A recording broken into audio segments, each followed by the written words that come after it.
Oh yeah. It's a threat. Yeah, it's a bet.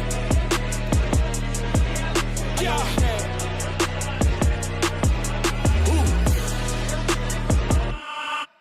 It's a threat. Yeah, yeah.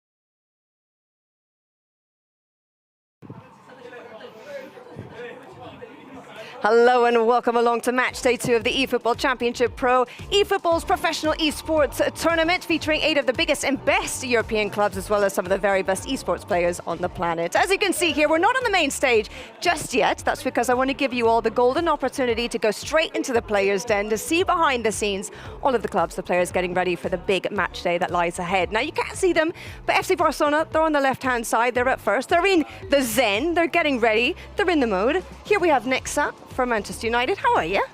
I'm good, and you? Good, good. He's very concentrated, very focused, so we'll leave him alone.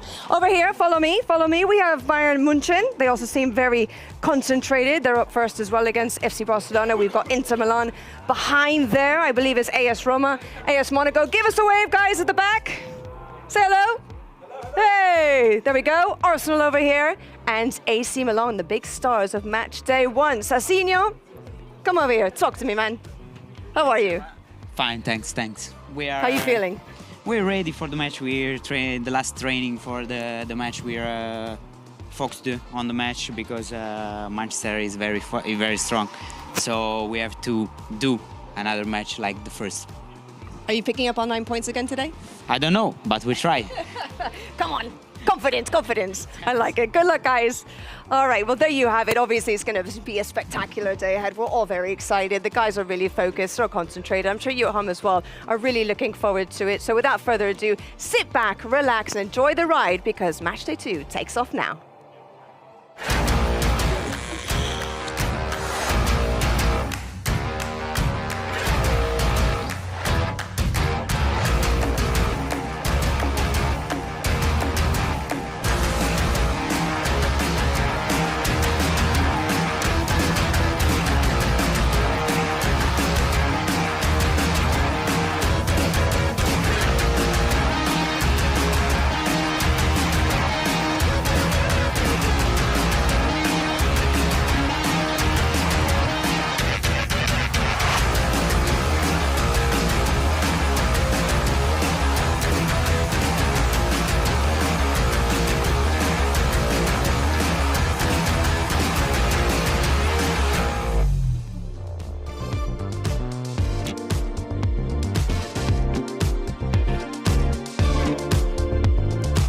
As we said, we are looking down the barrel of match day 2. 3 weeks ago, we had the opening round of the regular league. We still have 6 rounds to go, including today, as well as one final knockout round, which includes the semi-finals as well as the final. I'm very happy to say that we're here in Barcelona once again. I'm Summer Hunt. I'll be your host today as well as throughout the competition. And it's great to be back here in person. And I'm very happy to say we're in some great company as well. Besides the players, besides the clubs, besides the whole team putting this great, fantastic event together. Stuart Wesa, he's back with us again. Mate, I'm so happy to see you. How are you? It's great to be back. You know, at the end of last season, I asked and I prayed for an offline event, and we are back here again with offline gameplay. We have answered your prayers. Yeah, it's fantastic. I'm delighted to be back involved here. And Fierita Catalano, he's here with us again. How are you today? Very happy to be here. Very eager to see the match day 2 because today we are in for some nice treats. Ooh, nice treats. I like that. Okay, well, let's take a quick look then at what happened in Matchday 1 very quickly before we get stuck into Matchday 2. We can just remind you a little bit of some of the things that happened, and we can begin with the results. So I'll let the two of you break things down, but I think the main talking point here really is AC Milan. As we were saying just a moment ago with Sassinio, 9 points on the board. No one has done that before, you were telling me, Wesley. So really exciting stuff from them. It's going to be tough for anybody else really to catch them, right? Yeah, well, they've really laid a marker down in Matchday 1. I think they take most, if not all, of the headlines. But again, a couple of things to just touch on. Monaco, 1 point. You're looking at Manchester United, only got the 2 points. But I think in this kind of realm, or in this type of match day, first match day, it's always sensitive, it's always nervous. It's your first foot forward in a competition. You want to try and make it as best as possible. Some of these teams will be disappointed, but in the words of, in the phrase of AC Milan, AS Roma, Bayern Munich, they'll be delighted with how they got off to a start. Well, they certainly have come out swinging, haven't they? Well, let's take a quick look at the standings then to get the official breakdown of where everybody sits in the leaderboard. And as we already said, it no surprises, AC Milan are first with 9. They're followed by Bayern Munich, 7 points there, AS Roma 6, Barcelona 5, and I think the real surprise is Monaco, the reigning champions, isn't it? Yes, they just got one match of the quality we expect from them.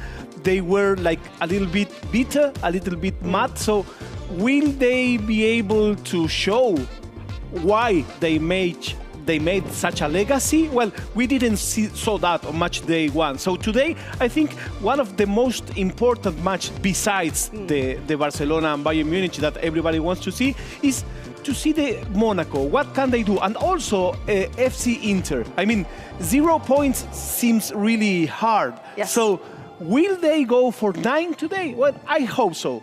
And 0 points in a Milan derby, we have to remember as well. That wouldn't be easy, being in Milan these 2 weeks.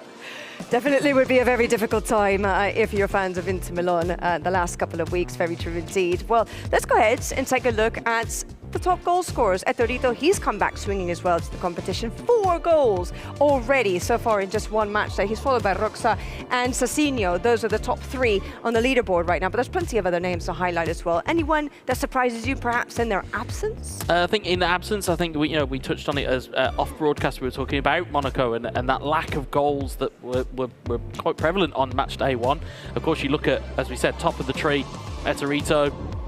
Again, question marks as to whether he could come back and whether he could put his level to good use. You bet he can, because he's got 4 goals. He's at the top of it. Roxa, of course, is always going to be there or thereabouts. So I think, again, as we go through these match days, we'll see it progress and we'll see it develop, and you'll see these standings change as and when it's possible. Of course, it's not how you start, it's how you finish, right? Exactly. So we're getting into... literally when you're scoring goals. Exactly. Quite literally.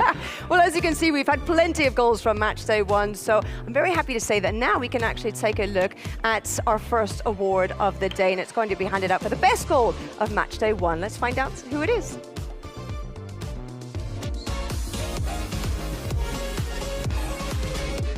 Zlatan to be found in the middle as well. Here he is on the ball, back heel towards Leao. Can he strike it on goal? 2-1 to AC Milan.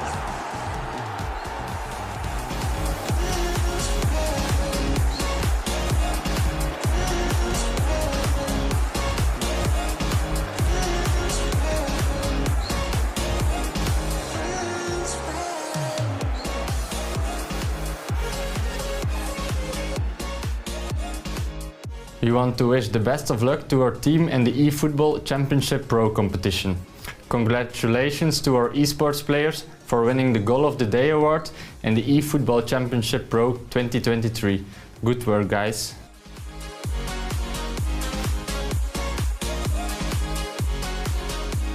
Well, please help me in welcoming to the stage the winner of the best goal of the day from match day 1, AC Milan's Sassinio. Let's give him a round of applause. There he is. Woo! Winner of this handsome €5,000 award. It's gonna just grab this microphone here. It seems as though fate has brought us together again already so soon. How are you feeling now that you've won this? Now better. No, I'm very happy for this award. I'm happier for the 9 points, but it's more, so I'm very happy. A personal prize is always a nice thing to pick of up, course. isn't it? And it's- Debut with 9 points and this award is beautiful. Can we expect another one from you today, do you think? Another beautiful Not today, goal the award? next match day. Yeah? Now calm. The next Okay. match day I will try. Today it's about efficiency, pragmatism. It's not about beauty, is it? Perfect. Today only 0 goal down. Okay. Next match day we'll try to win another award. Brilliant stuff. Well, Thanks. congratulations. Thanks a lot. Thanks Enjoy a lot. it and good luck today as well Thanks to a you and lot. the team. Thanks. All right, we'll let him go and get ready and focused for his big game coming up later on in the day. But of course, there's plenty more awards to be handed out, more prizes to win as well. Every single match day, someone like Cecilio will be picking up the Best Goal of the Day award. But throughout the competition, there will be other things as well that we'll be handing out. For example, the MVP award for the regular season. The winner of that particular prize will get 15,000 euros. The winner of the MVP award for the knockout stage will get 10,000 euros as well. But of course, it's not all about the players here on the stage behind me who will be winning all kinds of succulent prizes. Where's a Fiorita, guys? The eFootball fans at home, they can get their hands on some pretty tasty things as well, though, can't they? What can they win? Yeah, thanks very much, Samra. Yeah, I mean, we talk about the two campaigns that Konami have got going with alongside this competition. You'll see some graphics come across your screen in just a moment. Accessing the stream, as you can see it here today, through eFootball itself, will be able to gain you 500 eFootball points that will be automatically applied to your account, as you see the graphic on your screen. And you can see that, as we said, you've got to access it, though, through the in-game banner. So make sure you access it through there and you'll be able to collect those points. And of course, that's not all, because we have once again the winner giveaway campaign. Be alert, because if your favorite team wins today, on their official channels, they are giving out hats, shirts, balls, scarves, everything, water bottles. So just follow the clubs on their official channels and you may win all of this gear. I want at least 2 of each, because they are amazing. Yeah, they are amazing. I love this stuff, you know. But this is amazing. This is amazing. So be alert. Follow each team on their official channels.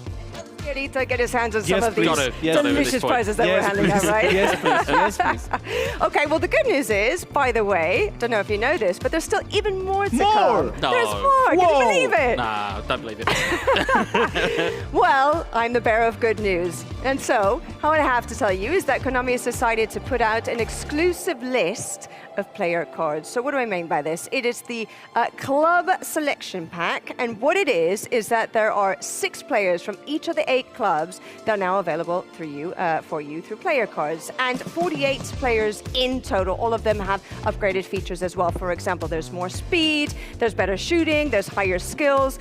All of them will be available in 3 separate volumes. Each volume will contain 2 players from each club, 16 in total if we do the maps. So every single period, every once in a while, let's say, we're going to have a new volume coming out. The first one has already come out on Monday. So Wes, why don't you tell us a little bit more about what's included in that particular volume? Yeah, well, the two big teams that stick out for me being, as you probably can imagine from the UK, it's the big English teams. So it's Manchester United and Arsenal. You've got David De Gea and Christian Eriksen for Manchester United. You've got Martin Odegaard and Eddie Nketiah for Arsenal. But that's not all. Of course, the rest of the teams that are in this competition have all got powerful cards that you can then employ in your own tactics. Of course, for me personally, it's all about what you do with them on the pitch, though. You know, you can have the best items in the world, but you still need to be able to play with them. Okay, well, that said, you do have the availability to purchase this first volume all the way up until March 27, and then you can take on the world with your dream team. Right, well, let's go ahead and get down to business and turn our attentions to what's coming up here on the main stage in a very short while. So let's have a quick look at what we can expect from Matchday 2. Hello and welcome to a brand new season of eFootball Championship Pro. Finally here, we're back in the offline format. Here he is on the ball, back heel towards Leao. Can he strike it on goal? Rafinha is there on the turn. Lewandowski with the strike! That point as Serge Gnabry is free in the middle. Jesus gets his strike away, and oh, that's a rocket! That is a rifle! There are 6 more match days to go, so there's plenty of time and ground for things to be made up here.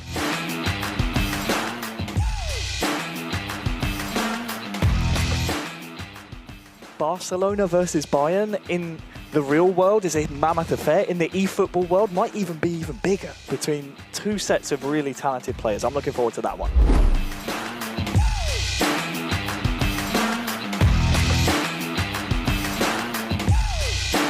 After today, we have prepared a lot. We have to analyze them. We have to analyze our mistakes today. And we have to go for 9 points. We need it. Compared to Inter, we at least have 3 points. They only got 0 points, which is, I think, more heavier for them.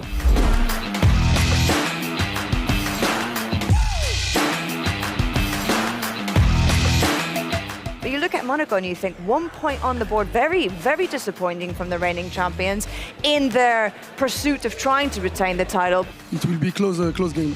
For me, Monaco is one of the best. Now focus on this on Monaco and training a lot.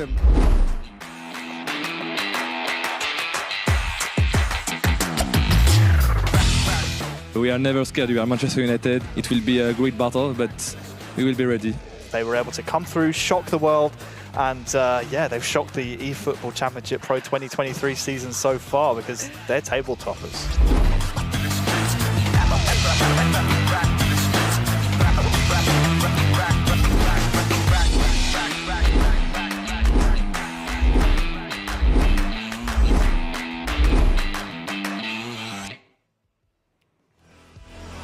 All right, well, let's go ahead and take a closer look then at who's going to be playing against whom and at what time. So make sure that you make a note of this because we have a very action-packed day in store for you. It all kicks off between two big giants in FC Barcelona and FC Bayern Munich. And of course, it's going to be a reunion of three former teammates as well. Alex Alguacil is now with the Catalan outfit. He'll be going up against his former teammates in Jose as well as Mestre. Following that, at 2:30 Central European time, we have FC Inter against Arsenal. Both of them, as we've seen earlier, in the leaderboard. Well, they're far down, so they do need to start collecting some points right quick. Then later on at 3:45 Central European time, we have AS Monaco, the reigning champions, against AS Roma. You may remember this matchup from last season when actually they faced each other in the semi-finals, but as we said, we all know what happened there, so perhaps the Italians will be looking for a personal bit of vendetta for today. And last but not least, at 5 o'clock, we have Manchester United against AC Milan, a really intriguing clash. Manchester United only picking up 2 points against FC Barcelona last week. They do have a lot of work to do then against a team that is undefeated so far in this competition. Wes, is there anything else that you would like to add? Because it's a hugely exciting day, isn't it? I mean, there are stories throughout this entire fixture list. Again, you pointed to the top of the tape in Barcelona and Bayern Munich through the three former teammates facing off against one another. I think looking at Manchester United versus AC Milan at the end of the day, are AC Milan going to be able to continue that run of form, or are Man United going to strike back and start to get some points in? There's so many different things you can go with, Rita. Yeah, of course. I mean, I'm expecting to see Alex against former teammates, because they are also friends. We will have plenty of time to talk about that. But I mean, I need that match to start right away. Okay, we know that we want you to, you want to start this right now, but we do have to hold fire a little bit because we just want to give a quick reminder for everybody at home to make sure that you stay up to date on all the latest information across all of our social media platforms. And of course, you're probably already watching us on YouTube, so make sure that you stick around here as well throughout the day and throughout the entirety of the competition. And a reminder as well to collect your 500 eFootball points. You can do so by joining the stream through the in-game option. Right, well, let's go ahead and answer Fiorita's prayers. We can go ahead and turn our attention to the first matchup of the day. So do welcome to the stage now a titan clash between FC Barcelona and FC Bayern München.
different kind of teams, Man United, Bayern, Monaco, even Arsenal, that could really have chances to win. At the end, everyone is so nice, but I will say that teams are the stronger one at the moment.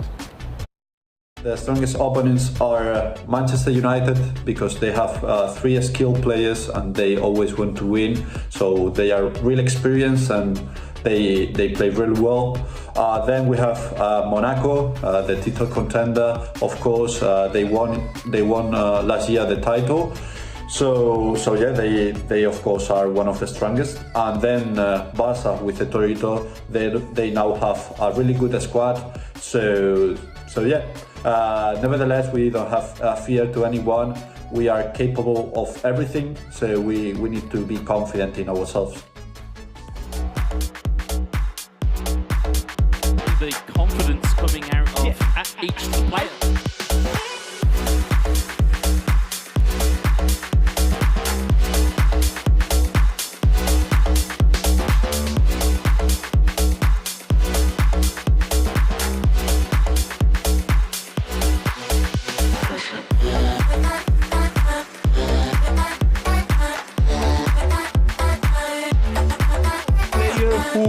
Starts in this tournament, this Brazilian guy called Jay Victor.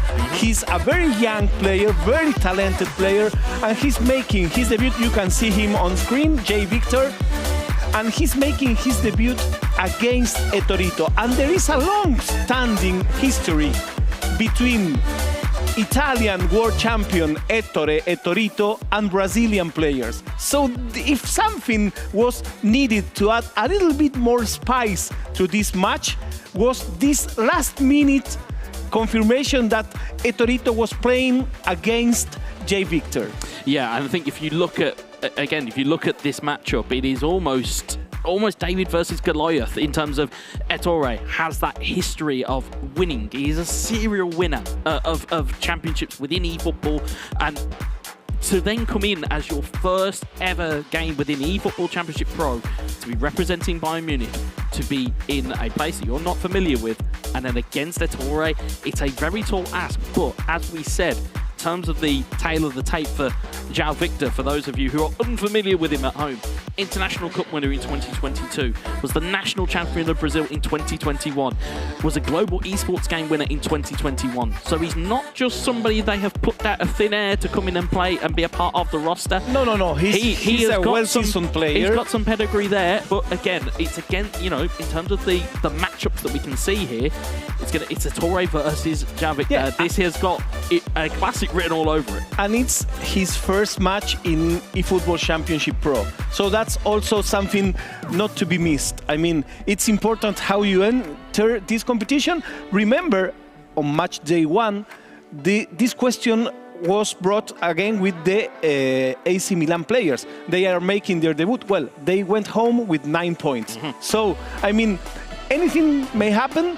These players are all top-notch players in the world. Of course, they will beat you and beat me and beat all of our viewers because they are the best in the world.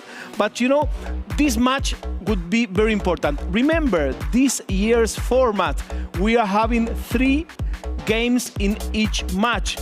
Every game counts because this all goes about points. Mm-hmm. So every match counts at the end of the season. Absolutely it does, and in some cases they count double because of how close some of these teams will be come the end of the season.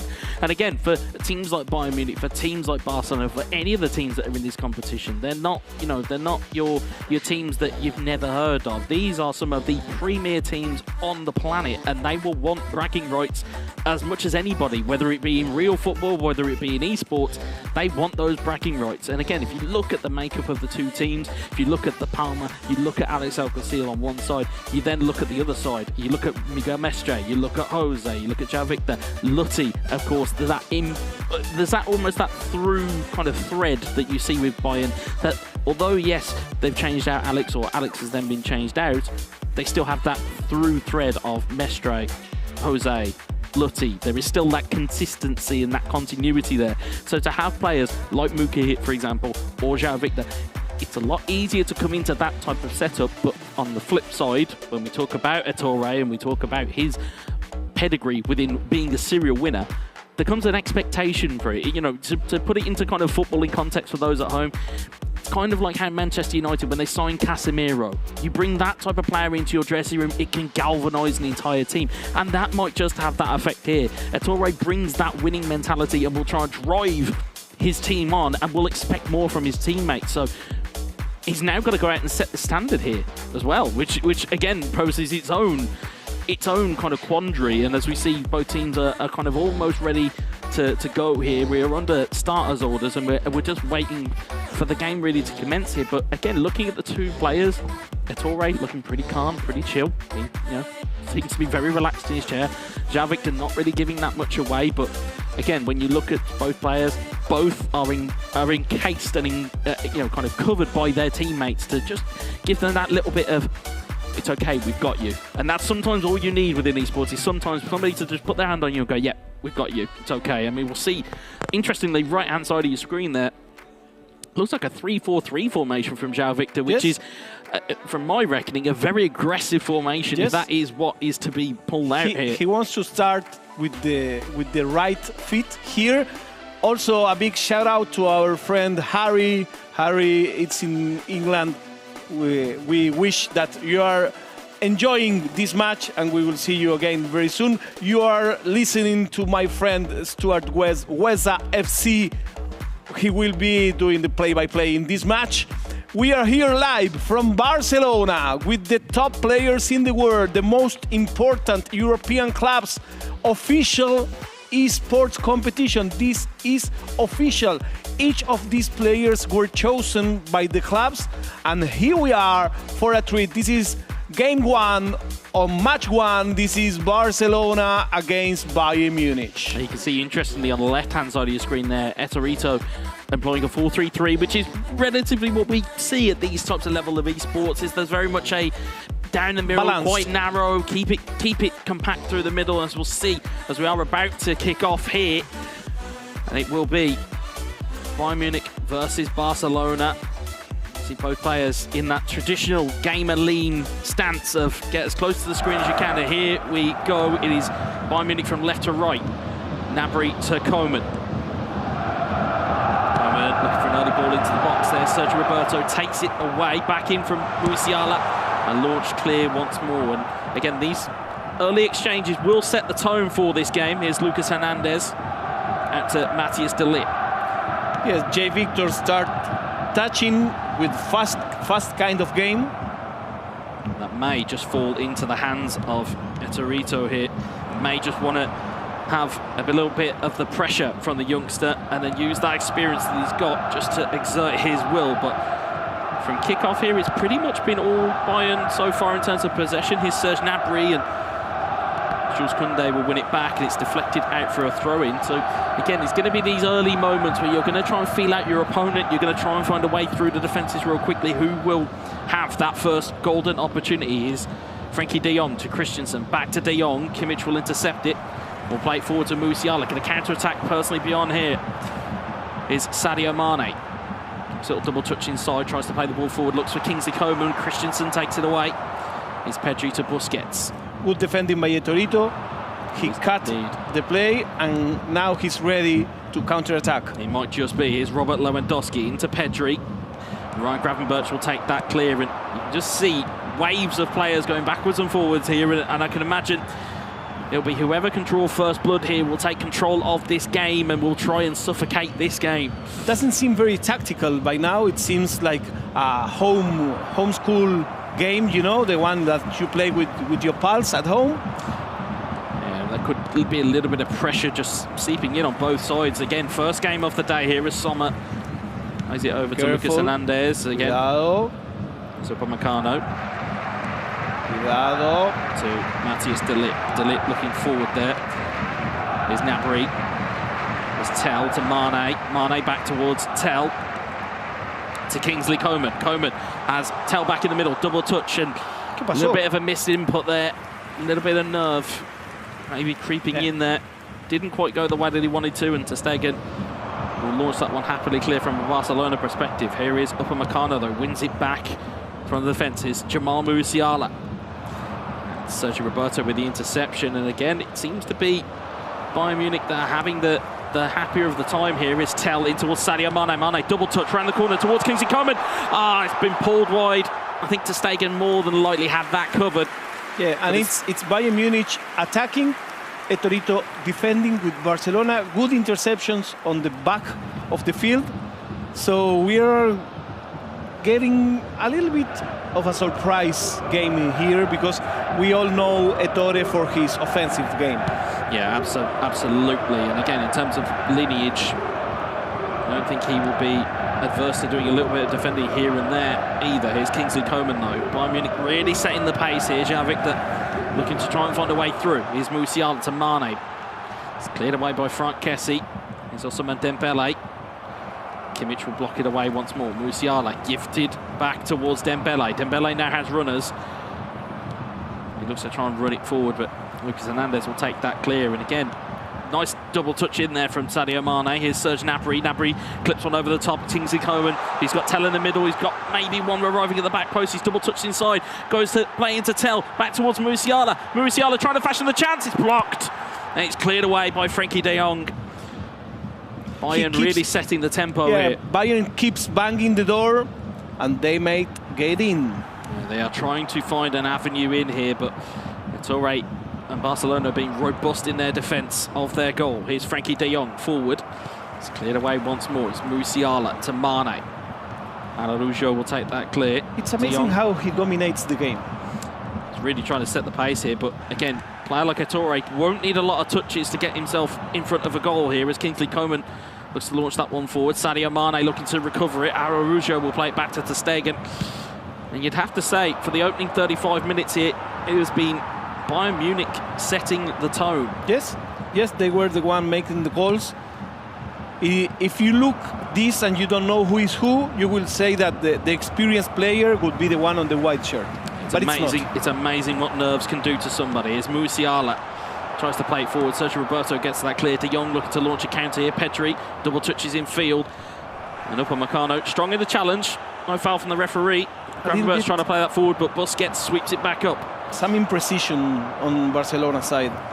There is, but it won't take a lot. Here's Kessie in towards Lewandowski. Lewandowski looking towards Pedri. Pedri gets away from Upamecano. Back in towards Lewandowski! And as you said, Ettore doesn't need a lot of possession. Ettore doesn't need to hold the ball. Ettore knows how to shoot. And bazooka! Here's the first goal. Does. We said, doesn't need a lot of touches to get himself in front of goal. Again, it was neat. It's this touch here where Pedri just takes it away from Upamecano. There, just an overcommitment. And it's a first-time strike. You very rarely see those within eFootball. Brilliant strike from Robert Lewandowski. And again, in that type of real estate, there's not many strikers on the planet you would want in front of that ball than Robert Lewandowski. Very nice, the back heel, the passing, you know. Very smooth goal, and again, you would say it's against the run of play, but Barcelona will not care a moment about that. They are 1 goal to the good, and as we constantly say on these casting and commentaries that we have, the only stats that matter are the ones in the top left-hand corner. It's the time left on the clock, and it's the amount of goals you put in the back of the net. There's there's no moral result. It's real result. Absolutely, indeed. Gravenberch heads forward. Sergio Roberto takes it away. Here's Kessie. It's not about luck. It's not about who deserves the win. It's about who wins. It's executing under pressure is what you need here. And also, it's how aggressive can you be, and how can you get those opportunities. Just one situation, 1 goal. I mean, if you look at the first half, there's only been 2 chances. There's been a goal, and then there was the shot that was pulled wide by Munich. So the reality is that it's more of a midfield battle, but it seems to break down when that last final ball tends to go through. As we'll see, comes to the half-time whistle. Again, is Barcelona 1, Bayern Munich 0. And again, we would say against pretty much the run of play. But again, we do say this about players. They will find a way. They will find a way to break you down. They will find a way to score. As we'll see, kick-off now. Very quickly, here's Kessie forward to Lewandowski. Lewandowski onto Pedri. Dangerous position here for Barcelona. Double touch inside. Gnabry will clear. It's ricocheted And Sommer will come and hoover that one up. Oppa, be careful with that. Oppa! Oh, mistake there for the goalkeeper, but he ¿Qué doesn't pasó? he gets away with it just about there. Be careful. He's Tell. If you tries to win just the header. are joining, this is Etorito 97 against J. Victor, Barcelona against Bayern Munich. As you'll see just there from the graphic, Ettore looking to extend that lead at the top of the goal-scoring tallies, up to 5 for the season so far. As Sergio Busquets recovers the ball well, finds it to Robert Lewandowski, Frankie de Jong to Pedri, lets it run through his legs. Pedri doesn't go for the double touch this time, looks to just negotiate his way out of trouble instead. Kessie, Pedri, Lewandowski, on towards Frankie de Jong. Matis de Ligt will take that clear. His game is so smart, so intelligent. It's those neat little passes that you just keep you guessing. Musiala And he plays by memory, you know, he doesn't have to look where his players are. He already knows.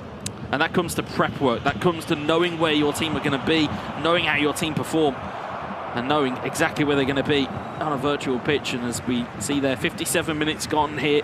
Again, second half kind of stayed a little bit like the first half in the sense of Bayern trying to get themselves back into the game, but we'll see their changes just coming on the right-hand side of your screen there. You can see just what the debate really is going on here. I think that Barcelona had a better second half than what they offered on the first half.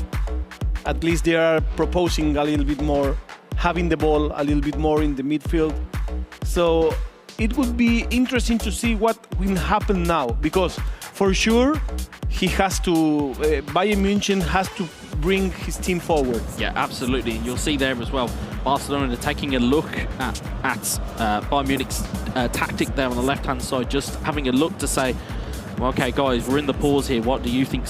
What are you seeing behind us? Because we said before, you know, it's great having the ideas and having the controller in your hand, but sometimes you just need an onlooker to just maybe give you a, actually, I've seen something you haven't here. But as we can see, just little tiny minute changes here. You can see right hand side of your screen, Bayern Munich changed to a 3-5-2. They've started to get a little bit more expansive.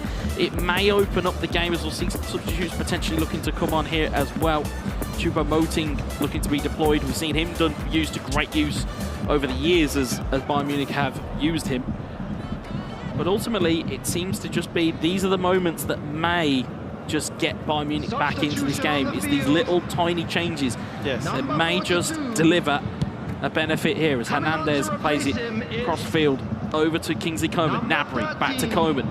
Choupo-Moting on towards Sadio Mane. Mane dispossessed by Araujo, but Choupo-Moting's benefited here. He's got it back to Gnabry. Gnabry looking back in for Choupo-Moting. Can he score? Oh, he's trying to play it across. It's a great manual save from Etorito. Amazing goalkeeping by Ettore. I told you earlier, he's known for his offensive game, but what a defensive game has proven by Etorito. Game's not over, and neither has the danger. Sadio Mane looking back in for Choupo-Moting. Ball is in the back of the net. It's an offside flag, though.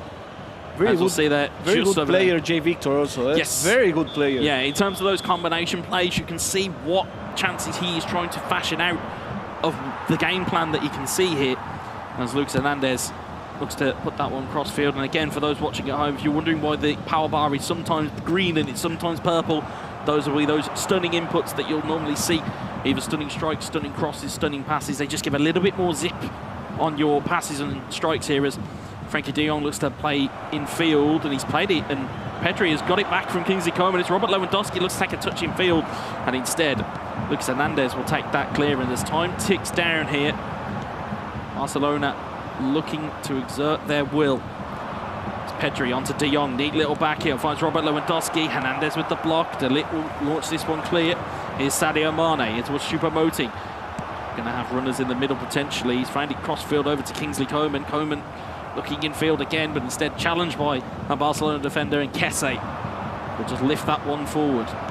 And you may see that Pedri is already tired, Lewandowski is already tired, but as those players have some important physicalities, they are remaining on the pitch. They are indeed. They're always useful, even with a depleted energy bar. As Kingsley Coman looks to deliver one potentially to the back post, was looking for Sadio Mane to stake and will come out and claim that. And as you'll see, just next to the cameras of both players, you'll see attacking bias is changing here and there. It'll be all-out defense, it'll be defensive, it'll be attacking. If you're brand new to the game, they all have their different facets to their game that you can use. If you want to be a bit more aggressive, you'll go more attacking, as we'll see here. Gnabry looking forward. Tell looking to win the header. Pedri will clear, only as far as Gravenberch. Gnabry back in towards Choupo-Moting. And it's looking for Sadio Mane. It's cleared away once more. By now, Torito wants the time to pass, and all the proposition comes from the Bayern Munich side. Does, but he will be happy with that pressure as Pedri plays it into Frenkie de Jong. Neat dummy to take it away from the defender. Turns back infield. Really smart turn there from Ettore. Just couldn't quite get the benefit of it, but again, it chews down some of the clock.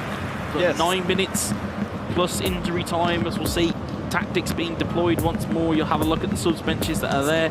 Again, if you're wondering why there's, you know, in terms of the players on those benches, don't forget that there is a team strength limit or a collective strength limit of 2,430. Yes. I double checked to make sure that I had the figure correct. They have to stay below that limit, and if they stay below that limit, that's what we're playing to here. So, of course, as we mentioned, or as Semra mentioned about special cards and things of that nature, you've still got to take into account what effect that's going to have on your collective strength level. Yes, of course, all of that is a very important aspect of the game, but I couldn't agree more with my friend Gueza about all that is important, but also your hands are very important and your mind is very important. Absolutely. If you can outthink your opponent, if you have quicker reflexes, you will often win a game of eFootball. Here's Leon Goretzka. Kimmich forward to Tell. Looking for a back heel through there, and instead it's Lucas Hernandez. Kimmich back to Hernandez. Is Davies. Ibrahimovic on towards Choupo-Moting. Choupo-Moting looking to dig one into the back post. Mane just running a bit out of steam. Can't keep up with the play, and as such, ball goes out for a goal kick. 5 in-game minutes left here, plus stoppage time. Yeah, and every minute coming by is a minute won by Barcelona, by Torito. He has not rushed at all, of course. And now it's like, I think it may be 1 or 2 chances left. Yeah, if it's gonna be any time for João Victor, it's gonna have to be now. Choupo-Moting to Ibrahimovic. Choupo-Moting gets the ball back, but Koundé sticks a foot out. Sergio Busquets will clear. Anywhere will do for Barcelona at this point. It is, as they say in the UK, squeaky bum time indeed. Here's Ibrahimovic to Goretzka. Koundé takes it away though. Here's Pedri. Looking to just kill the game off here effectively. It's into injury time. Knows how important these 3 points will be if he can just evade a Bayern Munich attack. One last chance potentially. It's gone back over halfway. Ball goes forward again. Bayern looking to get the ball forward. That whistle still not there, but it is now. It is Barcelona 1, Bayern Munich 0, and Etorito comes away with 3 points for Barcelona. And look, he looks disappointed. This is the kind of player that Ettore is. He won the match. He has perfect score because he won match day 1, he won match day 2, but he thinks this is not a performance at his level. Well, for me, if it were me looking in on it, you've won. You've took the 3 points. You've got max points. Of course. You know, maybe for personal accolades, he may have thought there might have been more of a opportunity to score more goals, maybe. Yes. But there wasn't that many chances either side. So realistically, it was more of a stalemate. If not for that Pedri touch that takes it away from Upamecano, does Lewandowski not have the opportunity to score? Yeah, I agree completely on that. I mean, he won a good match. He defended very well. He have a very important save by his keeper. I don't know why. Yeah, and I will try to ask him. Yeah, later. I mean, and you talk about quality that proved the day. It was that brilliant manual save that we saw. Yes. That won the game. You know, as much as we say, oh, it's really important to have goals scored and everything else. If you're deploying a manual skill and that saves your goal, it is as good as a goal. It remembers me of a save of a goalkeeper from Argentina called Dibu Martinez. That with a save won a match. Yeah, but that's it. It's those moments where you go, okay, if he doesn't make that save, that cut across was onside, Yes. Tell's got an easy tap in. Yes. It was that simple. But instead... It's a play that may be won a match. Oh, absolutely, absolutely. Yes. But again, from a Barcelona perspective, they're 3 points up now. So that's another 3 points in the bank. They'll be delighted with it so far. I believe from what we can see, what is coming next on the bill, it's going to be the Palma versus Jose, which will be a very, very tightly contested affair. We are saving the ex-teammates match for the last. That would be the dessert. Yes, or well, certainly for you, as your personal one you're looking forward to today is this, because it's more drama than you can probably take. But I like my two, telenovelas. Well, these two here have their own history. Both are Spanish. Of course. Both have played against each other. Both have represented national teams within the same setup. So these guys all know each other very well. Very well. But as we have always said, once the curtain goes up and the show is on, friendships can be cast aside and rivalries are renewed. And this, again, as we've heard already, it's pretty important for both teams, not just for the standings, but bragging rights. You have got bragging rights over your friends. It's as simple as that. And again, as we say about how important it is, you've got to make sure that everything is where it needs to be. And I've seen performances from the Palma in the past that have disappointed. Again, I'd point to matchday 1, which, again, looking at it, was a 0-0 draw against Manchester United. Wasn't really the game I think that everybody thought it was going to be versus Nexa. Instead, it was a rather drab 0-0 affair. But I've also seen games where the Palma has tore defence to shreds within the first half and be 5-0 up. So it depends on what version of the Palma turns up. And of course, on the other side of things, we've got Jose, who has been in incredible form over the last couple of seasons, both domestically and internationally, has been there or thereabouts in a lot of competitions. What version of Jose turns up? Is it the version that is the super competitive Jose that we know, or is it going to be something that we're going to see that's going to be completely different? No, I think that Jose is in very good shape, not just physically, but I mean he's in a very mature state of a player, standing point. And also this is a match against the two captains. I mean both of them have responsibility over their teams, so that may also add a little bit more to this game. Well, it's important because again, as you've seen in real football, as you see here, and as you can certainly see from the pictures on your screen at the moment, you don't have to be the captain to behave like a captain. So you'll see, for example, with the Palma, he's getting all of the information he can from Alex, from Ettore. And again, the same thing from Jose. He's got Mestre, he's got Victor, or João Victor. He's got Lutti, who's in behind him, who, again, we often say that, what's the role of a coach and why is a coach so important? A coach is important because it's that fresh set of eyes that is outside of the emotional state. Exactly. You can if you can have a kind of a set of eyes that is looking at something with no emotion attached to it, it's worth its weight in gold because they can show you something that you're not quite seeing. Because again, when you are, blinkered and you're in tunnel vision and you're just focused on your game, all you can do is just focus on the gameplay. If it's not going your way, you'll need somebody to take you out of it and say, hey, calm it down, we can do this, okay, this is what you need to do. I need to change, or I need to stay like this, or I need to change. That's also an important fit on your tactic. Yeah. It's an important point. So we are here for the captain's match.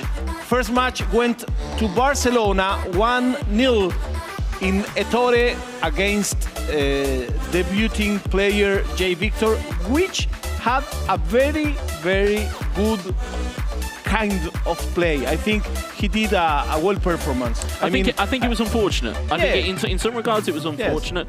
Yes. We talked about the skill of Ettore in terms of manual goalkeeping, but again, that passing nature or that passing moving that we saw from João Victor, he wouldn't be in those positions if he didn't know how to get there. So again, in terms of his level, you can see what it was there, and I don't necessarily think that maybe Ettore realised that it was going to be that difficult, but it certainly was, because it was a midfield battle. Every time the ball tried to go through to Bayern's defence, it would get snuffed out by Kimmich. Every time it went through to Barca's defence, snuffed out by Busquets. So you've got to find your roots around these defensive midfielders. They are kind of, especially in these lineups, they are the most important players in these teams because it's a pivot between the defence and midfield. And once you get it into midfield, you've then got to be able to progress it forward quick enough. And they have weapons either side. Barcelona, they've got Dembele, Rafinha, Ferran Torres, they've got Lewandowski. Bayern side, it's Koeman, it's Gnabry, it's Sane, it's Müller, it's Choupo-Moting, it's Tell.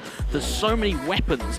You just need to get that ball in transition and get it moving. That's all you need to do to really damage teams here. And I think we're going to see probably, I'd say, a little bit more of an open game here. And here we are for the second match.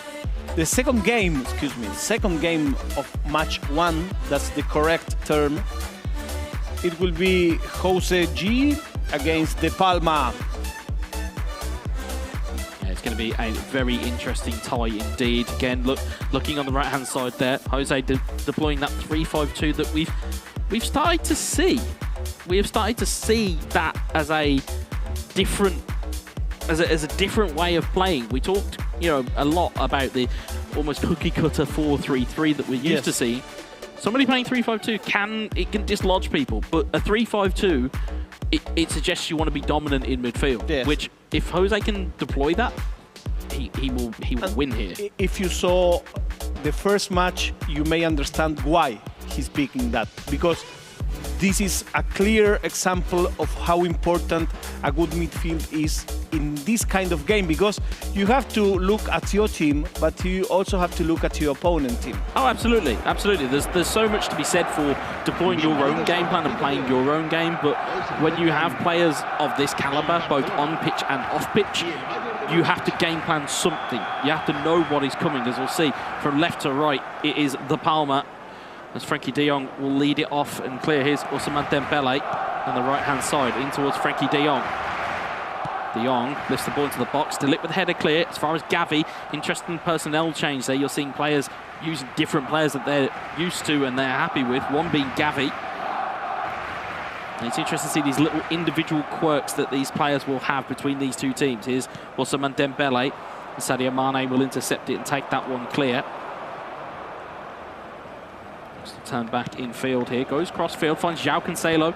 Again, a new addition to Bayern Munich's ranks. Again, interestingly, different changes of personnel here. As Gnabry looking for Koeman. Koeman does recover it. It's a little bit scrappy, but it does find its way there. And we haven't seen any kick-off goal yet. No, it seems to be, at this level, they seem to get snuffed out very, very quickly. Here's Joshua Kimmich.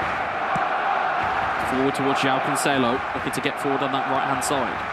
Gnabry in towards Mane. Mane looking towards Kingsley Coman. Has got Tell in the middle if he can use him, and Jules Koundé will take it away from him very cleanly indeed, as Frankie de Jong looks forward, and Ousmane Dembele looking to get it down the right-hand side here.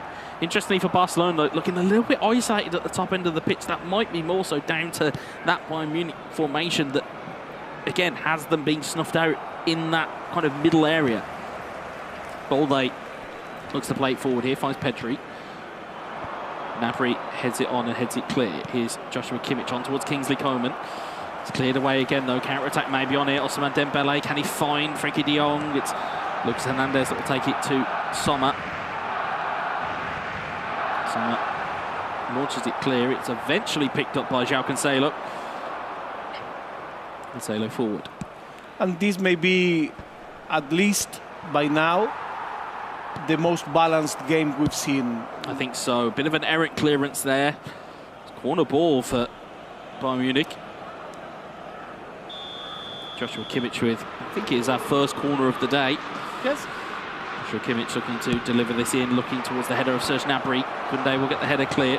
On as far as João Cancelo. Cancelo, what can he do here? Looking to shimmy and shake down the right-hand side there. Does very well indeed. Tries a double touch. De Jong reads it though. Ball's deflected back into the box. Tell. Christensen will clear it. And away it goes to Robert Lewandowski. Here's Pedri. On towards Dembele. Counter-attack could be on here. Dembele against Upamecano. His French teammates up against one another. Dembele plays a ball into Gavi, Pedri, and Koeman. Nice dribbling by De Palma. Nice dribbling.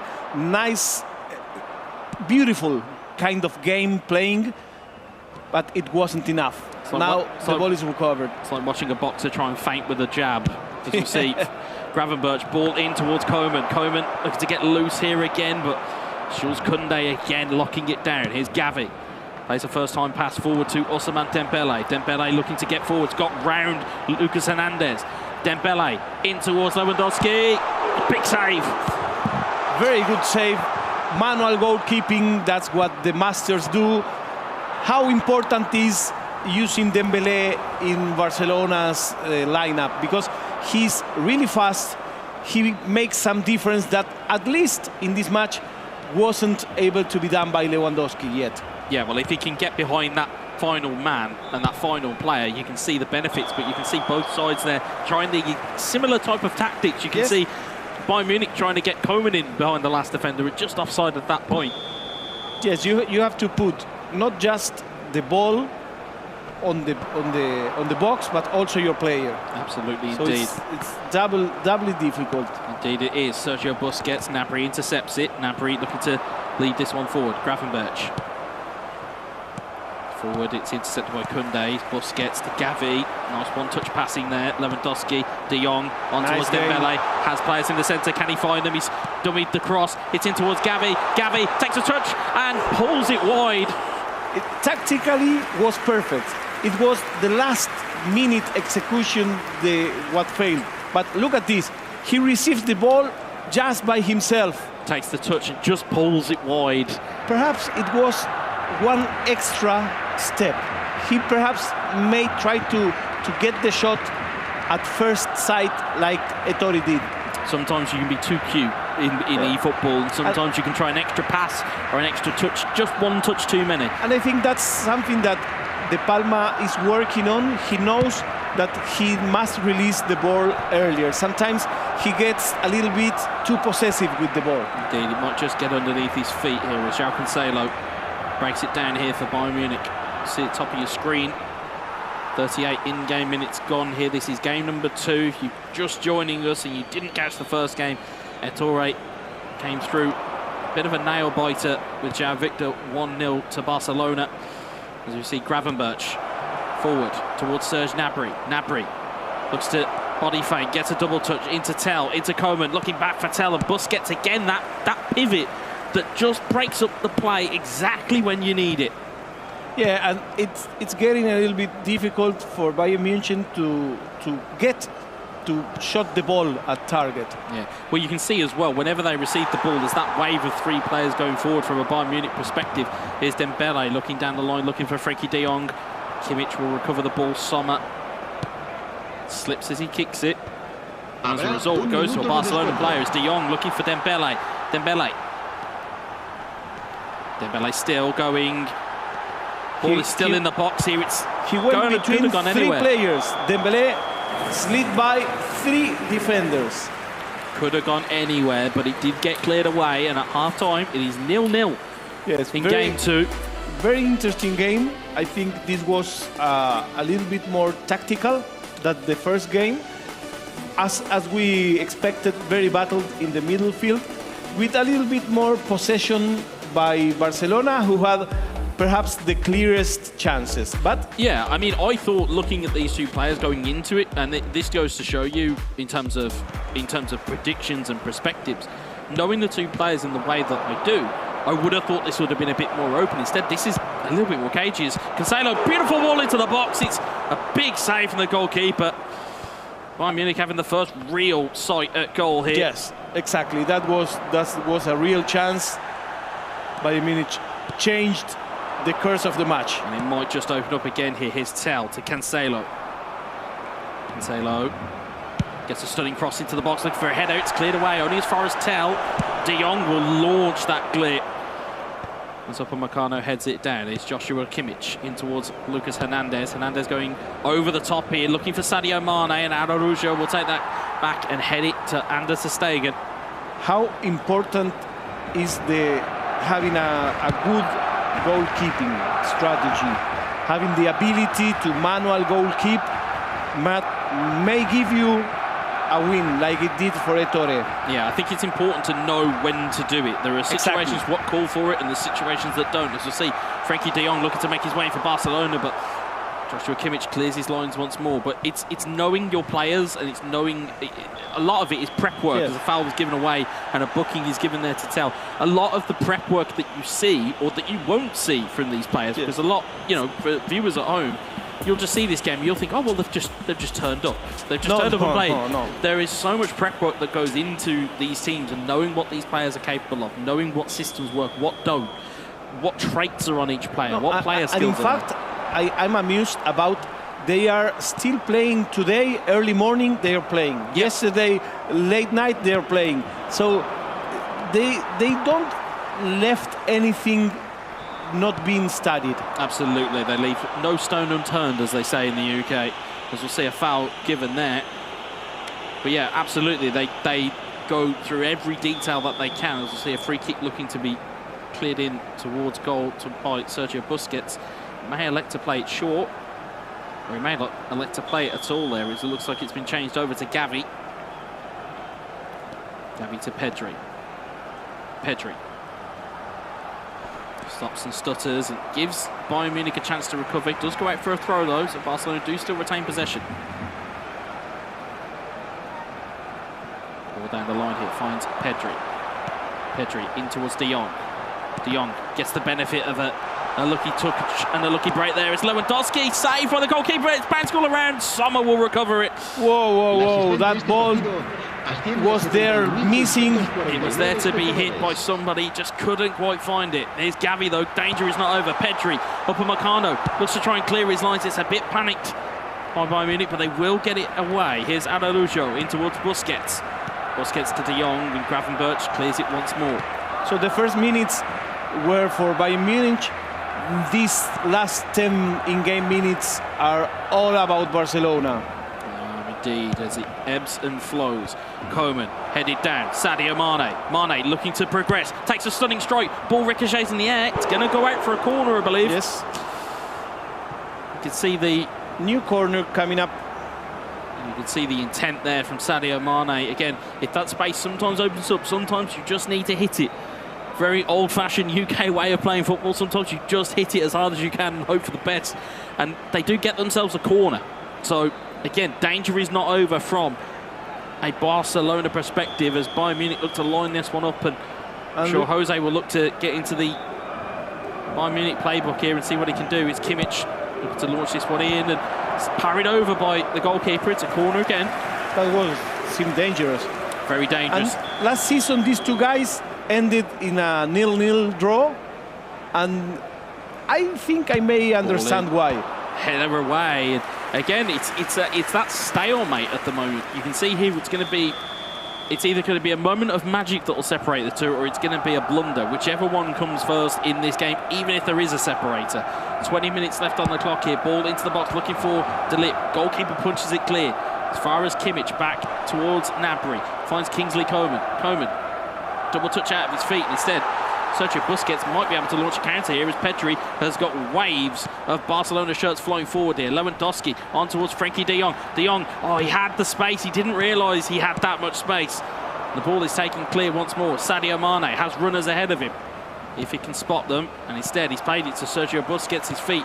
De Jong, played clear again by Lucas Hernandez. It's just that moments that are making the game just that little bit tighter. As we see, the clock is still ticking down here as ter Stegen gathers up the ball. Lewandowski looks to win the header here. Does win the header. It's whether Dembele can keep it in. He does. He puts those quick feet to good use. Koundé forward. They seem to fit each other so well that they can't break the 0-0. It's like watching fire and ice go against one another here as Koeman looks to dribble his way forward here. Will there be a game breaker here? There's Koeman. Gravenberch. Gravenberch onto Kimmich. Headed down towards Tell. Tell gets it up. Here's Gnabry. Balde gets it away from Gnabry, but he loses out once more. Serge Gnabry. Gnabry takes a touch away from Balde. Gnabry tries to roll it across the box. He had two players there. He almost scored in his own goal. Oh, he could have gone anywhere that, but he was trying to go to the two players that were waiting for it from Bayern Munich. But in order to make the crossing, to make the interception, he did it a little bit too risky for my taste. Yeah, he went very much to the byline. There's only so far you can go when you are that close to the byline. is that it either has to go across the box or something absolutely spectacular has to happen for it to go in. So you kind of do close down those avenues. You sometimes maybe see a double touch the other way just to give yourself a bit of space, but as I often say whenever I'm commentating, that's why those guys are there and that's why I'm here, is that those guys will know their teams like the backs of their hands. But you're a great player, Wes. I saw you playing so much times and winning so much times, and that's why it's so important hearing to what you have to say about this game. You can see just see the changes there. You can see Barcelona just got a wide man just further out wide here, maybe looking for that counter-attack if it comes their way. Instead, it is Joshua Kimmich for another corner here. And it's so important, this last ball, because it might close the game. Cannoned over again here. It's another corner. As we've seen so many times six corners for Bayern Munich, 0 for Barcelona. As you've seen so many times within esports, these corner kicks, especially within eFootball, there's a pattern that they look to deploy. As we see there, Choupo-Moting right in the back post. He goes all the way through. Barcelona will finally have possession of the ball again. Everybody is shooting the corners very, very close. Very, very... not being far from the goal. It's where the goalkeeper and the defender need to have a chat as to who's going to come and take the ball. And whilst that chat happens, the striker may be able to take benefit of it. Any ricochet there may end like a goal. Indeed, it might. Here's Jules Koundé across to Araujo. I think Christensen. He wants the time to go by in order to have the last opportunity very near of the 90 minute. Lewandowski does not win the header. Tell gets it down to Choupo-Moting. Choupo-Moting to Tell. Tell looking to turn back. It's found in towards Ibrahimovic. Barcelona is getting a hard time holding the ball. Ibrahimovic has got away from Christensen, but he can't deliver the ball into the box. As Christensen will launch that one clear. We've got not a lot of time left on the clock here. You feel a goal here would be the winner. Here's Pedri. Looking down the line. Upamecano strong in the challenge and blocks off the run here. Sommer. It's 3 minutes stoppage time there in Cancelo. That's an error from Bayern Munich. I think he was looking to try and get that ball forward. Instead, it's gone all the way out of play. I can see Jose laughing. I think more so embarrassment at that going out of play at that point. Ball goes down the line and launch clear once more. Maybe both players thinking that a point may be better than a loss, and that might be why they are not committing numbers forward as Christensen plays it down the line here, finds Pedri. Pedri can't find a ball in, and judged to be a foul. Which way has it gone? It looks like it's gone the way of Bayern Munich. There's De Palma. Could be one more chance here. Last play of the match. One big chance there. Jules Koundé blocked off. Choupo-Moting charged down. Could have gone anywhere, and this one will finish 0-0. Yeah, but you know the last one? Whoa, he was sweating. Could have gone absolutely anywhere. He was sweating, yeah. So once again, as last season, these two guys cannot break the 0 line. They can't get the match. It's once again 0 for De Palma, Barcelona 0 from Jose on the Bayern Munich. So by now, we have 4 points for Barcelona and 1 point for Bayern Munich. Well, I'll throw this out as a question to you, Verita. In terms of before a ball was kicked, if you're Barcelona, would you take 4 points in the first 2 games? Yes. Yeah, I think so. I think so, because you look at the quality. I was hoping you would agree, because again, looking at the quality of the players, looking at the teams that are on show, and it's only been 1 goal that separated them over 2 games. Yes, that's true. That shows you the level that they're at. It shows you the quality that they're at, and as we'll see here, this is from, in terms of the highlights you'll see on the screen there wasn't that many opportunities in the game, and even then, when the opportunities did present themselves, they were half chances. They were half chances, and we look here again, stunning strike that could have gone anywhere. We got some good goalkeeping. Yes, and I don't think there was any real clear-cut chances. I mean, of the 6 corners that Bayern Munich had, there was only the 1 that went really close, and that was from Choupo-Moting, and it was floating all the way through. So we'll see here, Dembele trying to find his way in. I believe it was the Gavi opportunity, maybe? No, it was, again, it just broke down at half-time. But we had the Gavi opportunity where the ball was just taken too far out. And you'll see here as well, Lewandowski again, they tried to just go near post. Maybe knowing each other's game plan, they may have thought, well, they might get manual goalkeeping, they'll bring it away from the near post, and that would give them the opportunity to score. And instead, it was just, it was much to do about nothing. Even when Bayern Munich in the numbers, in the tail of the tape, has better numbers, I think Barcelona was a little bit closer to getting the win. A little bit. Yeah. Oh, if you looked at that there, that was that chance you were talking about where if you've got yourself to the byline, you really have cut down your options. Yes. And you could see where Jose wanted to put the ball. It wasn't to the guy at the back post, it was the guy in the middle, because he was backing off and looking like he had an opportunity. And again, this was this almost chaotic end to the game where ricocheted off Choupo-Moting, could have literally have gone anywhere. If that was a little bit closer, that would be a really dangerous opportunity. But you can see the reassurance from his two teammates there. You can see the reassurance of it's okay. It's a point. It's okay. It's okay. I think had the Palma lost that game, I think there might have been a slightly different conversation that's happening. But they seem to be quite happy with this as we look to wait for Game 3 to get under the way. And as we've worked out by process of elimination, it's Alex Alguacil versus Miguel Mestre. Yes, these two guys know each other a lot. These two guys were teammates last season, and I want to ask them after this match if they feel this match is special. As I told you, Miguel Mestre was saying at the beginning of this match that Barcelona is a very important team, having a Torito on board.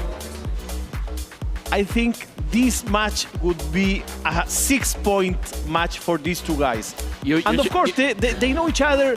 They are friends outside, but as you tell, here you have to win. And I think this match would be really, really interesting to watch. Yeah, I mean, if you look at the two players, and again, I look at the successes that Alex has had historically. Yes. And you'll hear it a lot on the broadcast in terms of historic achievements that players have had. It sometimes then gets to a point, and I'm not saying necessarily this is the case with Alex, that it's almost like what have you done for us lately?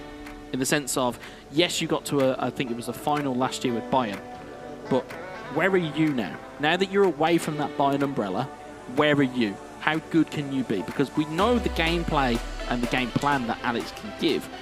Whether it's a case that Ettore is the guy to drive that out of him. Because, like I said, there is an air of expectation when it's like a team that has Ettore, has the Palma.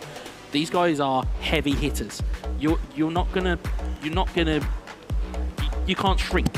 So for Alex, yes, I think previous match day was 1-1 against Kilzu, which is actually a very good result, all things considered. Yes. As Kilzu, again, as we'll talk about later on in the broadcast, one of the kind of breakout stars of eFootball Championship Pro historically. Has become one of those players. Now it's a case of, as we said, you're going up against Miguel, you're going up against former teammates, you're going up against former rivals as well, both domestically and internationally. What can you do here? And for Mestre has, for me, kind of become almost the unofficial heartbeat of that Bayern Munich team. Whenever you see him score, he is as passionate as anything. You've seen him in derbies in previous competitions. You've seen him represent Bayern in previous competitions. It's almost become that kind of heartbeat that you kind of just go, actually, he's really got something about him, Mestre has. And that's why this is so fascinating, because, as we said, previous teammates are now against one another, and how much of one does know about the other? A lot. They know a lot. They know the strengths of the other player, and they know I don't want to say the weak side, but you know the weakness. Yeah. I mean, if you play so much time together and you spend so much time training, you know it by heart, you know? Yeah. So I think that also this is an important piece. Barcelona is undefeated in this tournament until this match. So he will be trying to continue with this. It's 4 points today. Let's see how this match ends.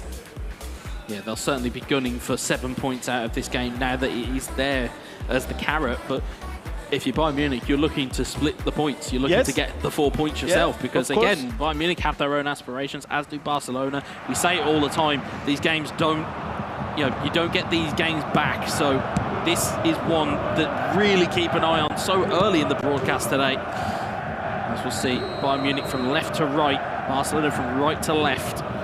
And I won't be surprised if we have this match on the knockout stage, of course. Well, a very early call there for the knockout stage, of course. Bear in mind, all of these games that you'll see here today all count 3 points per game, are a maximum you can get out of them. It's not a best-of-3 scenario just yet. It's 3 games that will cost you some points. Here's Tell up to Sadio Mane. Mane. Strange ball lost by Barcelona. Now he recovers. Recovered it very well there. Here's Pedri onto De Jong. De Jong to Ousmane Dembele. Dembele into Frenkie de Jong, looking for De Ligt. Well, as I say, looking past De Ligt. De Jong does get that ball back. It's ricocheted to Stanisic. Ball is cleared to Koundé. So again, just how much do each other really know about one another there? As Pedri was to clip the ball in field, but Koundé will recover it. Kessie. Gnabry will win it back here. He's got Tell in the middle should he need to use him. Instead it goes out wide to Gravenberch. Forward to Tell. Tell has runners. If he looks to use him, Tell on towards Kingsley Coman. Big save. It's just offside. Offside. Yeah, it's offside. It's a big save from the goalkeeper. It's just a toe that is offside. Yes. Yeah, but it's once again Barcelona is good at goalkeeping. I can start to see a pattern there. Like they are training very well their goalkeeping skills. Stanisic out wide to Gnabry. Gnabry looking to go past Koundé. Koundé, it's Christensen. Coman's won it back. Coman, can he dribble in field? Double touch around the corner. Great manual save. Tell looks to recover it once more. Here's Gravenberch.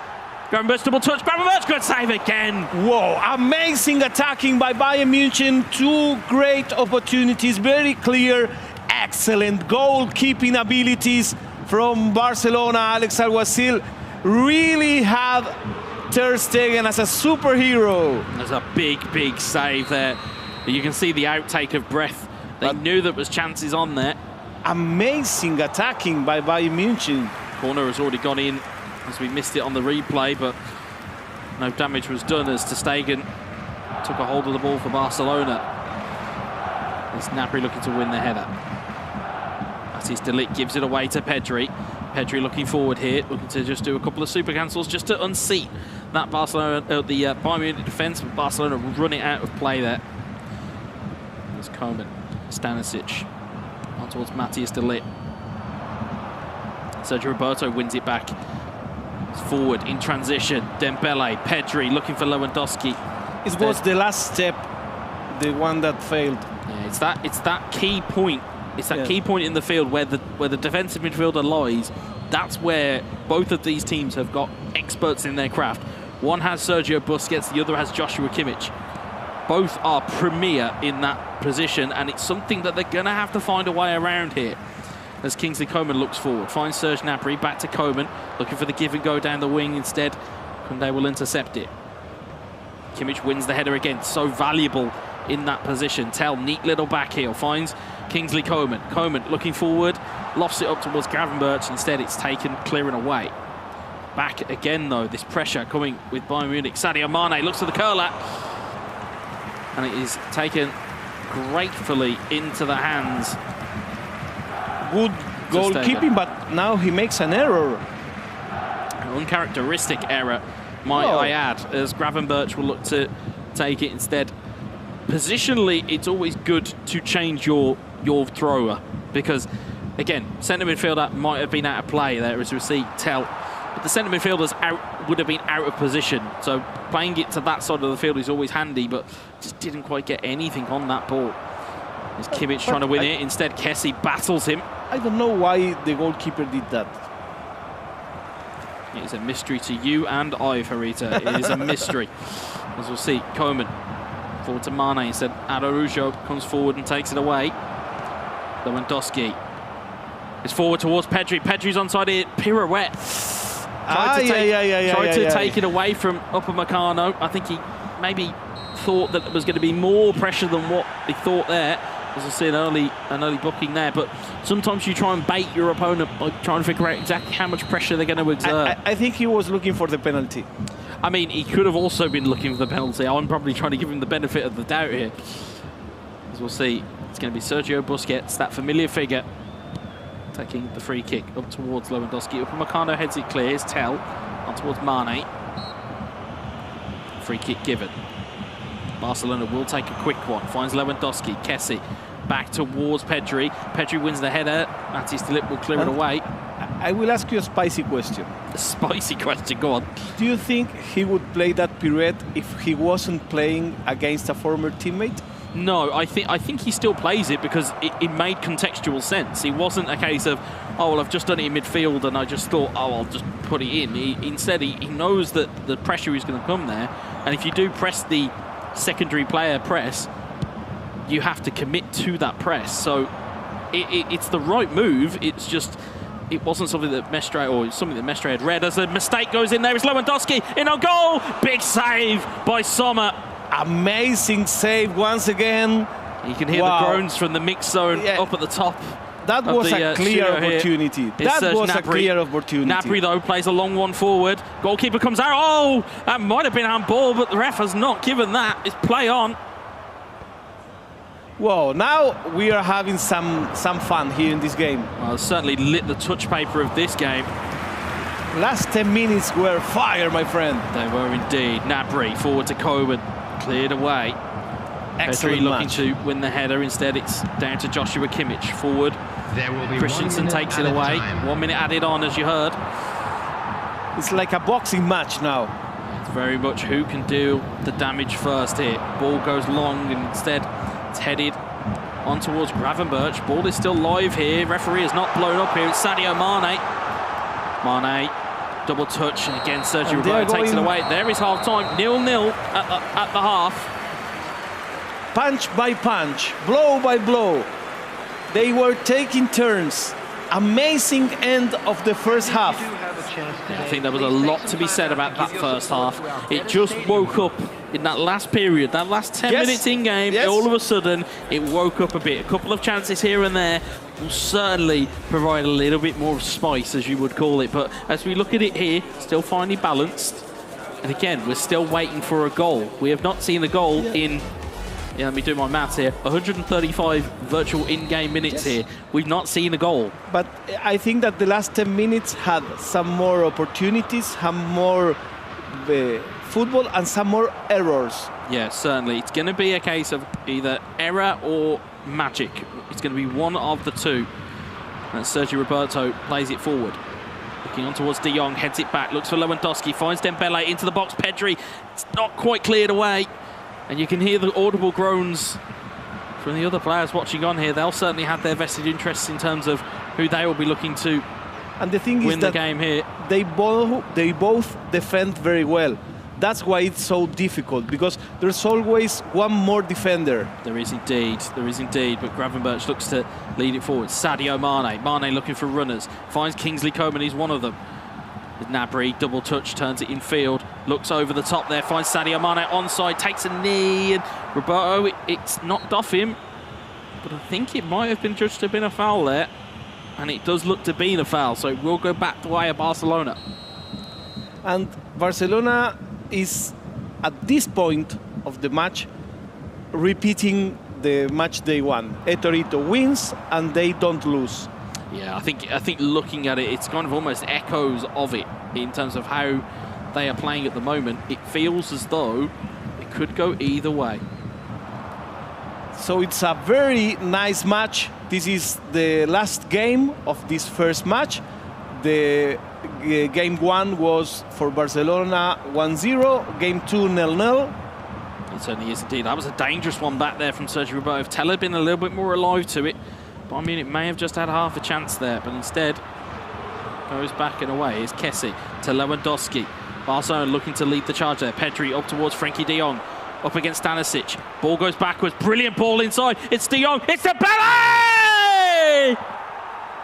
And we were saying that it's even an error or it's magic? Well, it was magic. Absolutely. That give and go with Frankie de Jong, as we'll see in the replay here, that give and go with Frankie de Jong, it took we talked about teammate pressure as well.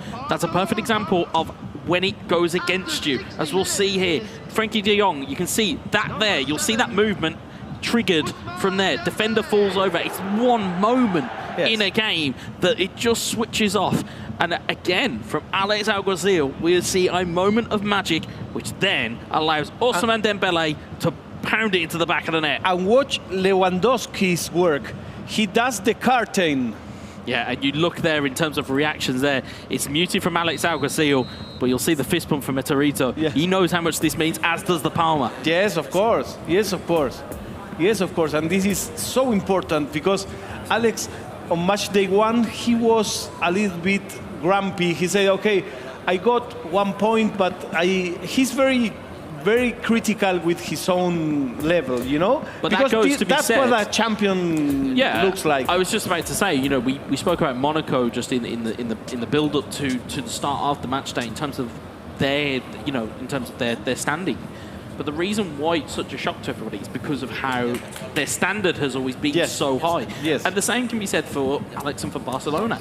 There's an expectation with Barcelona in terms of their performances, and he will feel as though he needs to reach that. And again, at this point in time, he certainly is. Sane looks to dink that ball in towards Tel. And it ricochets off, and ter Stegen will take that clear. How fast did Bayern Munich react? It was just a second ago, and on the kickoff, they were really fast into the opponent box. As quick as it is to concede in eFootball, you also have to have almost the goldfish memory. You have to basically just say, it's happened now, we need to go again. Exactly. And as you'll see Bayern Munich trying to set the tone once more, but again, Lewandowski and co trying to get that second to be a little bit more secure as Koundé, Dembele, back to De Jong, Dembele to Pedri. It's almost mesmerising watching this ball move forward here. Upamecano will stop. You can see the confidence building in. You can indeed, but you've got to be careful with confidence because confidence becomes danger as Leroy Sané gets through Christensen, gets around to Sadio Mane. Big save again from ter Stegen. Wasn't a manual one that time, but still very impressive save for the goalkeeper. Yes, how important is good goalkeeping? Yeah, it's worth its weight in gold when you have a keeper like ter Stegen or any of the clubs that have here, because again, I look at all of the clubs, they all have kind of marquee goalkeepers. Yes. So to have a goalkeeper of that standard, it's worth its weight in gold when it comes to eFootball. Yeah, it's very important, very important. And we are seeing the last game of this match. If things end like this, we are looking for a very, very good result for Barcelona, but things haven't ended. Anything may happen still. Yeah, it'd be 7 points taken if results stand as they do. 7 points taken for Barcelona. But there's a corner here for Bayern Munich. Corner going into the box, looking for Tel's header. It's headed down. Sergio Busquets scrambles that clear. Qué peligro. And it's Robert Lewandowski who will take that ball away. It gets deflected up into the air. Kimmich will win it though, and Bayern Munich will look to stride forward once more instead. Busquets. That bomb was ticking. Very much so, but so is the clock at this point in time. Tel though, on towards Leroy Sané. Sané does the dummy, takes it, super cancel. Oh! That clearance could have gone anywhere. Mamadera. That could have been nestled in the top corner, but luckily it has gone the wayside. Danger not gone here though. Ball into the box, looking for De Ligt's header. Tel will recover it at the corner. Alex has nerves of steel. Nerves of steel, and he certainly has 9 lives that he is living by here as Frankie de Jong.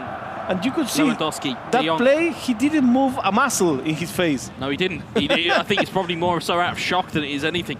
Is Lewandowski, though, trying to fashion a chance here. De Jong in towards Lewandowski, back heel towards de Jong. Goretzka picks that up this time. The German looking to try and drive forward here. Araujo will chest that one down. Sometimes you just need to clear your lines if you're Barcelona. As Sané plays the ball in towards Mane. It's cleared away once more. It's Kessie. The attack from Bayern Munich seems very dangerous. It's given away though. You've got to be careful on those counter-attacks, but 9 minutes left here. Time is ticking down. Yes, but each opportunity seems a little bit more dangerous. It does as time goes on. They have to be careful. They have to keep going. But if you're Bayern Munich, you need to find a goal, and you need to find one very quickly. And now though, Barcelona has a Dembele. hard time holding the ball. It's Lewandowski, Dembele with the strike. It's Upamecano that will take that one clear. It rebounds. It does indeed. It does. Mane, Goretzka, Mane, Coman. It's cleared away by Christensen. It's Ousmane Dembele. Ball's cleared away once more though. Counter-attack could be on here for Bayern. There's not a lot of time left here. Leroy Sané looking to unseat that defence. It's Coman. It's cleared away once more. It's Ousmane Dembele. And you've got to feel from a personal standpoint, a little bit of vindication for Alex Alguacil if he goes on and closes this game out. Yes. It's Sergio Roberto. It was interesting seeing how they studied each other on this last play. Will he pass? Will he try to do it? They were studying, you know? The poor ball given away there though, but brilliantly dispossessed by Araujo. There's only 3 minutes left of stoppage time. And sometimes discretion is the better part of valor. You have to kind of tuck your chin and hope for the best, as we'll see there. Lewandowski wins it back from defence. Kimmich will win it forward once more. Time of added time here. Here's Coman. Coman in towards Mane. Mane, oh, it's a bad touch. But I think the referee has pulled it back. Offside? No, he's pulled it back for a free kick. Still, time is ticking here. Whoa, One whoa, last whoa, chance whoa, here whoa. for Bayern Munich. Whoa, whoa, whoa, whoa. Don't move, don't move. What's going to happen here? We have seen plenty of trick free kicks within eFootball. Will we see something special here, or will it be closed out? It's Leroy Sané with the hit. Goalkeeper's been moved, and that is into the hands of the goalkeeper. See the hands. That will be final whistle. Whoa! And Alex Alguacil whoa. has closed out game number 3. It is 7 points to Barcelona to 1 point for Bayern Munich. You saw the animated celebration from Alex. Yes. Probably just to quieten down the noise. I thought he was going to do the Topo Gigio. No, that was very much a pipe down, everybody. Calm down. I've got this. Yeah. But everyone. It was, you know, when he put his hand near his ears, I said, oh, he's going for a Messi. Well, indeed, in this fashion, you'll see there, great handshake from everybody. Barcelona will be absolutely delighted with that result. Yes, of course. Of course. You know, 7 points, it's a very good start.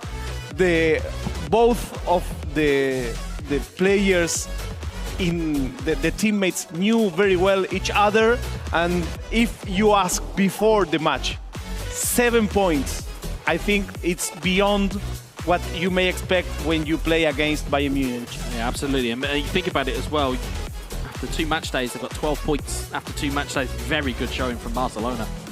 Very interesting. We are seeing here the players come by. And we'll just cut to some of the highlights out of this game. As you'll see at the bottom of your screen, it was a great save there. And you'll see there again the double touches and the chances that were there and were coming.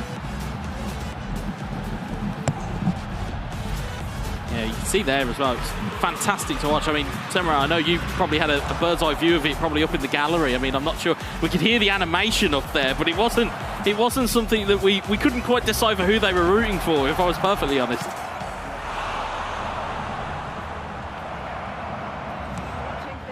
Up close and personally to see what was going on. It was a fantastic match all around. In game 1, you had the veteran, the champion, the multiple-time champion in Etorito going up against a debutant, the young Brazilian, who's never played here at the eFootball Championship Pro before. And still, Etorito managed to eke out a marginal win. A great 3 points for him to put on the board for today. The second game, no goals. It was such a tight contest, but it was so entertaining. Some beautiful football. It was nullified by some great defending.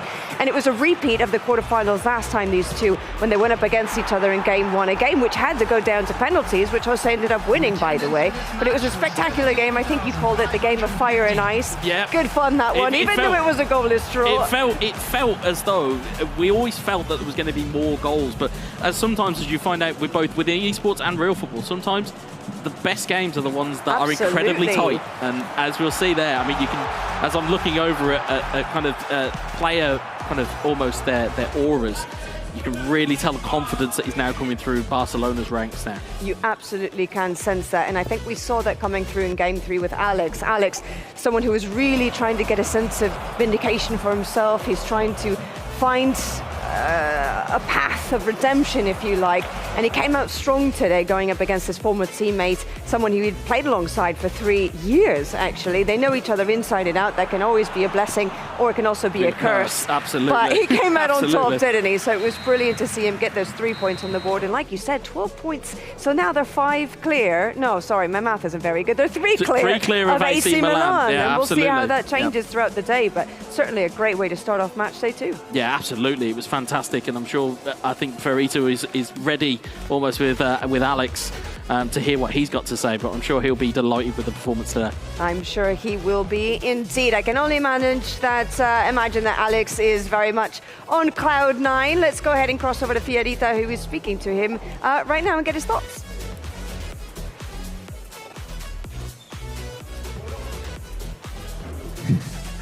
Felicitaciones, congratulations, Alex Alguacil. 7 points, and this match was the match that all of us wanted to see. Was it a special match for you? It was a normal one, just the second match day, obviously against my former teammates, and happy because at the end we took 7 points with a great performance. Torres, Saul was close to win, and I did my job.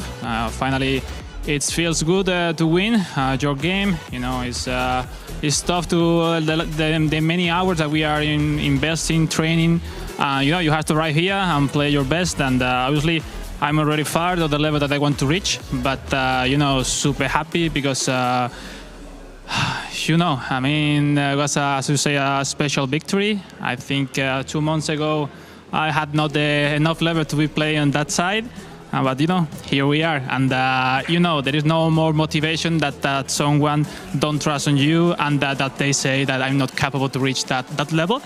At the end, I wanted to dedicate the victory to my teammates, Torres, Saul, because they are always there, supporting, training hard, and to my family, to my girlfriend, and and to all of them that don't trust on me, because it's the biggest motivation that I could have. They made a mistake, not trusting you? No. They have an amazing team. I mean, they deserve to be on top as well. I think they will qualify to the playoff, and they are one of the favorite teams to win. It's just a simple match day. That doesn't mean nothing, this victory. But keep looking forward, keep training hard, and keep improving each one. Yeah. The celebration was a special one? No, not really. I mean, it was not the best game. It was a close match against Mestre. I respect them a lot. I mean, I wanted to say everybody that FC Barcelona is not a Toritos team. It's a FC Barcelona. They have 3 of the best players in the world playing here. And, we will keep improving. I think the victory of Saul will come. Ettore is in another level. And I myself, I keep training, keep focus on the small details, and try to be ready. Every player here, every team is so strong. Every match day is super difficult to win. Next match is against Inter. What can we expect? It's a completely rolled of game. Today we have a face-to-face against Bayern. Going forward to the match, Inter is played differently a little bit, so it's going to be really, really tough. We will try to see them today, see how we can face them, and train hard. I mean, it's 2 weeks, can change a lot. Well, it's Alex Alguacil, very, very explosive. But I mean, I respect you a lot, and you had a great match. Congratulations. Go ahead, friends. Thank you very much. Alex, for what it's worth, we trust in you. We believe in you. But it's always great to hear from him as well, because he always offers a lot of sincerity, a lot of honesty. There was a bit of spiciness, picantenes, we could say, in Spain. And he was throwing darts, as I like to say in Spain as well, lanzando dardos. I mean, he really wasn't holding back. He was telling the world what he really thinks, what he really feels. And it's nice, actually, to see somebody open up so honestly about what's going on right now. Absolutely. That was the old Alex Albertson. Yeah. That's the level. That's the level that we all know. Vintage performance and vintage interview as well. The thing is, let's not beat around the bush. Alex is one of the best players that has ever played the game. Not just always one of the best players, he's one of the best players historically ever. Which is why you loved it when he said, this is not Etorito's team. This is FC Barcelona. And not to mention the fact that, exactly. And the team that he has, or the team that he is a part of, 3 Premier players. So for people to, say, oh, well, it's Etorito's team. Etorito is great within the team. That is also great. So but that was an answer of the tape we saw before. Remember that. With Mestre saying, well, they have Etorito. I think that was the answer for that question. Well, moral of the story, if you're looking forward, is don't annoy him. That's the worst thing you can do. Don't annoy him. That's the worst thing. That's like Lionel Messi, right? Yeah. The worst thing you can do is wind him up. Yeah. And I thought he was going for this one, Because he made this celebration, and I think, is he doing this one? No. Not He today. didn't. Not He today. didn't. Well, Not in today. any case, Barcelona, after today, they were unbeaten after the 3 games, so it was a brilliant match day 2 for them. Well, we can roll right on into the next one. 2 teams that are very much looking for points as they sit 8th and 5th in the table. In the case of one team, there's no points on the board. In the case of the other...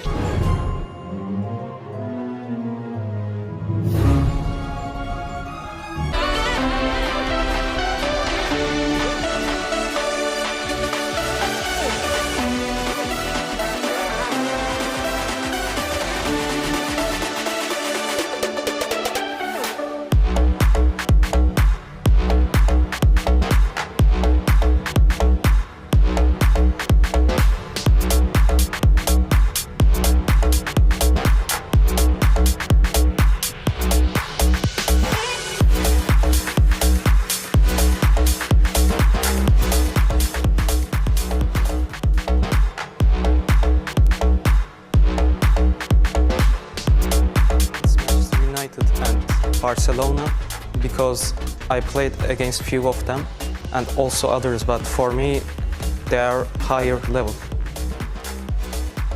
I think this season might be the strongest tournament in terms of players that are participating in the league, but if I had to name one club, then it will definitely be Manchester United because of their new lineup, and of course it will be an all-English derby.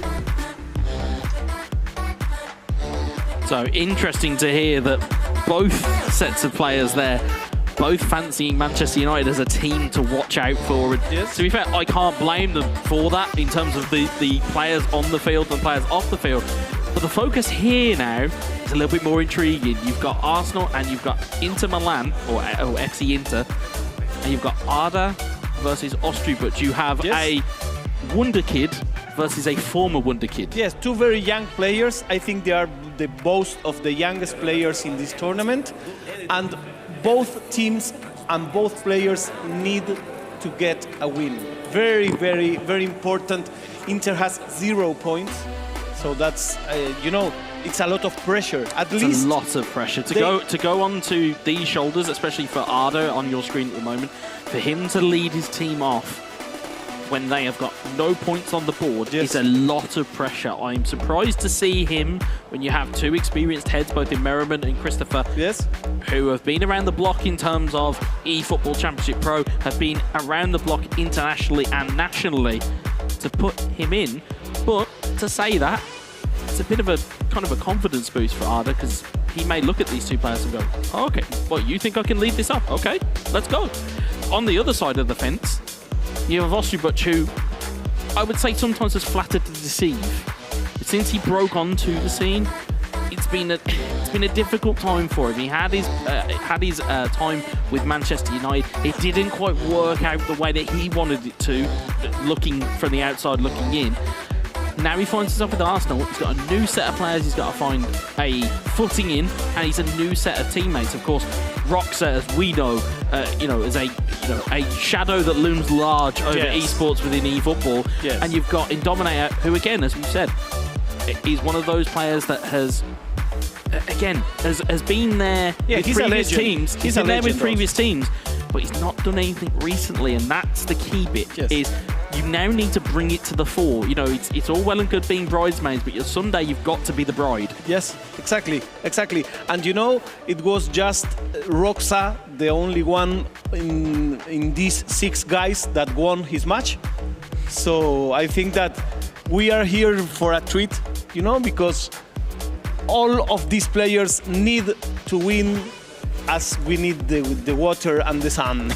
Well, this is it. I mean, the thing is that if we see a replication of matchday 1 with Inter, they could be no points with 6 games, which is it would be making kind of Kilimanjaro into Mount Everest. it's that kind of distinction. Whereas again, on Arsenal's side, there's expectation that goes with Arsenal. Obviously, domestically in real world, they are top of the tree in the English league. They will want to try and replicate that because they have weaponry. In terms of players around the pitch, you've got Gabriel Jesus, you've got Odegaard, you've got Martinelli, you've got Saka. You have players that can do damage. Of course, they've got Partey that will hold it down in midfield. Inter Milan, of course, as we no doubt know from your countrymen, have got a couple of premier Argentinians in Lautaro Martinez, Joaquin Correa. They've also got Nicola Barella. They have a lot of good players that they can utilise. So it's all about, with this, especially in this part of the game, it's about knowing your team and using the weapons you have at your disposal. Exactly. You know, use that pace, use that trickery, use that dribbling that you have. Because with Arsenal, I mean, you look at them and you can see that Inter are looking at their formation currently. It's almost a mirror, a little bit, of the formations. But you'll see there as well. It's an exact mirror, in fact. Yeah. And you can see there in terms of the players they have at their disposal. And I think here it's going to be a case of you've got to put your best foot forward here. And if you're FC Inter, you've got to win the first game. And for me, you have to win it. There's no. Well, at least you have to not to lose it. I think it's that desperate. They need to win. They need to win it. I mean, also, if you look at the stage as well, you talk about players to have in and around your circle. You've got Christopher and Merriman. You've got an incredibly experienced head in El Matador, Mike Linden, one of the best German players that we have ever seen, and is now kind of part of that setup. So what experience can he lean into with Arda? As we see, game is kicked off here. Martinelli and Odegaard and Arsenal are going from left to right here as Eddie Nketiah, and Inter are going from right to left. You see Skriniar tries to block or to clear that one away. It's Bastoni to Dumfries. And in fact, as you spoke about El Matador, some players were asking me today, what is going to do here El Matador? They were like surprised. It was kind of a little secret about... It's a nice surprise to have that type of player. As Lautaro Martinez finds the ball through ball. Just offside though, as you can see the encouragement already starting from FC Inter. Again, just to give yourselves a bit of confidence. That's fine. We like a bit of that. Get behind your team, get around your teammates. That's what the order of the day is. To sit up there like it's a library, it's kind of not really what you want, especially if you're a player. Here's Saliba looking to launch this one forward. Martinelli trying to get the header on there is Correa. Tierney loses out. Is Calhanoglu on towards Correa. Correa has options in the middle. One of them it appears to be Edin Dzeko. Whether he can find him or not is Correa. Correa looks to dink one in. Saliba headed clear as far as Calhanoglu. Partey disrupts that back line, or disrupts the ball and gets that clear. Odegaard to Nketiah. Given away to Pagliardini. Brozovic. Martinez. Looking wide there. Tierney intercepts it. It's Jorginho. Martinelli. Martinelli back to Jorginho. Jorginho looking long here. Nketiah is onside here. Can he get away from Brozovic? It's Eddie Nketiah. Turns back the other way. Goes to the back heel on towards Odegaard, and Brozovic will clear that away. Advantage looks like it's with Inter Milan. Ball on towards Edin Dzeko. Dzeko back to Martinez. Just can't find the return ball, but Inter get the rub of the green.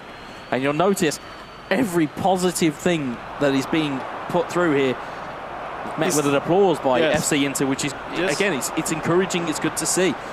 Maybe it might just unsettle their opponent. Is Saliba, back heels it to Aaron Ramsdale. Yes, as you said Gabriel earlier, they need gets away with win. one there. They do. They certainly need a win. They need some type of confidence boost here. And again, as Arda, has been put into this team, he's one of the most up-and-coming talents within eFootball. It's just a case of whether his time is now or whether his time is too soon. As ball goes through towards Eddie Nketiah. Nketiah goes to deliver the ball. Skriniar with the block. Off for a corner it goes. By now, the play is quite balanced, with Inter Milan having most of the initiative. Dzeko clears it away. As Saliba heads it down towards Kieran Tierney. Tierney goes across field to Tomiyasu. All right, he's settling down into a more balanced pace here. Nketiah, can he find the ball into the box? Looking for Gabriel Jesus, headed down, and away it goes from Calhanoglu to Thomas Partey, Martinelli, back towards Jorginho. Nketiah looks for the runner of Jorginho. Jorginho in towards Ødegaard. Ødegaard back to Jorginho, has a man in the middle. It's Gabriel Jesus, headed clear. Martinelli trying to flick that one down.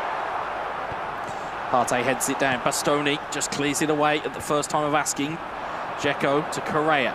Beautiful ball out to Brozovic. And Tomiyasu is onto that one very quickly indeed. There's Ødegaard. Rolls it forward towards Jesus. Jesus in towards Nketiah. Nketiah, can he turn away from Skriniar's challenge? He can't. And the ball will go away here. Martinez, good header down to Brozovic. Brozovic looking forward there. Advantage given by the referee. And the advantage was due to be over. Is Ødegaard. Nketiah. The match is played far away from the goals. It's that midfield battle that we constantly see. Here's Handanovic to Matteo Darmian. Darmian back to Bastoni. We don't have major danger yet. Not quite. It's not a very clear and obvious goal-scoring opportunity just yet. It's Dzeko. Brozovic into looking to change that narrative. Dzeko, Correa. Tomiyasu plays it backwards to Aaron Ramsdale. Takes a second or two to collect it. The ball eventually is found out towards Eddie Nketiah, but Brozovic will recover it. Free kick given. See there a live table on the left-hand side of your screen. You'll see how those results have changed. Bayern now on 8 points. And as we worked out with our mental maths earlier, the Barcelona are with 12 points. Here's Calhanoglu up towards Edin Dzeko. Here's Brozovic. Brozovic down, looking for the flick on towards Dzeko. Can't get there ahead of Tierney. There's Aaron Ramsdale looking to launch this one forward. There's Nketiah. Dumfries gets it down and heads it clear. Brozovic gives it to Lautaro Martinez, who lets it roll through. Has got Dzeko in the middle. Can he find him? Martinez still there. Brozovic on towards Calhanoglu. And it's Correa who intercepts it, takes the ball away. Neat double touch. Goes for the 1-2. It's Martinez. Ball goes down. Still there is Martinez. Calhanoglu. Double touch. Trying to take it away. It's Calhanoglu the outside of the boot strike, and it's cleared away. And this was the first shot at target. It certainly was. It was both goalkeeper and defender that cleared that one clear.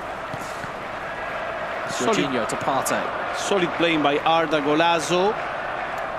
Very much so indeed. It's a lot better of a showing here today. But again, as we said, match day one, a little bit of almost a red herring, as it were, in the sense of, you know, would have been Arda's first game in front of cameras, under the lights. It's a lot different environment than if you're just playing at home. Now that he's no stranger to it. Current national champion of Turkey, was runner-up in the International Cup, has got experience at this level.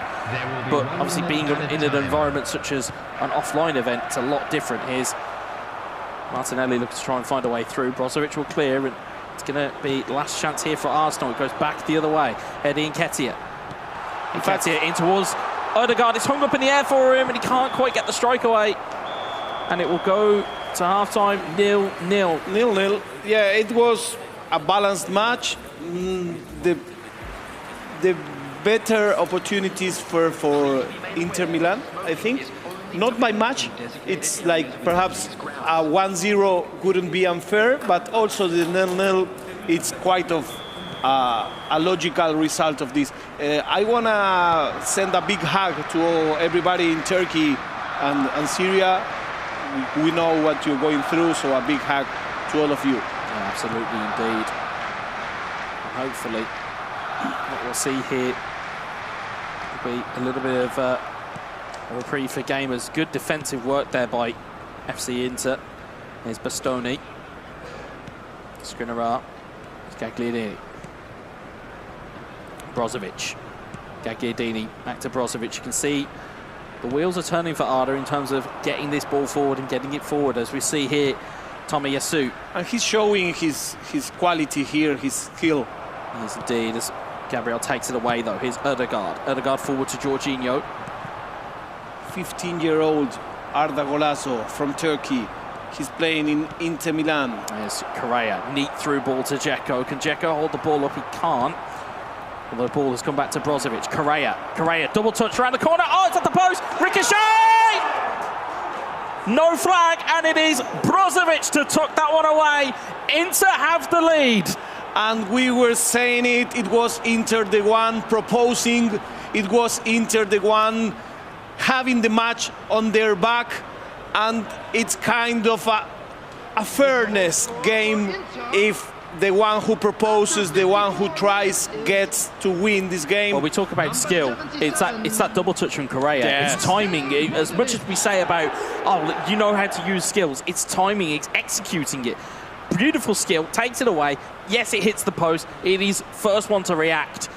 But again, when you're at that level, it's not going to matter how it goes in. It's the fact it's gone in. And for Inter Milan, they have their first goal of this match day. And you can see the reaction of teammates, those around him. But you've got to be careful, though, because he might come back the other way. Gabriel Jesus in on goal. Oh, it's on the post. Arsenal have a chance, and it goes by the wayside. Amazing role for the post. Although ball's been given away by Saliba. Sorry to cut through you, Farita. Here's Edin Dzeko. Dzeko turns back. He's got to play with it. Oh, it's a wonderful ball to Correa. Correa trying to get the shot away, and he does force the save. It is end-to-end here. Yeah, he didn't want it to rush. He didn't want to be like, you know, having this kind of desperation. He planned the play, but it went away. It did indeed. It was two very big chances either side there. You see Arda's goal tally now doubled. Here's Martin Ødegaard on towards Thomas Partey. Partey forward towards Gabriel Jesus. Darmian will take it clear here. Is Correa. Dzeko looking for those combination plays that we see so often. Instead, the ball's been given away. Is Eddie Nketiah on towards Martin Ødegaard. On towards Gabriel Jesus.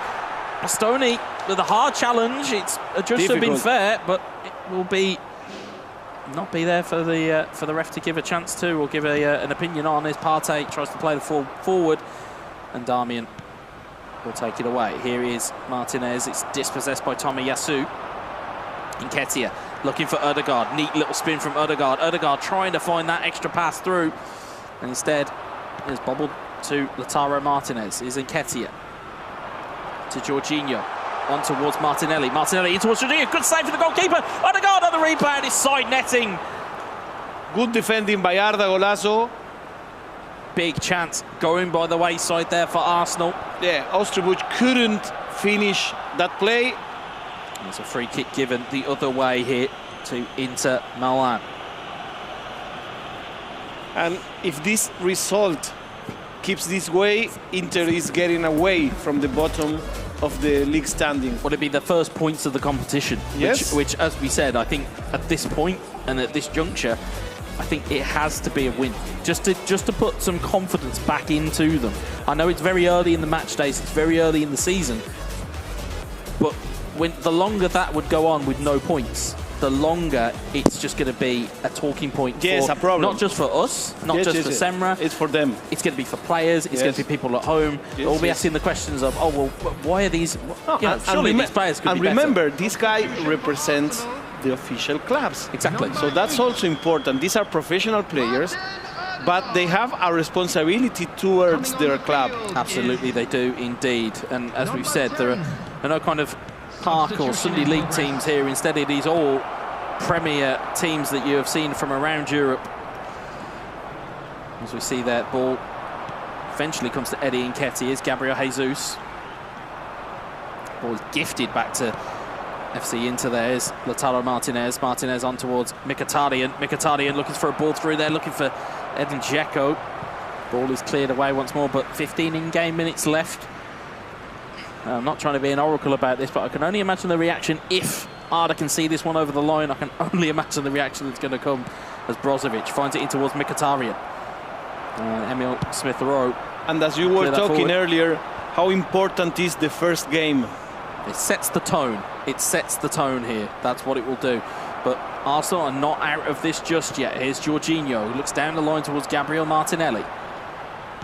Martinelli infield looking for Jesus. Skriniar will intercept it. Will launch that forward to Edin Dzeko, that physical behemoth that is Edin Dzeko, especially within this mode. We'll see Brozovic on towards Dzeko. Martinez looking across, finds Correa, can he? No, Tierney gets involved again once more.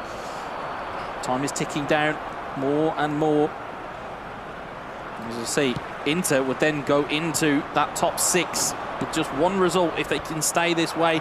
Of course, we still have games to come across the board here today, and we still, of course, have 2 rounds of Inter Milan versus Arsenal still to come. But the game is not quite finished here. It's Martinez on towards Brozovic. Coming up next, Meromain. Coming up next, Roxa. Yeah, it should be an interesting tie. As we'll see, Correa trying to get the ball through. It's Jorginho and Nketiah. There's 4 in-game minutes left here. Is Smith Rowe. Can Arsenal produce something here? Here's Martinelli. Martinelli looking back for Smith Rowe, and the ball is cleared away by Correa. Here's Mkhitaryan. We have Christopher, we have Indominator, the best players.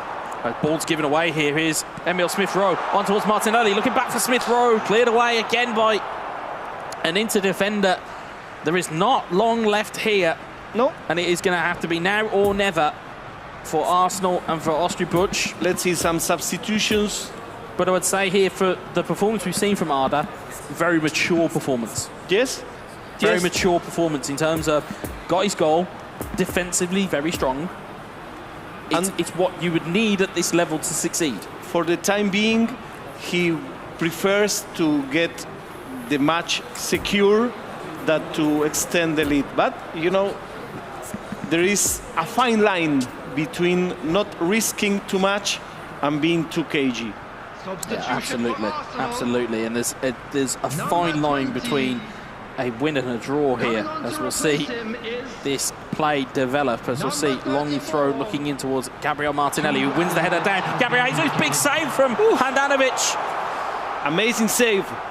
Ball is going to be cleared. There's not long left on the clock. Here is Brozovic. Not very good defending on that ball, but down very the line, good goalkeeping. It goes, and will the time tick down here too long? Last chance, there it is! Inter Milan are on the board. 1-0. It's one solitary goal from Arda, who takes game 1 and takes 3 points. Yes. Vitally for FC Inter. It was enough. And we are seeing some matches ending with 1-0. And that also shows how close every team is in terms of players' abilities and players' skills. Absolutely. It's not that, oh, but it's perhaps they are not so good. No, it's exactly the opposite. They are so good that it's so hard to make a goal to these guys. Yeah, and if you just looked at, you saw that on your screen there, the reaction as Arda got off, it was hand slaps and it was hugs, and it was just giving him the confidence, because I think as a team, they understand the importance of Arda in terms of the ability that he has. And it's just that little bit of confidence that he needs just to get himself there. And I think, you know, if they can take what is on the training room and put it onto the match stage, that's the types of performances we're going to expect to see. From Osterbuch's standpoint, you've got to go home and take a real long, hard look at how this team plays when you're with them. Because, again, for the chances that we saw, it was only that vital, even that last opportunity with Jesus, where the goalkeeper makes the save. There wasn't that many chances to speak of from Osterbuch in that time. Now, as you can see now, as we'll see when the cameras come back here, you'll see Dzeko as well. In terms of there were chances to have more opportunities here. Correa could have been 2-0. Really could have been, had they just had a little bit more of a killer instinct. But the job was done. The job was done. They're on the board. They have 3 points. Yes, the goal difference isn't fantastic, but they won't care, because points is what is going to matter. Exactly. But at this moment in time, is get points on the board and worry about goal difference and things like that later. Well, the post played a very important role. Osterbuch had a good opportunity there, missed by so little. But, you know, for Arsenal, things are looking hard once again. Yeah, you'll see here. So the knockdown there, it's just throwing a body at it from Jesus, which, again, you would look and say, yeah, that's what you need there. But again, when you're looking at their previous results, or at least from match day 1, as you mentioned in commentary, they only picked up 3 points, and that was through Roxa. Yes. So now we're going to be in that similar scenario again. Are we going to have to see Roxa try and lead this from the front and try and get ahead? But of course, with Merriman, it's a different animal. Yes, it's a different animal to course. combat. Of course. And this would be a very interesting match because of the styles of these two players.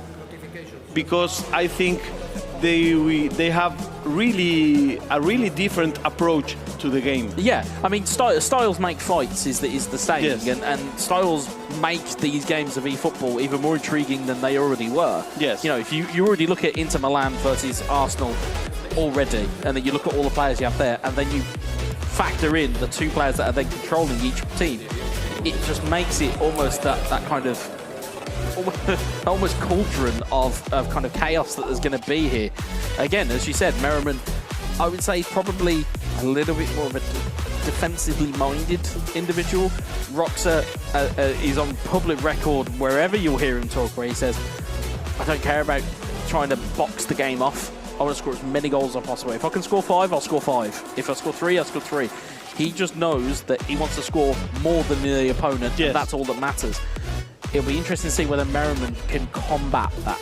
Yes. And that's always that intrigue that we're going to find out here. And, you know, you can see there, both appear to be relaxed. Yeah, but I mean, these two teams both need the win as much. I mean, absolutely. That's also something interesting to watch here. Well, it was interesting for the video, or from one of the clips that we saw in regards to Merriman, where he was, I believe it was when you'd interviewed him match day 1, he said, we're going for 9 points because we need 9 points. Yes. It's okay saying that. You've now got to go and prove it. Yes. You've now got to go and prove it. And you have to play against Roxa, which is never an easy game to have. No, it's not. And as we'll see through the lineups, you can see slight differences in terms of personnel. You can see slight personnel changes within Arsenal, but you can see there as well, Christopher, again, a man who has almost a game plan for every situation. You talk about having a plan A and plan B, he probably goes all the way down to plan P. Like it's that depth of knowledge that he has, already pointing out to Merriman, going, hey, make sure this is sorted, make sure that's looked at. And such is the wealth of knowledge with some of these players who have been around for so long. And how important it is to have El Matador on the bench also. Oh, just to have that as an individual, just for confidence, just a presence, you know, as we've said on previous occasions. When I saw him walk through the building, I was like, oh, brilliant, he's here. And then I was like, oh yeah, I remember how tall you were. Like, but it's an imposing figure, it's an imposing figure from both an eFootball perspective and just somebody to have around that will create that kind of environment. As we'll see here, kick-off from left to right is Inter Milan, right to left is Arsenal. Is Martinelli, who's nicked the ball right from a kick-off here, is Partey, Smith Rowe in towards Gabriel Jesus, oh, it's off the bar! Whew. Very, very quick opening salvo from Roxa, showing that he's not afraid to strike a ball. Here's Jorginho to Ødegaard. He came with guns blazing. Some would argue that he would have to at this point in time. Here's Correa, back towards Çalhanoğlu. Forward towards Correa. Tomiyasu appealing for an offside. Nothing was given. Tomiyasu does get back and make the challenge. There's Gabriel. Gabriel forward towards Martinelli's header. Bastoni imposing his will. He's getting that ball away. Smith Rowe, neat little back heel, looking for Tomiyasu. Gagliardini plays that down the wing to Correa. Correa, neat little feint inside there. It's Çalhanoğlu, cross the ball into the box, looking towards Dzeko. Lautaro Martinez! And as you said, can Merriman prove that he's a player that not only defends, but he may attack? Well, he counter-attacked, which is what good defensive players do. And on the first occasion, with just 9 in-game minutes, it's Inter 1, Arsenal 0. What I loved about that goal was the instinctive nature of it. First port of call is, ball goes through, It looks like it's gone to Dzeko. Dzeko and defender both missed the ball.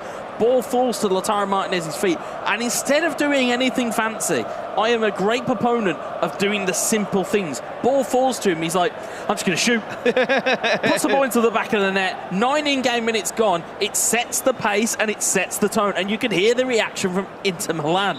Fantastic to see. And now, Roxa will now have to summon up some powers of recovery to get itself back into this game. Now this game may turn into one of the best games of the day, because, you know... Keep your eyes peeled, folks. This could go a while here. Dzeko headed on towards Lautaro Martinez. Back to Dzeko. Back towards Nicola Barella. Oh, he scooped that one wide. That one was clear. What an opportunity. That was a good opportunity. I think he rushed a little bit. Rush of blood to the head, certainly. Didn't really feel he was going to be in that real estate. Could have took the touch, could have controlled it. Instead, Barella goes weak-footed, hits it with his left, and instead picks it out of halfway up the stand. Interesting game by Meromen, proving that he may do a lot of damage on the offense. Well, certainly will merit his inclusion if he can continue this opening salvo of form here. Here's Correa. Correa forward. Dummies back inside again. Tries to shake off Gabriel. Jorginho will take that clear. It's Partey to Ødegaard. Ødegaard to Partey. Partey looks to charge forward there. And Kalhanoglu will take that one away and will play it back to Handanovic. He'll clear his lines forward there towards Correa on the right-hand side. Jorginho intercepts it once more. It's Smith Rowe. Again, we talk about personnel changes. Smith Rowe wasn't even considered by Osterbuch in game 1. Instead, he's looked to be almost a go-to for Roxa in game 2. Here is Jorginho. Tagliardini intercepts it, finds Kalhanoglu.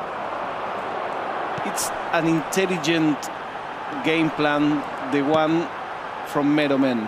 It is indeed. It's just knowing what you have at your disposal and working with it. We know that Inter Milan have physicality throughout their routine. We've spoken about it at length in terms of how important physicality is in these types of competitions. Here's Partey low, looking to deliver a ball into the box, looking for Martinez. Header, Dumfries gets the header down. Instead it's Ødegaard. It's Jesus, outside of the foot. What a goal that is! Amazing. There's a right smile that goes across from Roxa to Merriman, as if to say, pick that one out.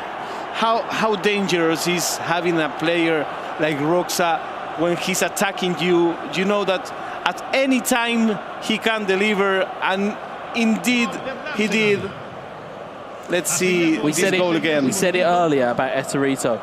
These players don't need a lot of touches to find the back of the net. That is a wonderful strike.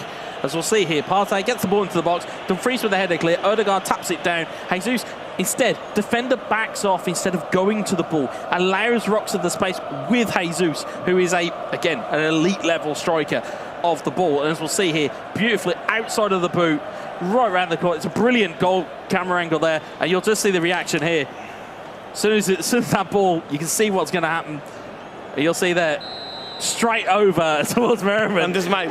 Yeah, that's my goal. That's my goal. But you can see there's that knowledge of, yeah, I'm still here. Like, don't panic. I'm still here. And you know, as we'll see here though, Partey on the charge. How important is now the opportunity missed by Meromen just minutes ago? Well, that's it. It's those, you know, it's those kind of the butterfly effect. If it goes in, then the game changes again. But of course, this goal's now gone in, completely changed the game again. You saw the graphic on the left-hand side of your screen. Roxa up to 4 goals. He seems to be at the top of that goal-scoring tree pretty much in every tournament he is playing in. Skriniar looks to head that back, and Handanovic will gobble that up. End-to-end stuff. Really, really end-to-end stuff that is just, you know, you struggle to catch your breath here as Kalhanoglu looks to play it on. Tierney intercepts it. Yeah, it's a very intense match with the ball going from one side to the other. It even doesn't stop at the middle. It's always played on the box. It's perpetual motion as ball is played into field again and just ricochets and doesn't quite get the rub of the green there. Dangerous defending. It worked, but it was dangerous. Yeah, it certainly was. But see here, Inter Milan going to try and calm things down here just a little bit. As Checo wins the header, finds Correa. Although, as we know, the pace of this game, it can change on a dime. Here is Smith Rowe on towards Ødegaard. Barella intercepts it. Çalhanoğlu looks to find Correa, who's got inside of his defender here. Is Tommy Yasu, look, caught lacking. Dzeko has a man over. He's gone early with the pass. It's going to go for a corner. Good last resort defending. It was the last resort, but he was able to intercept that ball and send the ball to the corner kick. Indeed it was. It's going to be Çalhanoğlu looking for Bastoni. Tomiyasu heads it clear, only as far as Çalhanoğlu. Smith Rowe picks his pocket there like a thief in the night, and now the attack could be on here for Arsenal. Here's Jesus. It's a 3-on-2. Jesus, can he find the right pass? It's Partey. It's Darmian who clears it. That will be a disappointing one to let loose there from Roxa. Ball is not clear though. Wasted opportunity there. Yeah, I think numbers game there. You can sometimes have too many options and you're not quite sure which one to go with.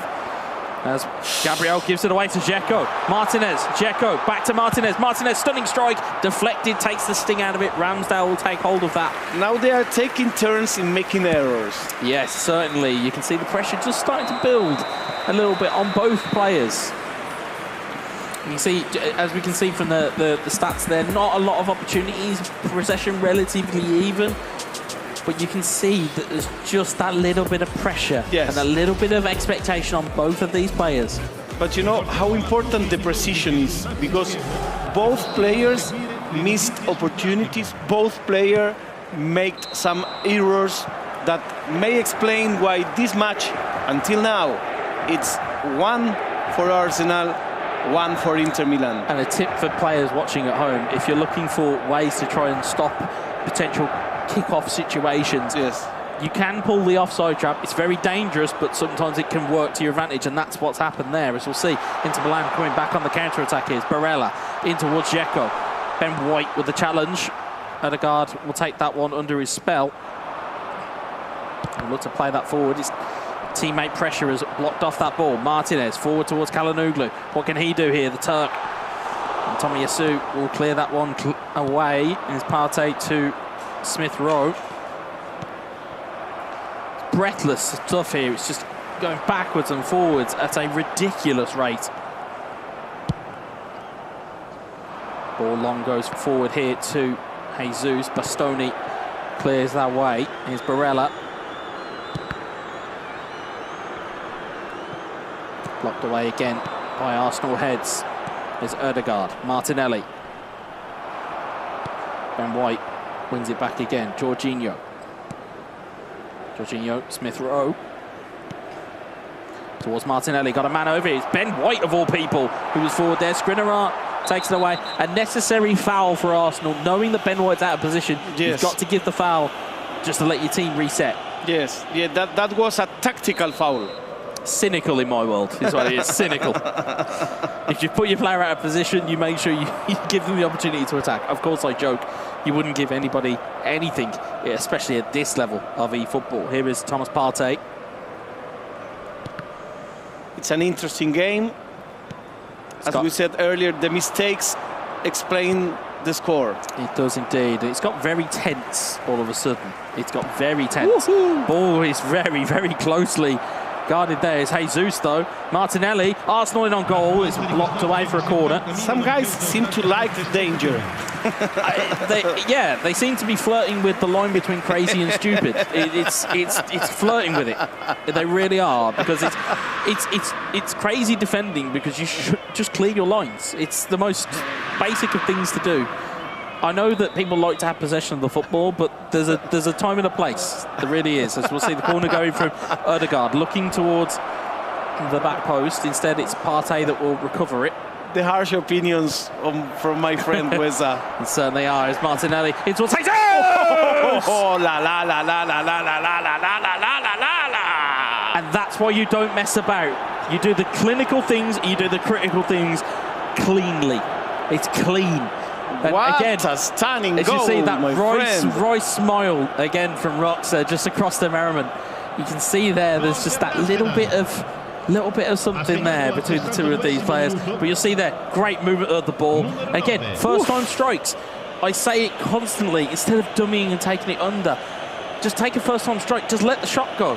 And of course, Roxa, not afraid to do it. We saw one of the first attacks in the first half was him hitting the bar. He's not afraid to shoot, just needs the right opportunity. You can see staring a hole in FC Inter's team. And with his typical smile, you know, in Spanish you say de primera, first touch. There's two. De primera. There's two smiles you don't want to see. One is from Roxa, the other one is Irma. He's a smiling assassin, that dude. And we'll see him later on. But as we'll see here, Arsenal still on deck here. As we'll see, Roxa now up to 5 goals. Could it be more here?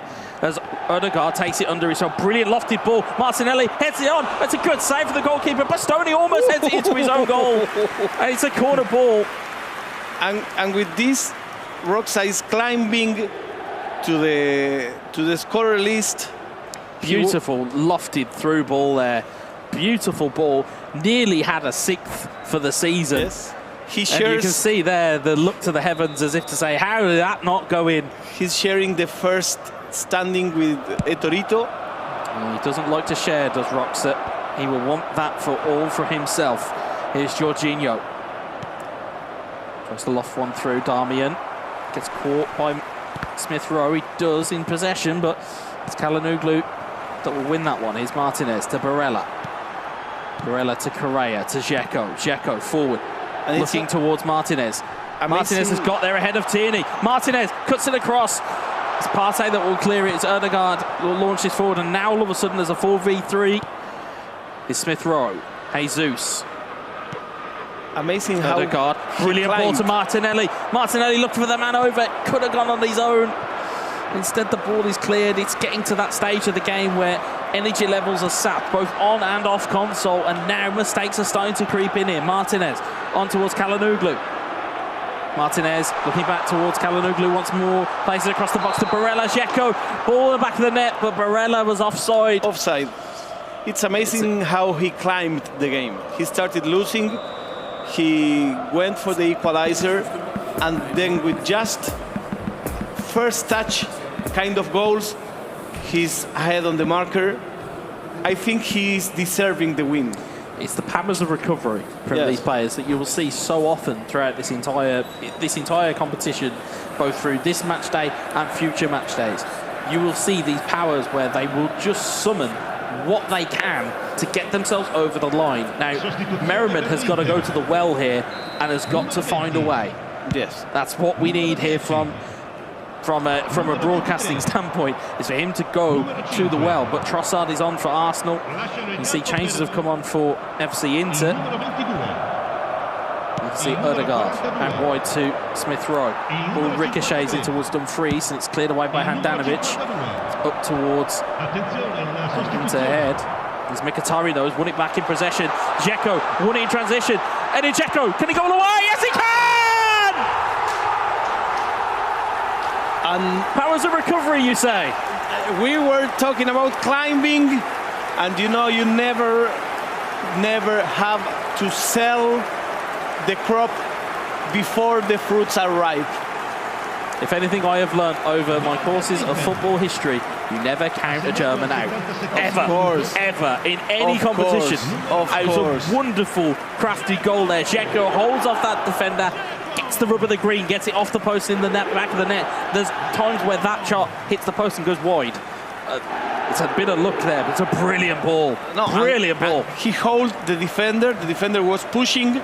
Yeah, brilliant finish in the end. Had that composure as well to take it on and find his way. You can see what it means to them. You see what it means. And you may see there the coach saying, okay, let's continue. Yeah, you're not out of the woods yet, as you see Odegaard across. Martinelli! Oh, he found a response as Arsenal. And happiness only lasted a minute. It was on the next ball. It was kind of a kickoff goal. It only takes a second to score a goal within eFootball, and you saw the most emotive that I have seen Roxa in some time. Yes. He got up and he was shouting. Yes. Wonderful goal there. Little bit of a ricochet through the defender, but that their goalkeeper should have done better. And once again, first touch goal. don't make things longer than they need to be. Yeah, and you don't give people the chance to get set. Exactly. You don't give them a chance to get set. Exactly. Wonderful goal, and you'll see Roxa there, again, delighted that he's gone 3-2 up now. And now he's the top scorer of the tournament. I told you he didn't like to share. I told you. I gave you the hint already. He doesn't like to share things. But again, in terms of powers of recovery, both of them are just proving that they won't go away from one another. It is Arsenal who have got their nose in front. How long they'll keep it in front and whether they can close this game out, we will find out shortly once we come back from what we have seen here as we're seeing the tactical changes come in. And Roxas is still putting his players forward. He didn't park the bus. Yeah, doesn't like to. He's readily admitted across anything you'll listen to. He doesn't like to park the bus. He just goes. He just wants to go and put his game because he believes in his game so much that he doesn't like to go ahead and try and do something different. He knows his game plan. See ball go forward there. So we'll see there 10 in-game minutes here left. We'll see Roxa again. Left-hand side of your screen is Mkhitaryan. Wants to get forward. Here's Correa. And it's a foul. Free kick given into Milan in a promising position here. Yes, promising position, promising part of the game. A goal here may seal the match. We'll see what happens here. We'll see who's taking this kick. It's going to be the right foot of Henrik Mkhitaryan. They look to play. He's brought up Bastoni from the back here, and that is a loose player to try and take the ball. And Trossard wins the header, one of the smallest players on the pitch that won that header. Bastoni, though, still there causing problems. And now, counter-attack could be on here. Bastoni's out of position. Here's Trossard, plays a beautiful through ball. Jesus has broke the defensive line. He's not offside. It's Jesus. Oh, it's Handanovic with a brilliant save. Excellent saving. It's very difficult when you have the player running to your goal. How much is that going to be of a detriment to Arsenal? Will they look back at that chance and rue it, or will they be like, oh, it's okay, we've won? It's 5 minutes. 5 minutes and we'll have the answer to that question. Exactly. It'll be thrown from Matteo Darmian. But amazing save. Well, it was manual. It's a bit of gamesmanship, bit of brinksmanship. If you go for a controlled shot from that distance, 9 times out of 10, they go into the back of the net. There's Gabriel back to Aaron Ramsdale. Forward, looking for Trossard. Dumfries wins the header, finds it down to Joaquin Correa. Here's Mkhitaryan. Mkhitaryan rolls it in. Curatolo! And once again, he will not be denied. Merriman makes it 3. And now, how vital does that chance that was missed? It was the curse of the narrator. It's the curse. It's the curse of the commentator, ladies and gentlemen. I told you. But now, all of a sudden, the complexion changes once more. It's a goal kick. Oh, it's a clearance that doesn't really go anywhere. It's this brilliant ball. Curatolo breaks free, finds a brilliant finish past Ramsdale. Brilliant ball from Henrik Mkhitaryan again. He's known for it so well, but again, took a leaf out of Roxa's book. First time strike. Yes. First time strike. Get it out your feet. Look at him. Look at him. He says, yeah, he knows. Quiet. He knows. But they all know that both sets of players and both teams know they are in a game. Yes. They know they're in a game here. They know that they're in a battle. Yes, exactly. And they know that the player in front of them is as good as them. And that explains a little bit. Well, some conversation with the referee. Just to make sure integrity is all kept and above board here. Some complaints? No, I don't think so. I think they're just trying to make sure everything is the way that it needs to be. Of course, we want to make sure that the rules are adhered to as they are. Of course, we do wait and see what's happening here. It's about how many collective strength. Well, you've got the collective strength of 24-30. You've also got players that you can use and players you can utilise. There's only so many you can have in a squad. Not sure what the query was there, but we are backing up and running, and there's not long left here for what has been probably the game of the day so far, just in terms of excitement, goals, drama. 6 minutes added on by the referee. Love to know where he's got those ones from, as Curatolo wants to play forward. Mkhitaryan plays it through. Dzeko back towards Biral. Back to Dzeko. Curatolo Momentum building here for FC Inter. Biral tries to take it infield. Plays it towards Mkhitaryan. Mkhitaryan back towards Curatolo. Biral looking for Curatolo. White clears it away. Jorginho forward. Will it be Arsenal's time here to have another opportunity? Odegaard is towards Jesus. Trossard. And how Jesus fast again. It's gone frenetic here. Trossard. Jesus! It's there! Gabriel Jesus! Rocks it at the death!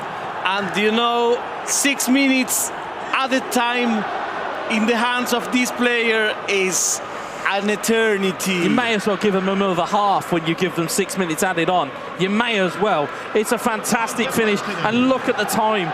Look at the time. It's so close to the end. You would imagine it will be kickoff and that would be it. Yeah. What a time to score. What an amazing match. What an amazing game. Brilliant finish from Gabriel Jesus. Excellent. And it was well worked. And you were saying the pace of it, the build-up, it was frenetic. It was urgent. He needed it to be. Took the game away. Brilliant finish into the bottom corner. And Gabriel Jesus and Roxa may have just taken all 3 points here. And you can see there the passion. Look the celebration. All of the Arsenal players. The celebration. There is the final whistle. It is Arsenal 4, FC Inter 3. Excellent Roxa match. takes 3 points. Excellent what a match. game. Excellent game. Do we get a break? Do we get a break? No. I need to rest. No, no. What a no, game that don't. was. Fantastic game to watch. No, we don't. I feel a little bit pity about Medoman. He can't believe it. It's a phenomenal game. And again, for both players to be as skillful and as resilient as they were, it's a credit to both teams. It felt as though that was, in a weird way, I think a draw would have been a happy result for everybody. And the match had everything. It had everything. It was for Inter Milan first. It was a draw later. It was for Arsenal later. It was again a draw. And it finally went to Arsenal. It was back and forth, back and forth, and back and forth. And you know, looking at you won't see it on the highlights, but there's been a gentleman's handshake between both Merriman and Roxa. I think they know what type of game they've been in. If you were to have like a highlights package of the greatest games in the eFootball Championship Pro, that would certainly rank up there. It had absolutely everything. Amazing game, amazing class, amazing goals. There was post hits, there was everything you could have possibly wanted out of that game. There was hits off the woodwork, multiple goals, chances for both teams, manual goalkeeping, defensive errors. There was everything you could have had. Exactly. Fantastic. If you have to learn how to play this game, well, this may be a very good lesson for you. And now we are here for the third and final game of this match. Captain in Dominator on Arsenal, Christopher in Inter Milan. Yeah, it's going to be a very interesting game between these two. Again, two veterans. That's the only word I can think of to describe them properly. Veterans of esports within eFootball. They will have a bit of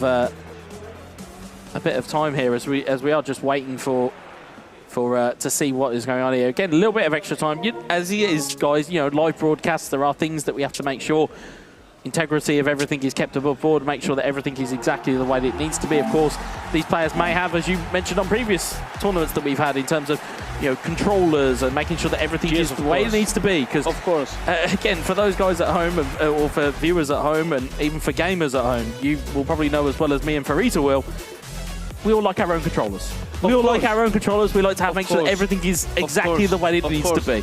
And there are rules, because this is an official championship.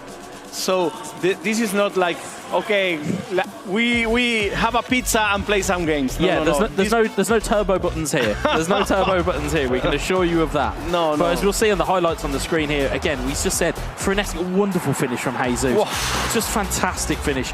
And not that I have any jurisdiction over goals of the match day. That will certainly be one in the running. Yes, I think so. Yeah, certainly I think so. But again, it was back and forth. It was, And you saw that. That was the reaction. It was the stock reaction every time that Roxa scored. It was a look over at Merriman, and there was no eye contact made between the two of them up until that handshake at the end. And the celebrations keep building. They did. And building, they did. and we saw here the risk that was being here in terms of where you were with the ball. So Martinelli just getting a chance there. But it was back and forth. It was goal-ridden. It was almost as though they'd seen all of the games that have either finished 1-0 or 0-0 and just went, no, we'll give you all the goals in this game instead. We'll just front-load you, we'll give you all the goals. Seven goals. 7 goals. A fantastic game to watch. Amazing. But really amazing. But again, just as a point, in terms of context for Arsenal, it's a massive 3 points. It's a massive 3 points. Yes. Because again, in terms of, as we said, match day 1, and he came out with 3 and it was Roxa, we could still have echoes of that in match day 2. Because, again, Jos versus Christopher, these two are very well skilled. As I mentioned, though, you know, with Jos especially, it's what are you going to do now? Like, this is the time. Now it's, you know, we've had those moments in tournaments past and in games past where you look as though you might just get there. You need to bring your top level, and as I use the analogy, you've got to stop being the bridesmaid. At one point, you've got to be the bride, and you've got to get there. And in this case, this match in particular, Indominator just scored 1 goal, and Christopher hasn't scored goals on match day 1. Yes. Yeah. So, but the game against, I believe it was Naples, I think it was, of AC Milan, was a really tentative game. Yes. From what because I was watching from the beauty of my own home, where I was watching on my sofa, and the gameplay it was very tactical. It was very defensive until it didn't become defensive. Now, whether Jos, because we know that Jos loves possession, we know that Chris loves a tactic. How that playstyle marries up against one another, I'm not saying that we're going to have a barn burner in the same way that we had game 2, but I think there'll be a lot more of intrigue in terms of how these teams will mesh up against one another in this environment. That's true. You're here in Weza, my friend from England. Here we are live from Barcelona in this, once again, in-person tournament. The most important clubs in the world are competing here. And we are in match 2, game 3. It's Indominator for Arsenal, Christopher MM for Inter Milan. Yeah, and like we said, in terms of the players they're going to have at their disposal now, I think it's going to be interesting to see because, lest we forget, Christopher once of Arsenal. Yes. Christopher, former teammate of Jos. Yes. So, and yes, there's been a couple of additions to Arsenal in the off-season, in the likes of Zinchenko and Gabriel Jesus, but the majority of that team will be relatively what Christopher has used previously. Yes. So, does that give him a bit of a jump on what, and especially knowing how Jos plays, is that going to give him a jump on it? Or is it going to be a case that Jos will just say, I'm too good for this, I'm going to steamroll through you? It's that level of intrigue that we have here. You know, we always kind of, I don't want to say that we sit on the fence on the casting team, but from a balanced perspective, you could make an argument for each one of these players winning this game. Yes, because as we said earlier, here is the top of the notch. You know, it's the better of them all is the players that we have here. So yeah, somebody mentioned to me earlier, they were talking to me about things, and they were like, oh, well, you know, is there anybody here who's a weak player? And I was like, no, there's nobody. There's nobody here that you would consider as a weak player because, again, at this level, there is no such thing. Yes, if I say pick, who do you want to play against? Nobody. Yeah. Who do you want to play against the most? I'll be like my cat at home. Like, that's what I want to play against. I don't want to play against any one of these guys. And you know, you can see there that, and I would imagine as well in terms of emotion. You know, Christopher is normally very introverted in terms of won't let his emotion go. Yes. So it'll be interesting to see whether he can keep his cool for one. But more so, Jos, when I've seen Jos play his best eFootball, it's when he's fired up. Yes. It's when he knows he's got something riding on it, or he knows that he's got to perform. That's when he plays his best.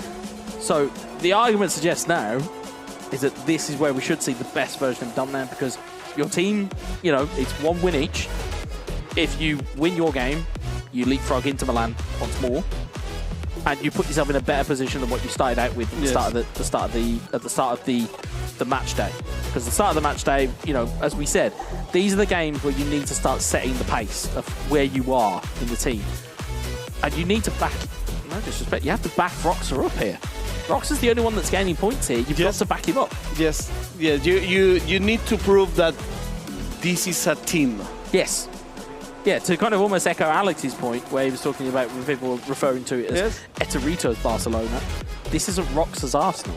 This is Jos is the captain. Yeah. Jos needs to lead by example. Yes, exactly. That's what we need to see. Exactly.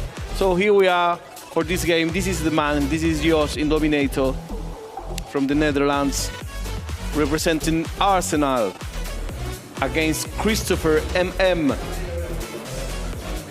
You can see they're interestingly changing shape by Indominator, playing a 4-4-2, which I love as being a stereotypical Brit. We love 2 banks of 4 and 2 strikers. We love it.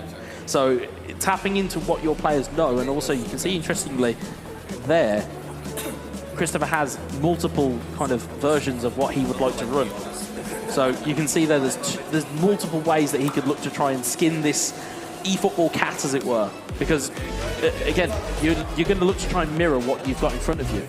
But we're about to find out, as play is about to finally get underway here, as the lights come down, and we'll see exactly where Game 3 winds up. So here we are for Game 3. Christopher MM versus Indominator. Inter Milan against Arsenal. Yeah, it's Indominator from left to right, as you can see Saka to Partey. You can see Christopher and Inter Milan from right to left. Saka to Tomiyasu. Ball back to Jorginho from the opening. Martinelli, Smith Rowe, back to Martinelli. Martinelli, Arsenal could be in here. Jesus! Oh, he's pulled it wide. And you can see the reaction behind him from Roxa. He knows how much of a chance that was, but really positive signs from Indominator in the early going. I mean, it's only 3 minutes gone, but to have an attack of that potency already, it gives you something to go off of. Good speed, good precision on the passing. The final step was the one missing, but good start for Indominator. Indeed. It'd be interesting to see whether Christopher looks to maybe try and play for a point here, or whether he looks to try and go for all 3 as Gozens down the left-hand side here, chips the ball in towards Dzeko. Knockdown to Marquinhos Correa, Kalanoglu, Dzeko. Martinez lets it roll through him, tries to get past Xhaka, looks to play it back, and Smith Rowe will pick that ball up and take it clear. It's Thomas Partey. He's got Saka on the right if he wants him. He's got Jesus in the centre. Tomiyasu. He's gifted the ball away, and he's out of position now. Correa, though, goes back to Gagliardini. Gagliardini looking to just give his team a little bit of time to reset after that attempted offside trap from Indominator. Push that defensive line forward. It's Gagliardini. Partey intercepts it, finds Jorginho. Jorginho to Smith Rowe. Jesus in towards Gabriel Martinelli. Onside. Martinelli, control strike! And it finds the corner. And how important is the patience? I didn't count the passes, but we will try to do this on the replay. I think it's at least 10 passes, at least. It's finding, it's not only just the passes, it's giving your players the time to move. Exactly. Because once you've played that pass, it's then time to move. As you'll see there, that is a wonderful ball, and the replay doesn't do that justice, as you quite rightly said. The build-up to that is phenomenal from Indominator. And I'm kind of, you know, again, as an unbiased bystander, I'm great, and I'm very happy to see it. Because that's, again, as much as what we said about Alex Alguacil, that's the level from Indominator that we are used to seeing. Yes, and using the diagonals, if we see the match from the top, you will see that the ball always crosses diagonally. Indeed it does, as Tomiyasu tries to recover the ball, as he does get it back to Ramsdale. Ball goes out wide to Bukayo Saka. A lot of triangles. Tomiyasu. Well, sometimes it's the simplest way to play football is triangles and squares. Well, the ball is given away to Dzeko. They're looking to drive the ball through. And Tierney, the combative Scot, will take that ball away. It's Thomas Partey, Gabriel Jesus, Emile Smith-Rowe, Martinelli, Partey. Partey rolls it through to Jesus, back towards Martinelli, in towards Smith Rowe. He's loose in the middle. Oh, it's a brilliant save for the goalkeeper. But excellent possession game, but smart possession. It's not just dribbling, stupid dribbling. No. It's not mindless. It's not mindless. There is always an intent. Yes. With the likes of Indominator, there is always an intent, and there is some rationale behind how he will move this ball. And very, very good tactic, very good execution. He's focused. Corner is inbound. We're looking at a ball going into the box here. It's fallen to Jorginho. It's fallen to Martinelli. He was onside there. Gagliardini will clear that one away. And here's Martinez forward towards Joaquin Correa. Correa forward. Tierney intercepts it. Ball's fallen to Smith Rowe. Finds Gabriel Jesus. Finds Bukayo Saka. Neat flick from Saka back towards Jesus. Bastoni will come across and take the ball away. Dzeko to Barella. Jorginho intercepts it. Neat back heel, gets away through the midfield there. Nice back heel. Nice back heel. It's Partey forward towards Bukayo Saka. Saka, always a danger for Arsenal. Rolls the ball in towards Smith Rowe. Can't quite get there. Now everything is on Indominator's hand. Smith Rowe, Martinelli. Gabriel Jesus, Saka, back to Jesus. Gabriel Jesus, challenge to the box. Martinelli! It's 2-0! Whoa. So that celebration. 2-0. So that celebration, he made the telephone ringing sign. And he stood up and he said, here I am. You know what? I've been playing this game for so long that I can only get better. When you need goals, who are you going to call? You're certainly calling the Dominator, because that is a fantastic finish. Wonderful finish. And it's well worked. As we'll see here again, ball is just going. It's that triangle, as we said before. Gabriel Jesus takes a stumble, but it's that first time strike that you need. You sometimes need to just put your foot through it. 6 touches. At least 6 touches. But look. It's a brilliant finish. Excellent finish. And he had 2 defenders on him. Didn't matter. Yeah, you can see there. Who do you want to call? He's very animated, is Indominator when he gets going. But again, as we've said, or as I said at the start of this game, he's at his best when he's fired up. Yes. It's almost like he's... It's almost like watching the Incredible Hulk. He's at his most dangerous when he's angry. And when he's up against it, and he probably feels as though that there's probably an air of questions around his gameplay, comes to the fore. And Christopher has to find a way now. He has to find a way forward. Again, the next goal is crucial. At 2-0, you want to... you need, certainly from an FC Inter standpoint, you need to get a goal, you need the next one. Yes, and Christopher in particular needs a goal. He didn't score on match day 1. And, looking at the clock, well, I think he will be a little bit worried. Well, here's the thing as well, is that almost traditionally what we have seen from some of Christopher's gameplay is to starve a player of possession. Once he's got a goal ahead, starve the player of possession. This is kind of echoes of, it's almost like using somebody's own finisher on them. Yes. It's like, it's essentially, we've got 2 goals now, and we're going to try and starve you with the ball, exactly what you would do to us. As Partey looks to recover the ball, Martinelli looking for Jesus. It's almost using a strength of somebody else against them, and that's something he's got to be careful of. But again, if you are Christopher, you need to keep hold of the ball. You need to be careful with the ball, because you need to get yourself back into the game. And of course, as we've said before, if you haven't got the ball, you're not doing damage. There's Tommy Yasu down the line to Saka. The ball belongs to Indominator in this game. Christopher is having trouble getting it. Ball going in towards Jesus. Yeah, I was going to say, at this point, the ball may as well be red and white at this point, because it seems to just be all Arsenal. And this is the type of performance that maybe Arsenal fans have been calling from Indominator, as Kalanugu looks to get his ball down the line. Beautiful ball into the box. Tierney with the header clear. Corner ball. Ref won't allow the corner. And it's half-time. And the day started good for Inter Milan with Arda's golazo 1. But from there on, it gets worse and worse and worse and more difficult because the match between Meromen and Roxa was more balanced than this one. In this first half, it was like a monologue on Arsenal's hand. It's almost as though the Roxa result took the air out of Exactly. Inter. Exactly. It's almost as though it's Exactly. to use a sporting parlance, it's that body blow that just saps you of all energy and all air. Yes. And now all of a sudden the confidence is just, it's almost like it's deflated them and they've gone revert to type. Yeah, I agree. That's not good, especially if you are an FC Inter fan. If you're one of the players that are here, you don't want to go back to that because you've already experienced what it's like to win a game. You want that feeling. Instead, they are on the end of a player who has got a point to prove. Yes, or at least if you draw this game, you will split points, which is not so bad. It's not so bad. If you look at match day 1. Yes, yeah, in the grand scheme of things, if you walked away with 4 points, you would take it. But I think given what momentum we saw from that game 1 into game 2, we thought, here we go, it's going to be good. And then it was so close to being a draw in that game. Had it not been for the last 10 seconds of that game, it's an Arsenal draw, or it's a draw with Arsenal. Instead, it turned into an Arsenal victory. As we'll see, Gagliardini looking to lead this off here. Here's Lautaro Martinez. Xhaka back to Saliba, though. Partey and Arsenal looking to just grow back into this once more. And how difficult it is for Inter Milan to get the ball, to keep the ball. It seems like they have,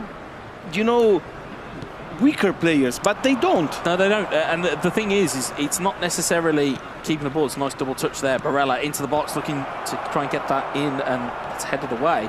It's not necessarily just getting hold of the ball and keeping the ball. It's then trying to be progressive with it at the same time, which is the difficulty. As Martinez looks to get stunning cross into the box. Ball is cleared away. The ball is cleared by Arsenal. Gagliardini. It's cleared away by Jorginho, and Partey looks to get that ball forward. Here's Emile Smith-Rowe. It's going to go out for an Arsenal throw-in. But it's having possession, but then being progressive with it enough that you score to get yourself in the game. It's one of those moments where you just look at it and you go, is there going to be enough here? As Jesus rolls it across, Saka! Oh, it's at the bar! Whoa, that could have been game, set, and match. But see, it's 10 in-game minutes.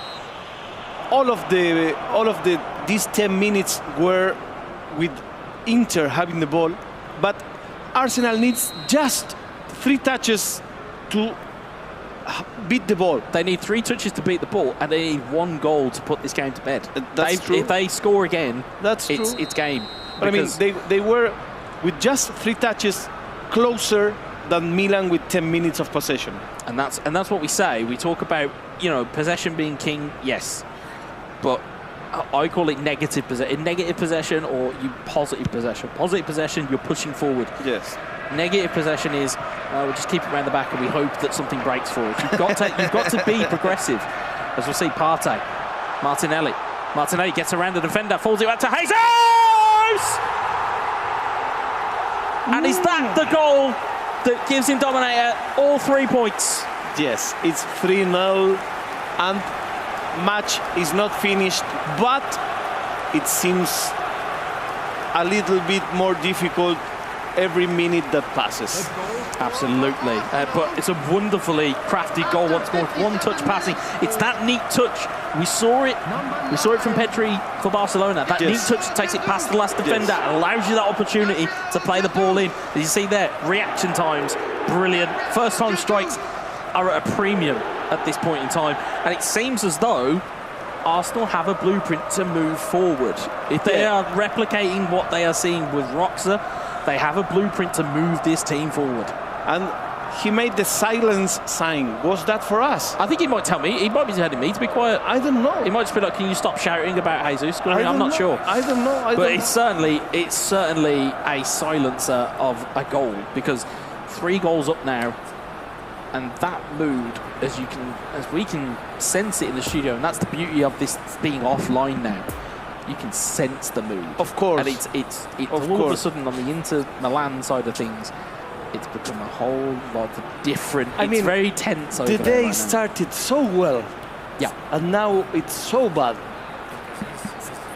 Because once again, going home with 3 points after 2 match days, it's not... So that's 3 potentially, if results... And I always say because results stay as they are, because we have seen some mammoth comebacks in eFootball. Of course. But results stay as they are. 3 out of 18. 3 out of a possible 18. That is it's tough. Yes. But that would mean, though, if you think about it from a fixture standpoint, that means they've got to go against who, you know, looking at the teams they've still got to go up against. It's a lot of a bad time here as Martinelli finds it through. Jesus pulls back, drag back, brilliant finish! Oh la la la la la la! Oh la la la la! And he may now the celebration grew. He will appreciate this as a Dutchman or as a Dutch native. That's total football. Yeah. So good. Drag back, takes him out of the game completely. And this is the dominator we grew to know. It's almost like it's like someone's put a time machine in the studio and has transported two of premier eFootball players back in time a couple of years, and now we're seeing levels that we are used to seeing. So it's gone from the question marks of, oh, should they be included? Oh, what effect are they going to have to? Actually, they never went away. They never lost it. It's just they just had to find it again. Wonderful finish. You can see the reaction. He knows what it means. And there's a giant smile across his face right now, as is across of his teammates. And he will be delighted with this performance. The goal scorers leaderboard has two Arsenal players. I was going to say, all of a sudden, it has a little bit of a North London look about it. It's all of a sudden, it's incredible performance from Indominate, but it's exactly when his team needed it. This is what we said. It's exactly what he needed, and it's exactly what his team needed. Because all of a sudden now they go from having 3 points start of the match day, now going back with 9 points, now nestles into that group in the middle of the table. Yes. And all of a sudden now it looks a whole lot of a rosier garden, so to speak. Yes, yeah. And this last goal may also compete for the goal of the... It might be an all-Arsenal affair in that at this point in time, because some of the goals that we've seen, in terms of the ball movement, and in terms of the ability, they're very, very good. And it's the skilled inputs as well. So, you know, let's not take it away from the inputs of the players. Yes, it's one thing having Jesus, but knowing when to do a drag back, knowing when to do a dummy, knowing when to do a shot fake, and especially some of the shots there, as you'll see there, Dominator on 5 goals now. And it could be hunting for more here. Jesus just hits one again. Handanovic makes the save. Handanovic plays one out to his right back. He just about gets away with one. As Kalanooglu looking to maybe get a consolation goal here for Christopher for Inter, or it may even be damage limitation at this point. Advantage is given to FC Inter, but none was gained. As we'll see, time ticking on here. There's only, roughly 25 in-game minutes left here. As you see at the top of your screen, if you are only just joining us for the results that you have seen, in terms of what we have seen over the course so far, we have seen Barcelona pick up 7 points. We have seen Arsenal now potentially picking up 6. As you see at the top of your screen, it did start off so well with Arda picking up the first 3 points. Instead now staring down the barrel of that being the only points in FC Inter's tank at this point in time. Yes, it's a lot. It's a lot. And you were asking, how about putting the youngest player in the first term? Well, perhaps it worked at least for him, for Arda, to get some more confidence. Certainly something to be said here. And again, Merriman unlucky in some regards to not come away with a point. As we'll see, Dzeko just heads it wide. But this match here has been, you know, if we did give out man of the match awards for these ties, yes, in Dominator, I think he's fighting Roxa for it in terms of a man of the match performance from the pair of them. But again, it's the older heads, and this victory is much clearer than the one Roxa had. Yeah, you could almost argue that Roxa stole his one in game 2, whereas this one has been. It's been very, very one-sided as Trossard looks to make his way through. Darmian is adjudged to have been a foul, and now could potentially open himself up for a 5th goal here. It is a set piece. It's Gabriel Jesus that was over it, and he's now called for the extra man in Martinelli. Martinelli looks to strike one early, and he's hit the post. It's gone wide. At this point, it's almost showboating in terms of what he is doing here. Called the second man, tried to get it across early.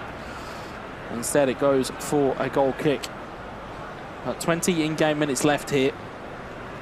In terms of what, in terms of the aspirations of these two clubs, like I said, Arsenal nestle into that kind of midfield pack, and I think Inter although they get 3 points and they get up there, they still obviously have teams around them that are still going to have to play today. Yes, of course. So it may still not move them off the bottom of the table just yet, as Kalanooglu clears, or tries to get it into the box. Xhaka will clear. Here's Martinelli.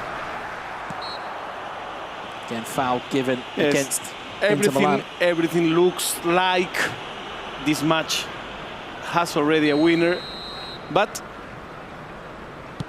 I think we may have at least one more goal. We may just see it. Here's the Belgian, Leandro Trossard. Trossard looking to head for the corner. I don't think he necessarily needs to. I think it's more so of a dummy to get it back to Jorginho. It's Barella who nicks that one clear. Xhaka, Jorginho, Thomas Partey. Partey back towards Jorginho, and Barella intercepts it. Dzeko onto Martinez. Martinez. Saliba's given chase here. Kalanooglu looking, ball into the box over Edin Dzeko's header. It's gone over the bar. And that's kind of been, in this game, has really been Christopher's only real outlet, is get the ball into the box and hope Dzeko can really do something here. But at the moment, just heads it over the bar, and it's... And I think that pressure will start to build. You know, if for 2 consecutive matches you cannot score even a goal.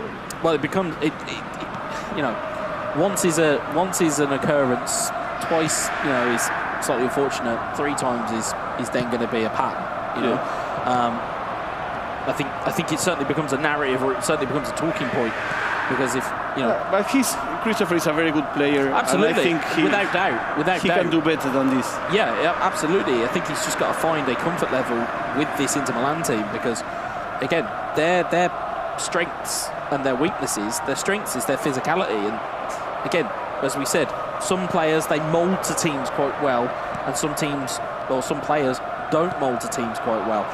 This certainly at the moment, at least from this looking on, and from matchday 1 and matchday 2, it doesn't appear that it's blended with him just yet. So he's got to find a way, or at least taking it away. I know we're talking within the last minutes of the game here, as game play is still going on, but as talking points going forward, he's got to go away and try and figure out what he can do with this team. But as we can see here, though, it has been all in Dominator. It has been all Arsenal in Game 3. And it is going to be them coming away with the lion's share of the points, which I'm sure they will be delighted with, given their start to the day, given the first game that they had, and then given their starting position. They will be delighted with this performance. As you see Martinelli, and it's not long left here. Also comparing it with match day 1, I think there is, of course, an improvement. There is certainly a massive improvement as Martinelli rolls it in. Jesus for 5! And that is the exclamation point. Arsenal 5, FC Inter 0. What a finish and a flurry from Indominator. Amazing performance, 5-0 with this goal. Indominator climbs to the second standing on the top scorer of this tournament. Number 1 and number 2 are from Arsenal, and this explains a lot about what we may see this season. First time finish again from Jesus. I feel like we'll be seeing that for quite some time over the course of these match days. We'll see it a lot. You can see Rox's gigantic smile on his face. Ostrubuch very much happy to be seeing that as well. And the Dominator, of course, being the architect of it. 6 minutes again given by the referee. That might be time for another one, maybe, but got to maybe think that there might be a consolation here for FC Inter. Here's Dzeko. And this also means some relief for Ostrubuch, because, okay, his loss was not so hard. I mean, you can see their goal tally. You can see their goal tally. It's an Arsenal 1-2 at the moment, with games still to be played here. But it's Trossard, Jesus, Martinelli. It's cleared away once more. There goes the final whistle. It'll be Arsenal taking away 6 points, Inter Milan taking away 3. And Indominator, quite much as his name suggests, absolutely dominated that final game. This game was a monologue. For not even for a minute, his victory was putting in doubt.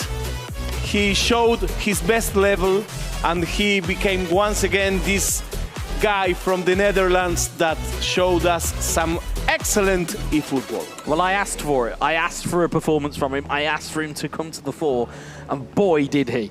Boy did he, as you've seen the handshakes and the fair play that always comes along with eFootball Championship Pro.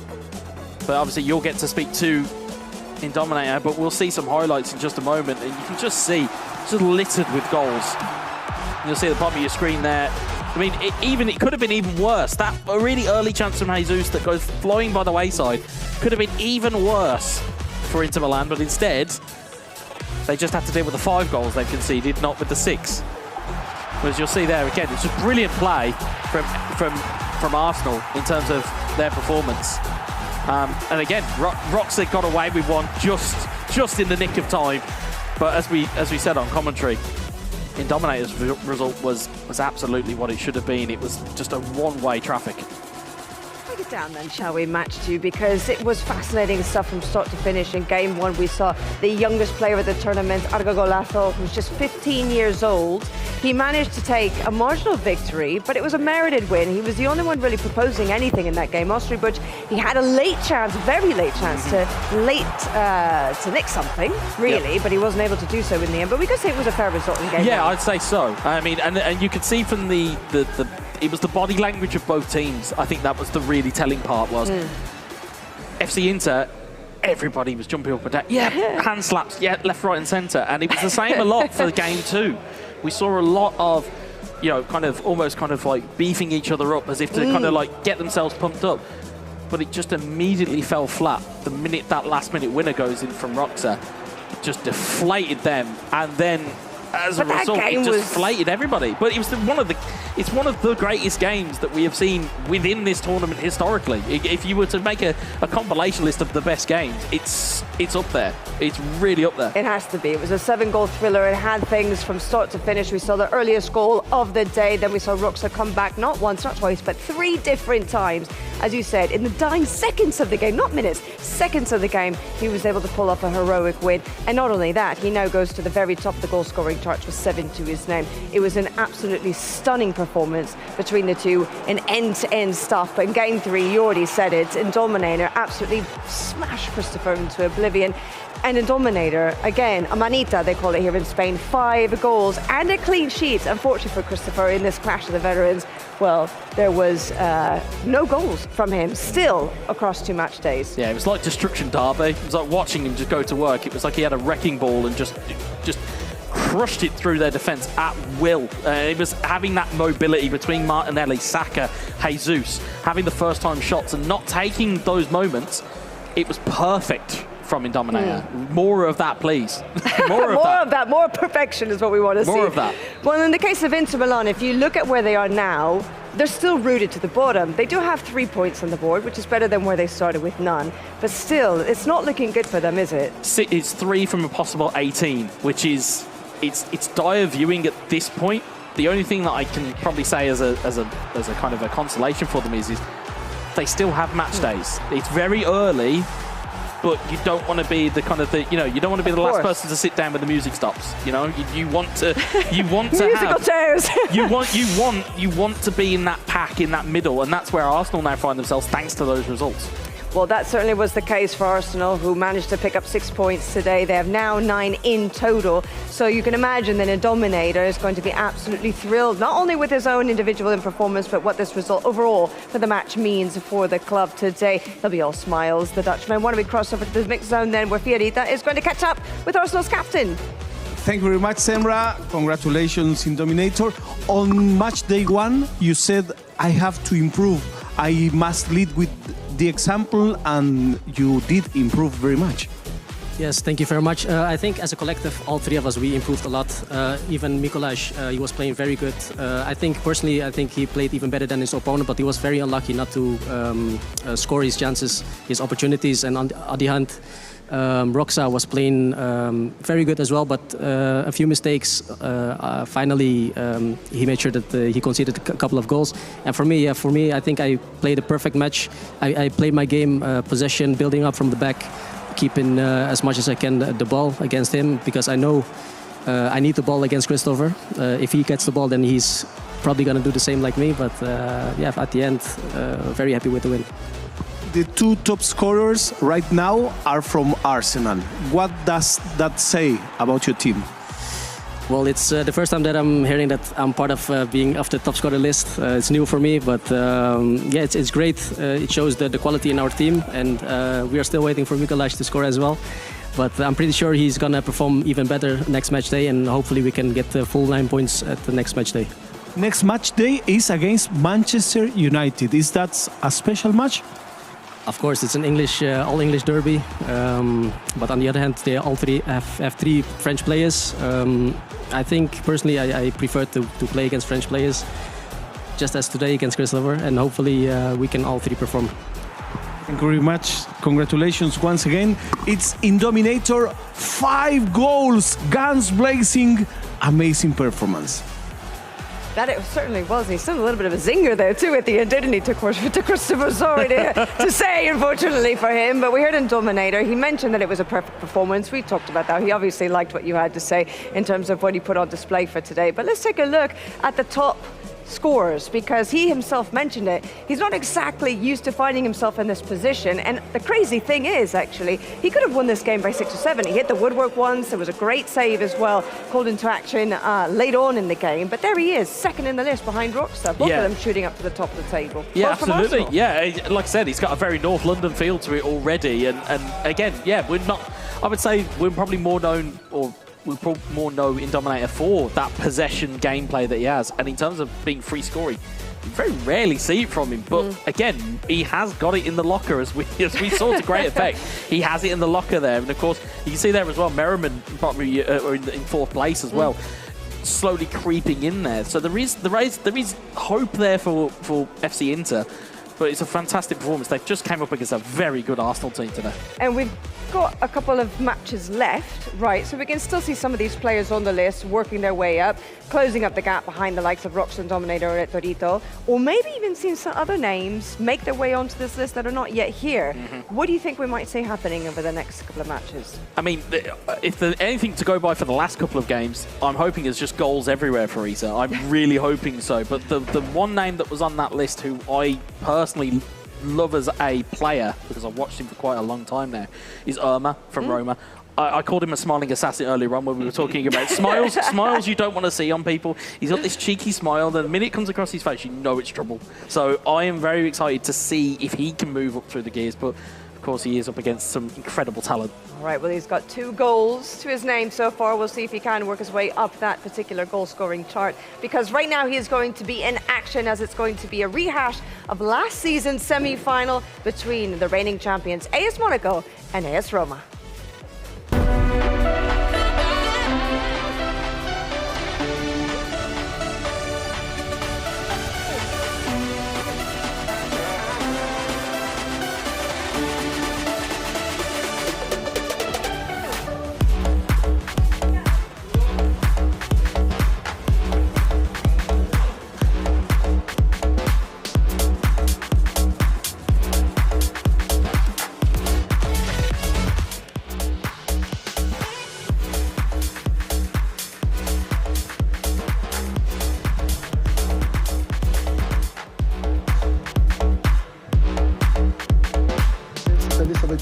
Avec des grosses équipes comme le Bayern, le Barça, Manchester et tout.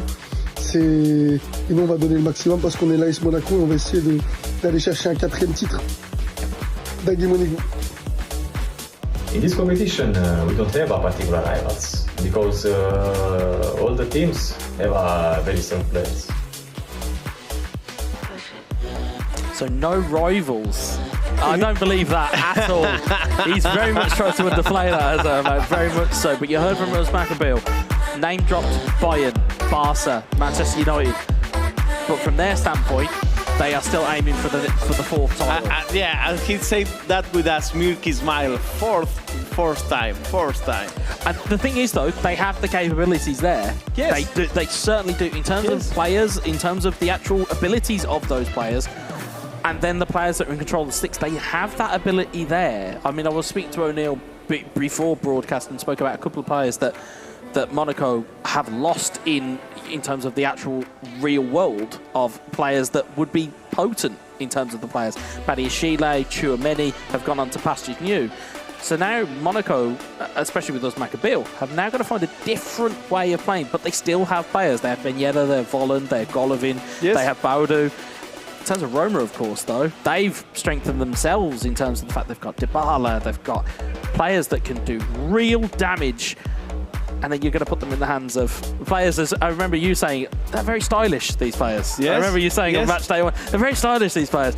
If you can play good eFootball and you look good doing it, it's a bonus. It's a bonus. But looking at how these two are going to line up, I think looking at it from what I can see across on the stage there, it's going to be Eldridge O'Neill versus Irma, and I think this has got the potential for fireworks. Yes, and I think, as you said before, that Monaco has to show and has to explain why they are the reigning champions. They didn't quite show it on match day one. Today they have a great opportunity against a team that is not so cagey as others. Yeah, I mean, we've seen it from Roma in previous seasons. We've seen it from last season as well. They have a very much a respect but don't fear mentality about them. They will respect their opponents, but they won't go into this game thinking, we're up against the 3-time world champion here. We're up against the 3-time Dutch champion here. Oh, we're up against somebody who's representing France this year. They'll just go, another day at the office. Another day at the office. Whereas, again, the expectation, as we've said, because Monaco have been so good historically, the expectation lies with them. Roma, I would say, as a football club, and then more so as an esport club, they love being the underdog. There's that mentality of, yeah, we're not expected to do anything, so we're just going to go out and shock everybody. And that's what I suppose I love about them as players is there's not that expectation of, well, we should come in and we should just win everything. No, it's not. No, do you know what? We're good. We know we're good. We're not going to tell you we're good. We're just going to show you we're good. And again, against the three, I would say, players that you've got on Monaco's side of the fence, in terms of Cams, in terms of Eldridge, and in terms of Uzma, they have got three heavyweights that they have got to combat. Yes, and in terms of jerseys, what a beautiful jerseys this match gives us. Well, both of them. That traditional, the red and white Monaco with the slash across, and many of a good memory with that. And the Roma, I tell you, you talk about merch that you might be trying to get hold of. Yes. That might be something I'm trying to snag at the end of the season. Of course. It would look very nice on us. Oh, yeah. But in terms of where we are right now, again, we referenced it. So O'Neill, giving you a tale of the tape here, was runner-up in the 2018-2019 season of eFootball Championship Pro. He's a 3-time national champion. That's a record for the Netherlands. He's a record holder of that title. Meanwhile, Irma's side of the fence was runner-up for his national final in 2019. He was third in the top 3 of the co-op for the entire region in 2019. But then more so, which is where I got to know him, semi-final of the E-Euros in 2020. It was, as we said at the time, it was a Cinderella story. It was a team that nobody fancied. They knocked out the likes of Germany. They knocked out some heavyweights that nobody expected. And Irma was key to a lot of the good fortune that happened there alongside his Romanian teammates. And he's carried that form through. He's carried that form through and that success through because he's somebody that you always point to and go, nobody really talks about him, but they should. Yes. That's what it feels like for me. They don't really talk about him at the level, but they absolutely should. On match day one, his game was quite good. I think he showed some very interesting features. And let's see what we have today in this match against Irma, representing Roma, and O'Neill, representing Monaco. Yeah, to put you in context, if you didn't catch match day one was a 2-0 victory against Ostrubuch for Irma. And again, for O'Neill's or Eldridge O'Neill's side of things, was a 2-1 loss to Jose. So there'll be a little bit of kind of a personal journey here for both players. Irma will want to keep up a winning streak, and O'Neill will want to kick off one of his own. And speaking of Ostrubuch, that you just mentioned him, it's nice hearing in Dominator as his captain recognizing his effort. Absolutely. As Monaco look to lead us off very quickly. They're going from left to right here, as Dazassi looks to gobble up the ball. And we'll go right to left. Right to left, from Roma in the black kit there. Ben Yedder flicks it on to Minamino. Back towards Ben Yedder. Baudou back onto Minamino. Minamino, can he get away from Ibanez? It's a good save from Rui Patricio. First opportunity is for Monaco. He recovered the ball very fast and he counter-attacked right away. Did indeed, but Roma will come back the other way. They have Tammy Abraham, they have Stefan El Shaarawy as well. Here's Pellegrini, has men in the middle. Marapan, the Chilean, comes away with it. Here's Baudou to Golovin. Matic intercepts it. Back on serve. It's Dybala, Pellegrini. Pellegrini lifts one over the top looking for Abraham, and he's found the net! And it's on the first occasion of the match. 8 minutes have passed and Roma goes ahead in the marker. The first opportunity was for Monaco. They couldn't score. Well, Roma says, you know what? If you won't score, I will. I forgot to mention this in the pre-match. Irma doesn't start slow. Kind of forgot to mention that. He absolutely doesn't. Brilliant clip ball in. Abraham diving header. Goalkeeper, you could argue, should have done better. But again, it's a wonderful finish from the Englishman. And Irma finds himself 1 goal to the good there. You see there, just creeps past the goalkeeper. But they all count the same. As long as they get past the white line, doesn't matter how they get there. And I can imagine him pushing both buttons at the same time in order for the best is what it's called where I'm from. It is hoping for the best. You press the button and you just hope. As we'll see there. Here's Disasi. Looking forward to Ben Yedder, who's got away from the defender. Here's Minamino, and Kamara will come away with it. Up towards Tammy Abraham. Good chest down for the Englishman. Finds Pellegrini. Pellegrini. Fafana loses it. Shaarawy. And towards Dybala. Dybala looking to turn away from his man. Marapan will win it back though. Here's Baudou, Golovin. And if you have to coach a team like this, which player would you put on the first slot? The best player? Which, in terms of player selection, yeah. I think again, given the context, you've got to put your best foot forward. As El Shaarawy looks to get his way in again. Kamara, nearly got there ahead. But it'll be Minamino that will clear it. But you put your best player out. You start off. You put your best foot forward. That's how I would do it, because you want to get points on the board. You don't want to leave it to chance. You don't want to even put your best player under pressure. You just put your best player out. Okay, obviously, it's an opinion based on who you want or you feel is the best at that point. You will put the best player first. Always put the best player first. But there's always some gamesmanship that comes in with these types of things, because you can keep people guessing. Here's Kamara, finds it through to El Shaarawy. El Shaarawy looks to knock it back across. Marapan will clear. Kamara wins it back in midfield, and it is all Roma at the moment. Dybala to Abraham, back to Dybala, looking back for Abraham. He's in again. It's offside. And there's applause, but they kind of have not realised there is an offside flag, and it will not count. Yeah, it was near. It was close. Yeah, it was very close indeed. Tammy Abraham looking for goal number 2, and it's a step. Yes. It's a step. It's just a step, but that's enough for O'Neill to say, okay, this is bad, but not so bad. If you're offside by a yard or a mile, you are still offside. Here's Ibanez forward. Gives it away to the Russian Golovin. Here's Baudou in towards Vanessa. Cleared away decisively there by Roma. It's El Shaarawy in towards Nemanja Matic. Clips it forward to Kamara. Dybala couldn't figure out who was going for that ball there. Yes. Tano Enrique. It was Disasi. Disasi to Marapan. This match is quieter than the ones we had before. Very much so, but it has the ability to liven up at the drop of a hat. Ben Yedder looking to play it forward. Minamino. Cristante intercepts it, finds Pellegrini. Pellegrini looks forward to Stefan El Shaarawy. El Shaarawy clips one into the middle. Heading back towards the goalkeeper. Nubel will take it clear. And again, if you're O'Neill or if you're Eldridge here, you have to build up slowly, get yourself back into this game. If you're Irma, you've got to keep your foot down here. Yeah, you have to keep pushing. You have to keep having the ball and try to get a second goal. Absolutely. Matic clips one forward to Pellegrini. El Shaarawy. Lovely one-touch passing there from Roma. As Kamara tries to get it back. Golovin will intercept. Here's Gelson Martins forward to Baudou. Back to Martins. Martins has Baudou on the return. Has players over here if you can find them. Baudou. What's he going to do here? Baudu tries to clip one into the box. Rui Patricio takes that one into his grasp. And the defender was lifting the foot. That's dangerous also. It's just making sure that it doesn't go or a ground ball. Is Vanderson. Vanderson forward to Baudu. Baudu up against Chris Smalling. A big shout out to everybody watching this match, watching this competition. Thank you very much for your support.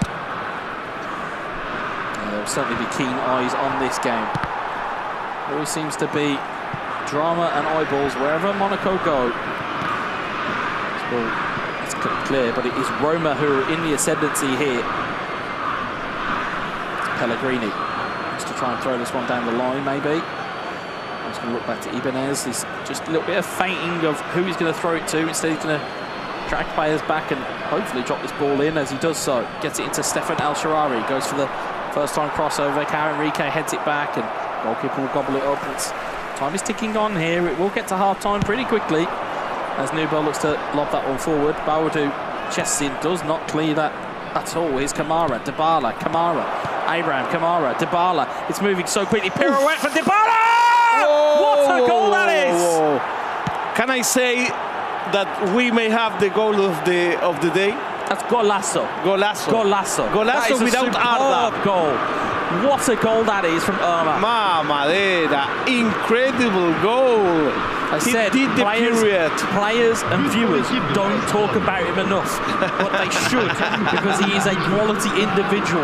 That is a fantastic goal, and he has echoes of that skill that Alex tried earlier on for Barcelona. Yes. That is what you do, and that's how you make it work. Fantastic. Takes two players out of the game. Dybala on his left foot with a controlled shot. It's his stronger foot. So fantastic finish. In fact, you may look, he has 3 defenders, not 2. 3 defenders. Takes them all out of the game. It's a wonderful finish. Amazing. And you can see the reaction there. Yeah, of course. Of course. It's a confident individual is Omar, and when his tail is up, and when that look comes across his face, like I said, that cheeky little grin, you know you're on for a bad day. Well, it was an amazing goal. Collective play, individual finish. Brilliant goal, and just before the half as well. If you're talking about traditional football stereotypes and tropes, a goal before half-time will change the team talk. Yes, of course. Yes, definitely changes the team talk. It might not be over here, though. Here's Abraham onto Dybala. Ball's cleared away. Minamino looking forward. Yes, he wants to have this half go to bed. And indeed it goes. Fantastic goal. Fantastic goal. 2-0. And again, it just goes to show you don't need possession. Possession is very nice to have, but it's the quality of your possession. If you can make the ball work in the offensive half of the pitch when you are in control of it, it makes it so much easier to play. It's important what you do with the ball, not just to have it per se. Yeah. Having it for having its sake is not great. You have to do something with it. Exactly. As we'll see, second half kicking off here. Matic places to Abraham. Golovin intercepts it.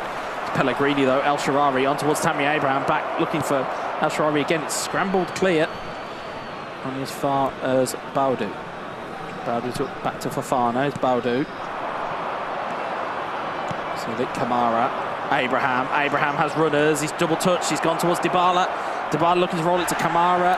Collision in the box, but nothing was given. Is Minamino. Goes the stunning pass forward. Baudu to Golovin. And with this result, AS Roma is passing the Bayern Munich in the standings. It'll be great to see those live standings as and when our production team will flash them across our screen. But you'll see so many changes that will go on. But you'll see so many changes go on as time goes on. As we see Chris Smalling look to launch that one forward. Tammy Abraham has nodded it down. Finds Stefan El-Shaarawy. Tries to go cross field, and instead ball goes out of play for a Monaco throw. It's Minamino. Kamara intercepted. Interesting match. Dybala up towards Abraham. Vanderson.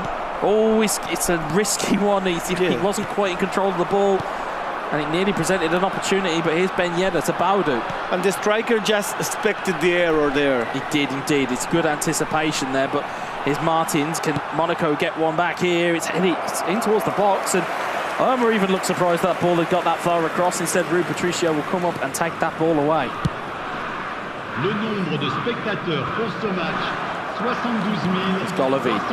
Gelson Martins, next goal vital. Here's Baudu. Baudu looking across, finds Wissam Ben Yedder in towards Golovin. Golovin controls straight off the post.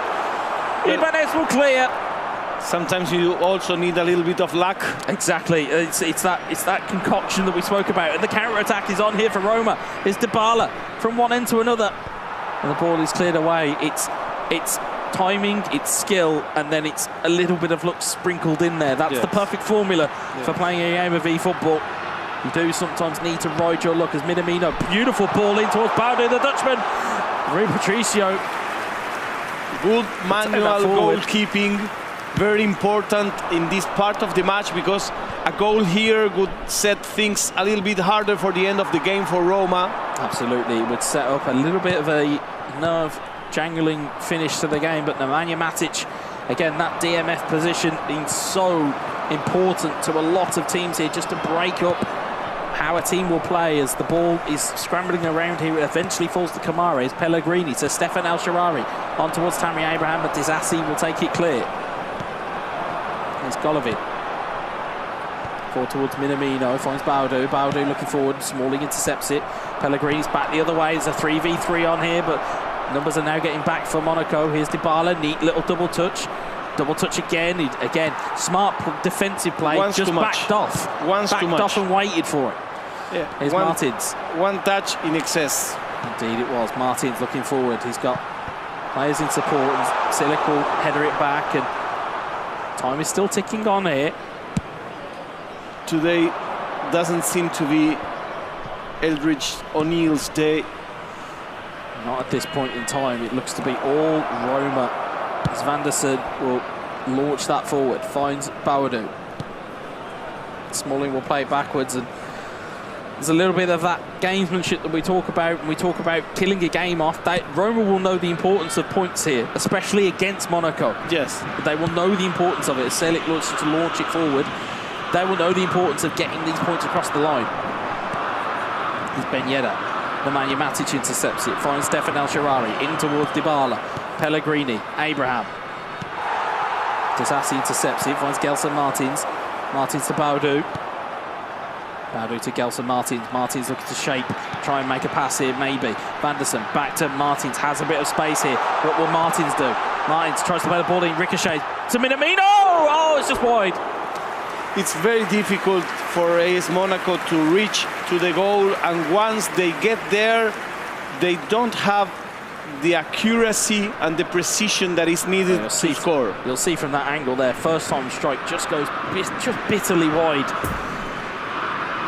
But that might be the last opportunity that Monaco see in this game. They didn't bring much danger, much really danger to AS Roma's goal. Now, if you look at the substitutions that may be coming on in just a moment, you've got Kevin Volland that's coming on by the look of things there, and whether it's too little too late at this juncture, maybe 5 minutes left, maybe it can't really be that impactful. As you can see, the small technical tweaks on the right hand side of your screen, where Roma are just tweaking their situation here. Changement pour l'AS Monaco. Not long left here. Le numéro 18. Rui Patricio looking to distribute this one forward. Brian Bolo has came on as well. And Urma repeating his 2 goals mark from match day 1. Le numéro 36. Le numéro 31. And now it goes again. It's Roma with the ball. Pirouette. Good double touch there. Opa! Rainbow flick. Empezamos. It's very rare that you see a rainbow flicking compared to a the little football. bit of luxury there. I think maybe just a little bit of showboating, but as we said, Irma is not shy of a bit of confidence. He knows that he's got the game by the scruff of its neck, and he knows that we are heading into injury time. Abraham heads it down. Ball bounces to Volland. Here's Ben Yedder. It's Kevin Volland. Again, Nemanja Matic clears it away, and there is the final whistle. And it's two... Told you, it's that smile. I told you, it's that smile. You don't want to see it. He knows what it means, though, to take those 3 points away from Monaco. He knows what it means, especially in the context of where we are. Because looking at the game that he had in front of him, he had to get that across the line. Because he knows full well that that's important for his team, and that's important for him personally. And they seem a little bit lost. Look at these faces. I don't think they can understand how that's happened. I think they're looking at it a little bit kind of dumbfounded, as if to be, well, how has that happened? But as you can see, the Roma reaction is a much of a difference, especially with how things have been there. You can see there, just floated over the top into the back of the net. And it was that man, Tammy Abraham, who has almost reinvented himself since going to Italy. And yes, from an eFootball standpoint, very much a potent weapon for Roma to deploy. And very intelligent game plan from AS Roma. Yeah, you can see that was the offside goal where it was a half step the other way. You can see that was almost the go-to move for Irma at that point, was just get Abraham to be the guy that's free in the middle. But when you see the secondary goal coming up, I hope that the people who are looking at the goals and goals of the day, certainly this one will be up there. Triangle passes, gets it forward. Oh, it's a fantastic roulette. It's a fantastic roulette. Slots it into the back of the net. It's a fantastic finish. You know, if you are coming to play after this game, you know that you will have very hard competition in order to get the game of the day. Yeah, absolutely. The goal of the day. Well, we've seen 3 that we have earmarked. Yes. Roxa, Indominator, and now Irma. Yeah. We've now earmarked them. Like if the goals panel are listening, it's very easy to try and take a selection. But again, Monaco just couldn't really get themselves in. There was the half chances here or there. That post hit. It was, if it goes the other way, we've seen post hits today and they've gone into the back of the net. Yes. If it goes the other way, the complexion of the game changes and all of a sudden there's a lot of a different game. Instead, it just didn't go the way that it needed to for Eldridge and for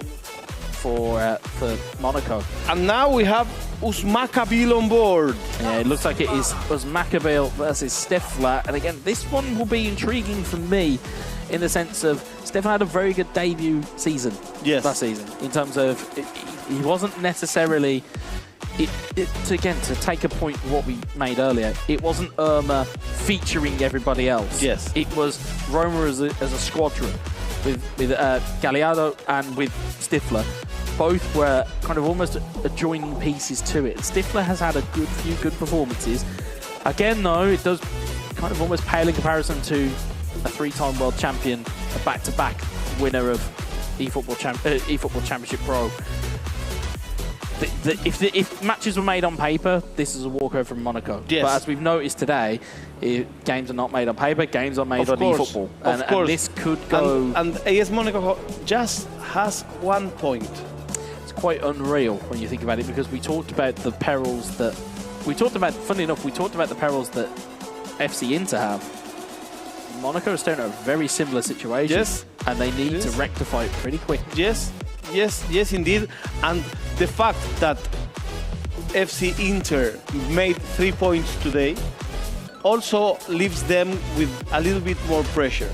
Yeah, because again, if you don't pick up points in these next 2 games, you're slap bang at the bottom of the table, which, again, for a club of Monaco's stature within eFootball, again, if you look at when they've won the title, 2019's season, 2020 season, last year, they've won 3 out of the last 4. Yes. They have a reputation to uphold, almost. But again, we talked about players when they're angry, we talked about players when they're frustrated. Again, players who play well when they're frustrated, but Maccabil. Yes, of Player course. always plays better when he's frustrated. Yes, of course. And he'll want to set the tone. He'll want to set the tone for his teammates to say, look, give me something else to work with here. That's going to be the moment or the thing to really look for. But again, in terms of, if we looked at players' past results, Stifler's matchday 1 result took out Indominator 2-1. Yes. So by the comparisons of what we've seen today, he should be in a pretty good position to take this challenge on. Anything may happen here because, as we said earlier, these players are really excellent, all of them. There's no even one that you say, well, but this, this is so-so. No. These are all top players. They're very good, different styles, different backgrounds, different match plans, but all of them are great players. Yeah, and it says something a lot about the depth chart, both within eFootball as a kind of an ecosystem or as an esports ecosystem. We could go into an entire list of people who could come and play at this level because, quite frankly, there's so many players.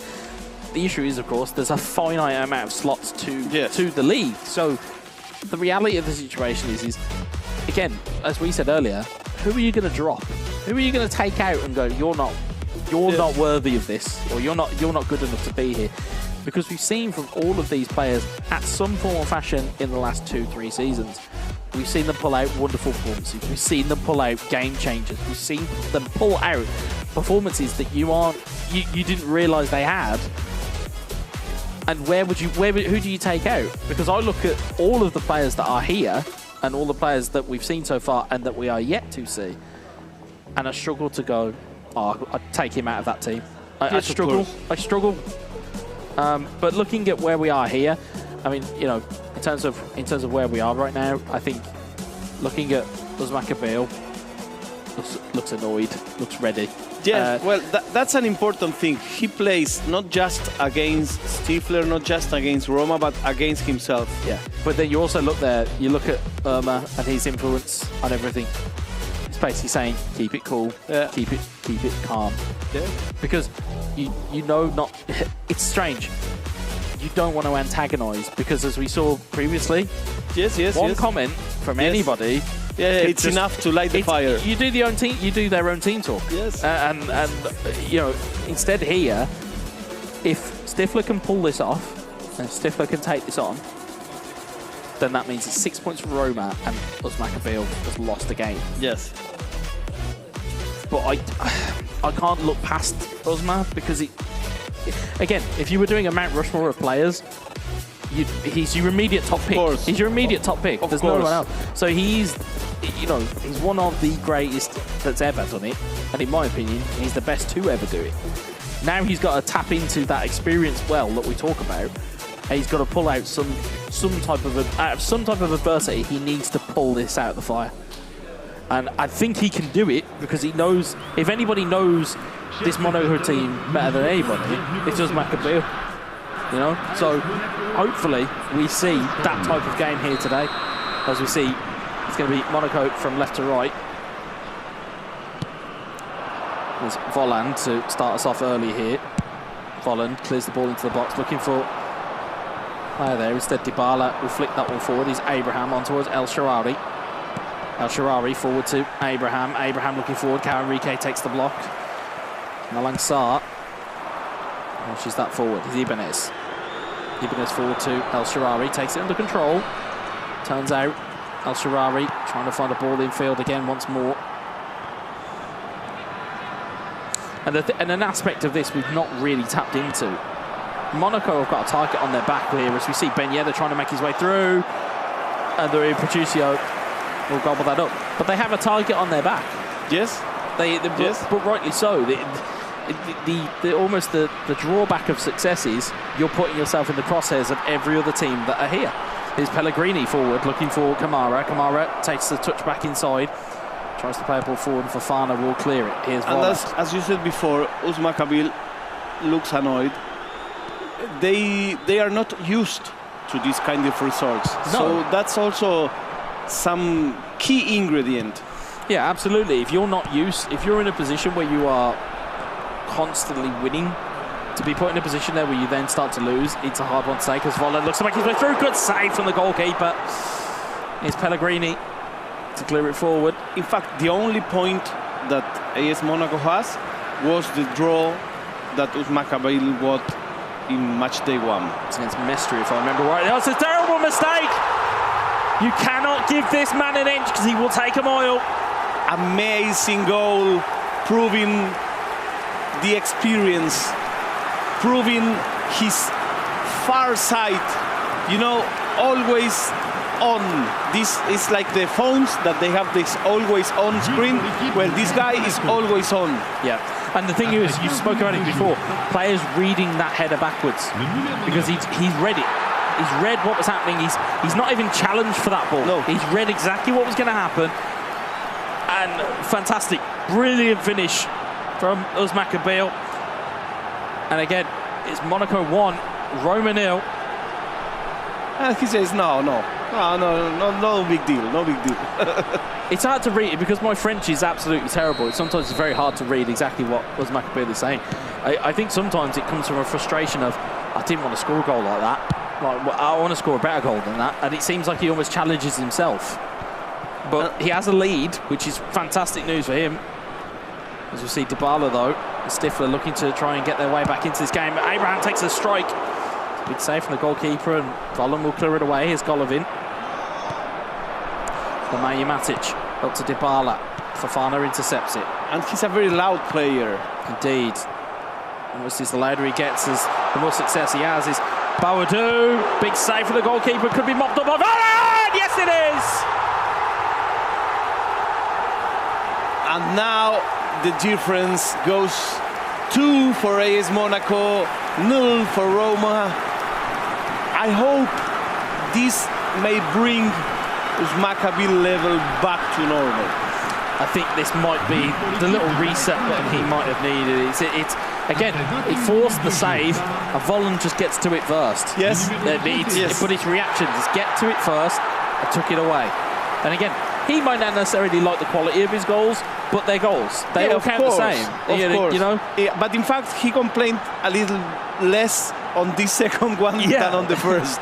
Yeah, you'll perhaps see the by the reactions time there. he's 4-0, he will start smiling. Yeah, you just see him just shaking his head. I mean, like I said, I'm not a French lip reader, but certainly he's just annoyed, which, again, is something you need. You need a little bit of anger, you need a little bit of venom to really go into games.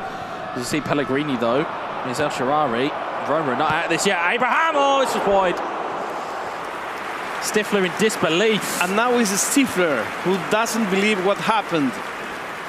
Staring at disbelief that had happened. And doing the typical Italian montoncito. Very much so. Whisker Cosa away. fa? Cosa fa? Whisker away from goal that was. And as it stands, there's 2-0 for AS Monaco. Confirmation of the third goal from Uzmakabil. Malang Sarr to launch forward. Smalling beats Volland in the air. There's El Shaarawy. Pellegrini, El Shaarawy. On towards Tammy Abraham. Abraham goes to clip one in towards the back post. Could have gone anywhere. Goalkeeper didn't really know what was happening there either. That was an interesting strategy. Certainly feeding into the potential of getting Abraham in on goal.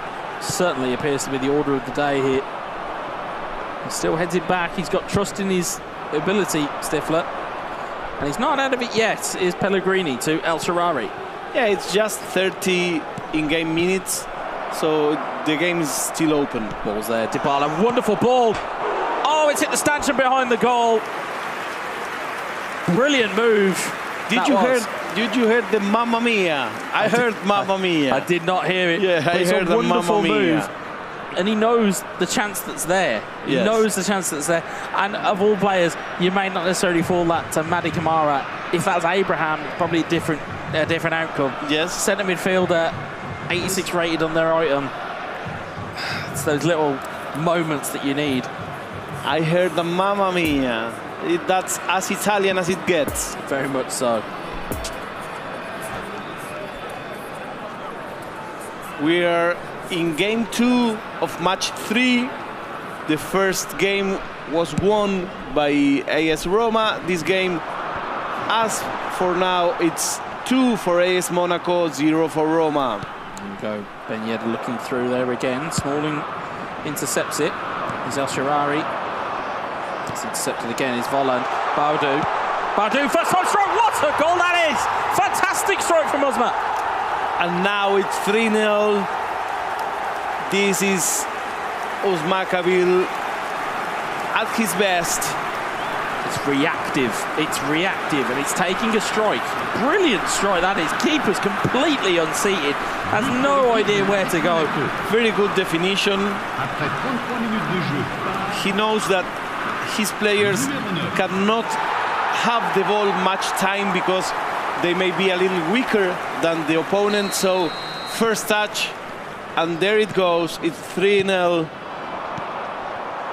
Yeah, you can see there, Stifler trying to figure out exactly how that's gone in and why the keeper has not made the save, but it's not going to matter at this point. Fantastic work from Maccabi, again showing that level that we all know and appreciate. As you see, El Shaarawy, Pellegrini though, in towards Abraham, and the ball doesn't run to Abraham. And now it seems like nothing will work for Stifler, AS Roma's play. It won't, unfortunately, at this point. Maccabi slowly climbing up the goal table as well. As we see Enrique looking forward. With it with the clearance, only as far as Golovin in towards Kamara. Baudu, brilliant back heel, Ben Yedder! He's free scoring. He's been let off the leash. He's still saying no. 4-0. This is Maccabi on the house. Brilliant finish from Wissam Ben Yedder. Again, finding that place in there. Just a neat pass, that neat back heel. Once again, shot. Look, first touch shot. He knows brilliant his players can't hold the ball. So you have to change your game plan. You have to move with the times.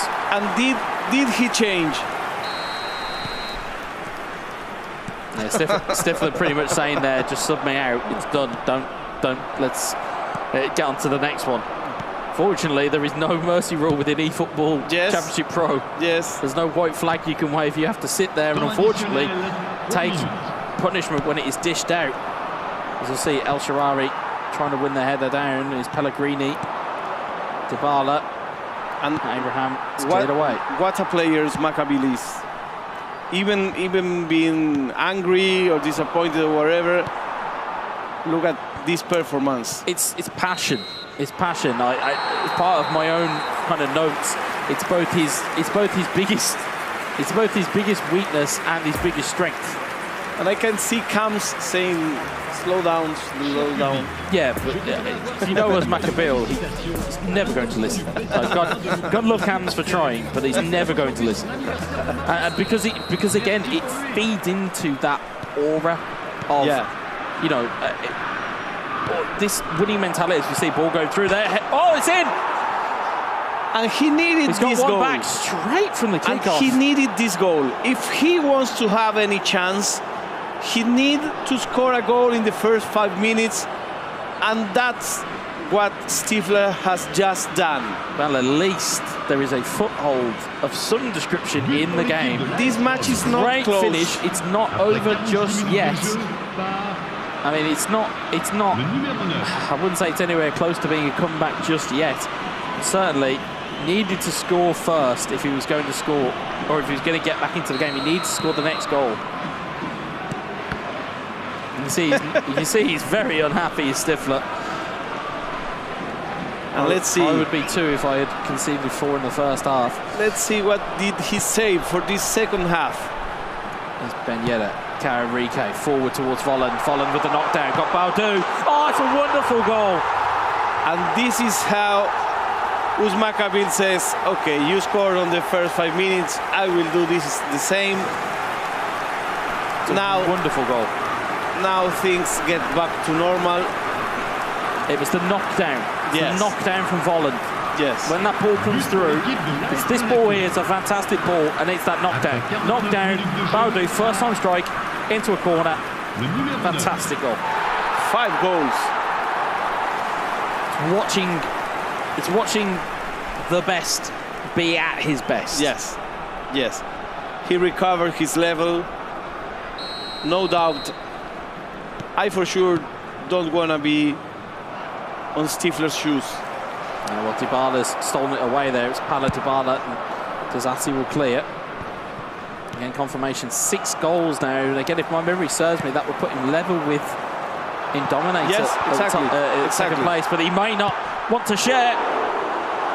As Ben Yedder forces his way back in here. Double touch. Golovin. Baudu!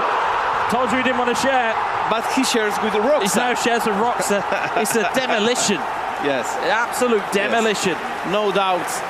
There's no room for annoyance today. I don't want to hear him being mad or sad. This could get really ugly. It really could. 6 goals to 1. If my memory serves me, the last time I saw that many goals was, I think it was the Palma last season against Arsenal, where I think he scored 7. Yes. But this looks like it's going to get ugly in a hurry. 54 minutes gone here. There's so much time left on the clock. A lot match to be played. Ben Yedder heads it down. It's Fofana. And you had said about Monaco being absent from that goal table. They aren't anymore. As Matic looks to win the header. Baudu wins it down though, finds Kevin Volland. Volland in towards Kamara. Baudu, Golovin, Ben Yedder. Blocked away, and Ibanez will scramble that clear. It's amazing to see how it's all one touch. Like you said, it's muscle memory. Ball into the box, and Rui Patricio. Yeah, it's knowing your players, knowing your team, knowing your players, knowing your team. And as we said, if there's anybody that knows this Monaco team better than anybody, it's going to be a 3-time world champion in Usman Kabil. As we see their level with Roxa, with time still on the clock. And this also proves that the name of the team doesn't close any discussion. I mean, you may play with any team. Yeah, absolutely. It shuts down the narrative of teams are weaker than other teams, because if Usman Kabil can do this with this Monaco team, there's nothing to say that Cams and O'Neill can't do it. Exactly. Which I think is probably part of the discussion point, as Ibanez tries to clear that way. But that's where the discussion point comes in. If Usman can do this, Cams and Eldridge should be able to do this too. Yes. I mean, if you're again though, on the flip side of it, of course, if you're Stifler and you're Irma should be, Stifler will be looking at Irma's result, going, well, how has he had the success there? Yes. And it may just be a case of it's an unfortunate matchup. Yes, of course. With no disrespect to any of the Monaco players, it's a different prospect playing O'Neill than it is playing Usman Kabil. Of course. So if it's an unlucky matchup, you could just go, well, it's a black swan event. It's something you don't really see all that often or at all, and it just happens. And that might be what we're looking at right now. It's just a kind of a perfect storm of Stifler against Usman Kabil, and it's just a perfect storm. He wants this match to end right now. I mean, he wanted the match to end at 4-0. Yes, I know. He was already calling for a substitute at 4-0. So I know. It's as we see here, Karen Rique bludgeoned into the box. It's Marapan. I don't think at the start of play I would have suggested that Usman Kabil would have or could have the potential to reach the top of the goal scoring table. Diatta with the air flick. Very nice looking flick, but I never would have predicted that he would have had the chance to go ahead of Roxa at the top of the table. Especially with the fact that top 10, Usman Kabil's name wasn't even on it. Yes, exactly. He had just 1 goal. It's unreal, as Minamino is caught offside. So, from 1 to 7 in just 1 match. Yeah, unreal performance from Usman Kabil. And again, if you're probably looking at, in terms of performances, it's a very, very good performance from Usman Kabil. It's an amazing match that we are seeing. This is game 2 of match 3. Ben Yedder looking around the corner for Baudu. Read the turn, but he couldn't get the ball off Smalling. Here's Dybala. Enrique runs it out. Briefest of wry smiles from Usman Kabil there. There's Minamino looking forward.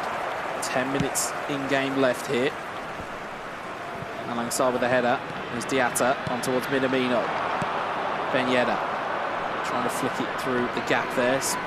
Send it to Cristante. Ibanez, Chris Smalling, blocked up by Diatta. Matic wins the header. And I can remember how you feel when you know that you are losing a match for so a big difference, and you know that you won't be able to get any near in the score. You want this to end. You feel hopeless. Yes. I've been on the receiving end of quite a few batterings on eFootball, and it's not a good place you want to be. As Ben Yedder tries to flick that through, but it's that feeling of helplessness. It's like you can't get forward, you can't get back, you can't defend, you can't attack, you can't pass. You may as well just throw the controller at the wall, and that will probably do more than your own inputs in the controller. Yes. But you just kind of feel helpless. Ball is launched forward by Roma, and this will be a comprehensive victory for Uzmakabil, and that will be 3 points in the bag for Monaco, and that will now mean that's 3 points apiece. Here, as you see, Minamino plays it to Ben Yedder. Can Ben Yedder find his way through? It's cleared away once more.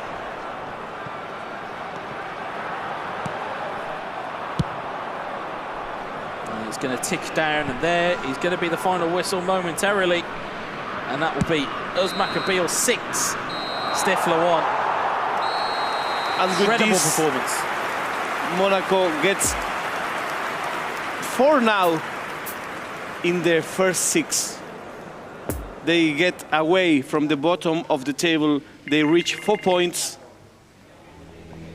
leaving Inter with the same number of matches on the bottom. And then there's a live table for our last game. Not that we're going to shoot ahead to it, but we're going to have the top of, well, what was the top of the tree at the start of the day, which would now be at the bottom of the tree in the live table. So it would be interesting to see, as you said, whether AC Milan can pick that up, whether they're able to replicate that form. But before we even get to that, by process of elimination, and I'm just doing the math in my head, it's going to be Cams versus Gallardo. Exactly. It's going to be a very interesting tie between the two of these. Again, you talk about characteristics and personalities. Both fiery individuals when they play. I watched Cams play a practice game yesterday, and you would have thought he was playing the game today. You would have thought he's that animated even in the training room. So if he's animated in the training room, Lord knows who's going to be like today. So expect, again, as we said, expect there to be emotion, expect there to be a bit of fire in the belly from both teams. But again, it was, as one-sided as we saw in Dominator versus Christopher, that was as one-sided as you're going to see between Uzmakabil and Stifler. Yes, and now I can see Uzmakabil talking with Camps, giving him like instructions. The same can be said for the Italian team. Well, like you say, in terms of knowledge pools between teams, it's pretty good. In terms of both teams there, they've got a knowledge pool or a knowledge pool to call on. Yes, very interesting. If you're looking behind you and you see Eldridge O'Neill and you see Uzmakabil, you've done all right. And Cams himself is a phenomenal player anyway. Yes, of course. And yes, he had slight, I think the United kind of trio that they had, where it was O'Neill and Osterbuch and with Cams, it wasn't the right mix, I think, at that point.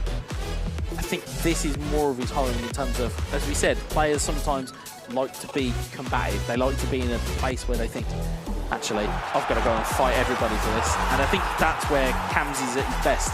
When Cams has got his back against the wall, that's when he's at his best. Yes. And I think that's where he likes to kind of be. I don't think he likes to be in a position of too much comfort. And here we are going for the last game in this match between Roma and AS Monaco. It would be Gagliardo 28 against Mr. Cams 10. And again, no stranger to nation or international Cams in terms of, I remember Harry mentioning in Matchday 1 in terms of the co-op tournament that Cams and Kills You, who were a co-op team at the time, qualified as a duo against 3v3. Yes. And that in itself was unheard of at that time. And it showed the level that they had. Exactly. And obviously you've seen, or you will go on to see, Kills You later on today, and you'll now see Cams. But there's a pedigree there with it. And of course, again, with Gallardo, we've saw glimpses of good performances from him in previous seasons. It's now a case of, okay, we know what your level is. Can you produce it? Yes. And again, your team's up against it. It's 3-3 in terms of the points gained. If you want to try and get your nose ahead of Monaco and keep your nose ahead of Monaco, now you've got to go and perform against Camps. Yeah, and Gagliardo is 30 years old. Camps is 29 years old. So these are veteran players, looking that they double Arda Golasso age, for example. No, you make them feel old. Don't do that to them. No, I'm older. It's a stat. And I'm older.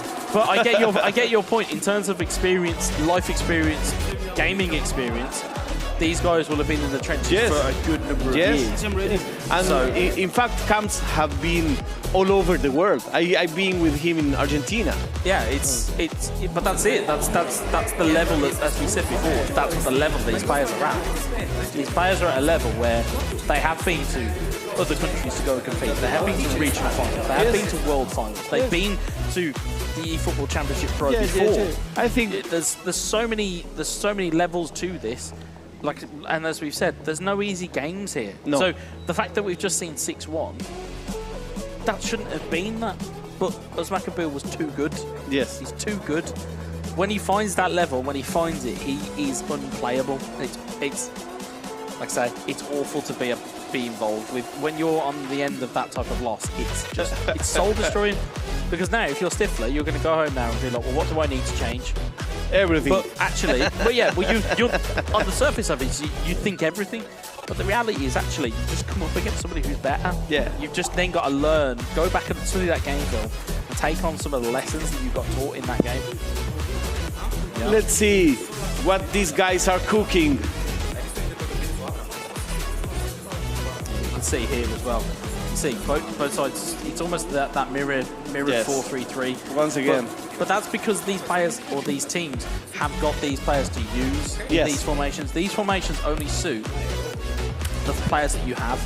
If you've got a 5'5" forward, he probably doesn't play well to play long ball and try and get knockdowns from him. Yes. You need speed, you need to be mobile. Whereas with Roma, they have Tammy Abraham, who is a proven target man, and he's like 6'2". And they have Dybala. You've got Dybala, who you would then benefit from the knockdown, who's really skillful. So that's why that benefits them. And then on the flip side of this, Volland is normally the point guy, because I think he might be the taller of the two, if my stats are right. And then you've got Ben Yedder, who would benefit from it. So there's ways and means to get your way around this formation. You just need to make sure you do it in the right manner. The Italians are really vocal right now. They are. I think it's more so a case of Roma are. I think they're trying to figure out where they go next with this, because Gagliardo, like I say, is a competitive and combative player. And I think you're going to try and keep your cool across the board here, especially even if you're Cams as well. As you'll see, Golovin forward to Volland. Well, the first change is that Camps carries the ball. Yeah, certainly. It's a very early thing to look at. You see there Volland, brilliant touch into Golovin, who tries to stay around the corner. Smalley was too aggressive in the challenge. It's a block from the defender. Diatta can't get to it. But that's a big opportunity there.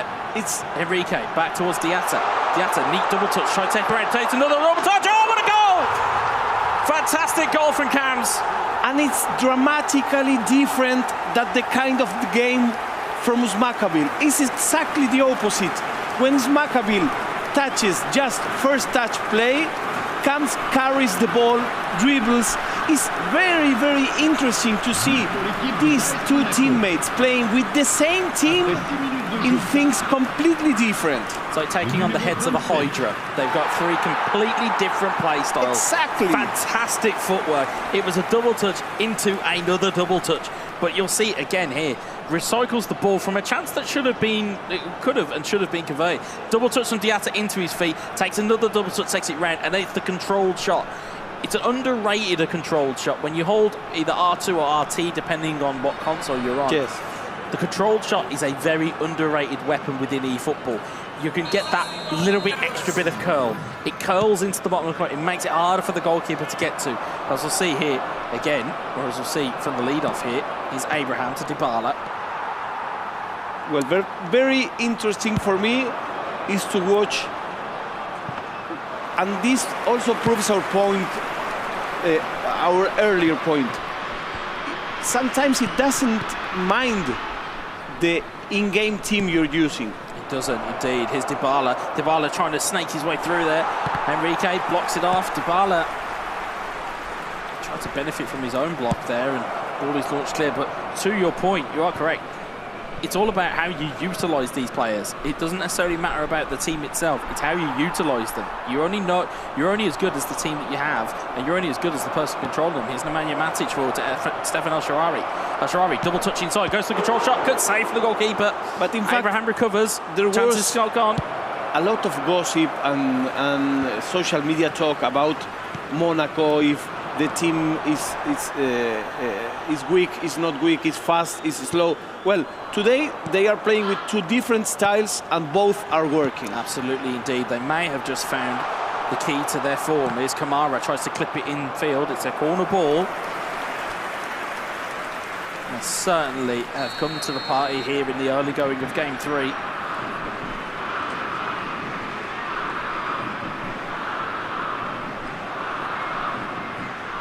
See there, Cam's trying to figure out how he's going to deliver this ball in. Ball goes deep over Disasi. Ball's bounced down. Ben Yedder, it's ricocheted. And it's gone for another Monaco corner. That was also a dangerous play. Could have gone absolutely anywhere. Roma is not defending well. Ball into the box once more. Header in. Good save for the keeper. Matic with the clearance. El Shaarawy will scramble that clear, and Dybala has not got a lot of people up with him. He may just have to try and do. He may have to try and do a lot here, and Dybala has done very well.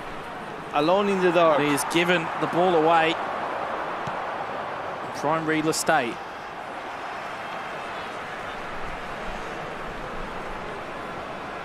Diatta throws the ball in, gets it back from the throw receiver. Plays it in towards Ben Yedder, who's got some time and availability. Plays it in, Golovin! Oh, he's pulled it wide! That was... The reaction of Monaco says it all. That was incredible. O'Neill's head in his hands. Usman's out of his chair. And they're shrugging their hands as if to say, how did he miss that? That was very, very hard to miss. It was harder to miss than it was to score. It really was. The goalie was defeated. There was no defender. If it had gone maybe a controlled shot, but shoulda, woulda, coulda. There's Volland, tries to play it forward. He's got Smalling and he's read the challenge. He's read it well. Here's Ben Yedder across the box looking for Diatta. Header is clear. We haven't seen anything from Gagliardo yet. We haven't as yet. It's Abraham up towards Dybala. Dybala. It's Karen Rico. It's taking it clear. No foul was given. Here's Kamara. And it may be something to be said that they may have just found the key to unlocking their game plan. As we see here, Volland, brilliant ball from Diatta. Kevin Volland turns in field, tries to get the shot away. So perhaps the answer is training. Perhaps the answer, within Monaco is you're trying to find out what you do well, not what the other teams do well. It's Junior Wijnaldum. Dybala clips it in towards Abraham, cleared away. But the answer might just be just perfecting what you do well. I know we say talking about particular game plans you can employ against teams, but you also need to have your own game plan that you know quite well. Yes. As we'll see, ball go in towards Dybala. Dybala trying to keep it in field. He can't. It's out of play. It's a Monaco goal kick. It's difficult when you cannot get 3 or 4 passes together, you know? It's very hard. It is indeed. Kamara blocks off Dybala. Kamara looking forward here, finds Kevin Volland. And see, he gets the ball. Advantage given. Ball is launched forward again. Once again. Enrique. Kamara. Starting from scratch. Now Monaco is freezing the game. It's Volland though, Volland's got away. It's Kevin Volland once more. Plays it back towards Golovin. It's hit the defenders. Is it going to be kept in? It is by Diatta. There's Golovin once more though. Golovin, Diatta. Diatta rolls in the ball towards Volland. It was dangerous, but it was cleared away. and Camps needs another goal in order to be sure of this game. Needs to really solidify that lead, but Dybala, and as we said, in terms of 1-0, it's a really bad lead to have, because you've got to then build on it. Otherwise, you're going to allow people the opportunity to get back in here. Exactly. Roma have a corner. Quite close to half-time. Here's Dybala, dinks in, looking for Matic. Abraham heads it towards goal. Excellent goalkeeper. Anuba will happily take that into his hands. Excellent goalkeeping.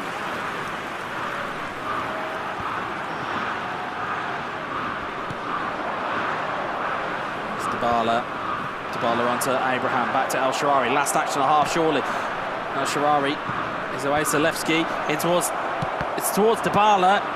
It's going to be a corner. I don't think it's time. It's going to be no time for the corner. Gagliardo is greeted by his teammates, looking for some inspiration, looking for some comfort a little bit there. I think he knows he's got some opportunities here if he can fashion the chances. Yes. I think Cam's, on the other hand, knows that he's got the goal and knows that he doesn't necessarily need chances. He just needs to make sure that he defends his lead. Yes, but also in the second half, he knows that his team suffers a little bit more of being without energy. Yeah, absolutely. As you see, Zalewski in towards Dybala, Karen Rike. It's Dybala who's gone away from it. It's Abraham! You don't need me to tell you, Roma have equalised. You can hear it all from Gagliardo. You can hear the reaction, you can hear the emotion. And we didn't have anything from Gagliardo. Well, now we had, my friends. It's 1-1. He went for the equalizer, he got it right away. Kick-off goal. I think it's this read here. It's Dybala. It's if you super cancel your run, if you hold L2, you can break away from what the game is trying to get you to do. Yes. And allows you to be quicker and have you a bit more free running. It's then allowed him to get the ball into the box. Abraham's got a clear finish. And now we have a tie. Now comes back the other way. Here's Kamara. And this is a full tie because we are tied in points also. It would certainly be. It would be a full tie here. It's Gagliardo's first goal. As you see, Zalewski in towards El Shaarawy. Back towards the header of Abraham. It's cleared away as far as Wijnaldum. Zalewski in towards Abraham. El Shaarawy. Good save from the goalkeeper. And had to be there. Now the wear is starting to show in Monaco's players. Yeah, you can see the energy is dropped, but that's a wonderful ball from Volland. I don't know where he's got that from. It's through to Ben Yedder, and Selic will take the ball away. Here's El Shaarawy on towards Zalewski. Good defending. Zalewski, Abraham on towards El Shaarawy. El Shaarawy trying to find a way through. And now is Gagliardo the one who plays like Usmakabil and with fast touches and first passes. Yeah, you can see the confidence is up. It's his first goal of the tournament, by the way. Yes. His first goal of the league. What a time to grab it. As we see El Shaarawy in towards Abraham, just can't quite get the ball through. Malang Sarr will clear that forward. 60 in-game minutes on the clock here, 30 to go. And this will be the last game of this series. As we see Stefan El Shaarawy looking to roll into Zalewski. It will be cleared away once more. Volland with a bit of an improvised pass. It didn't quite get there. His Fofana. It's getting tougher for Camps to hold the ball, to have possession.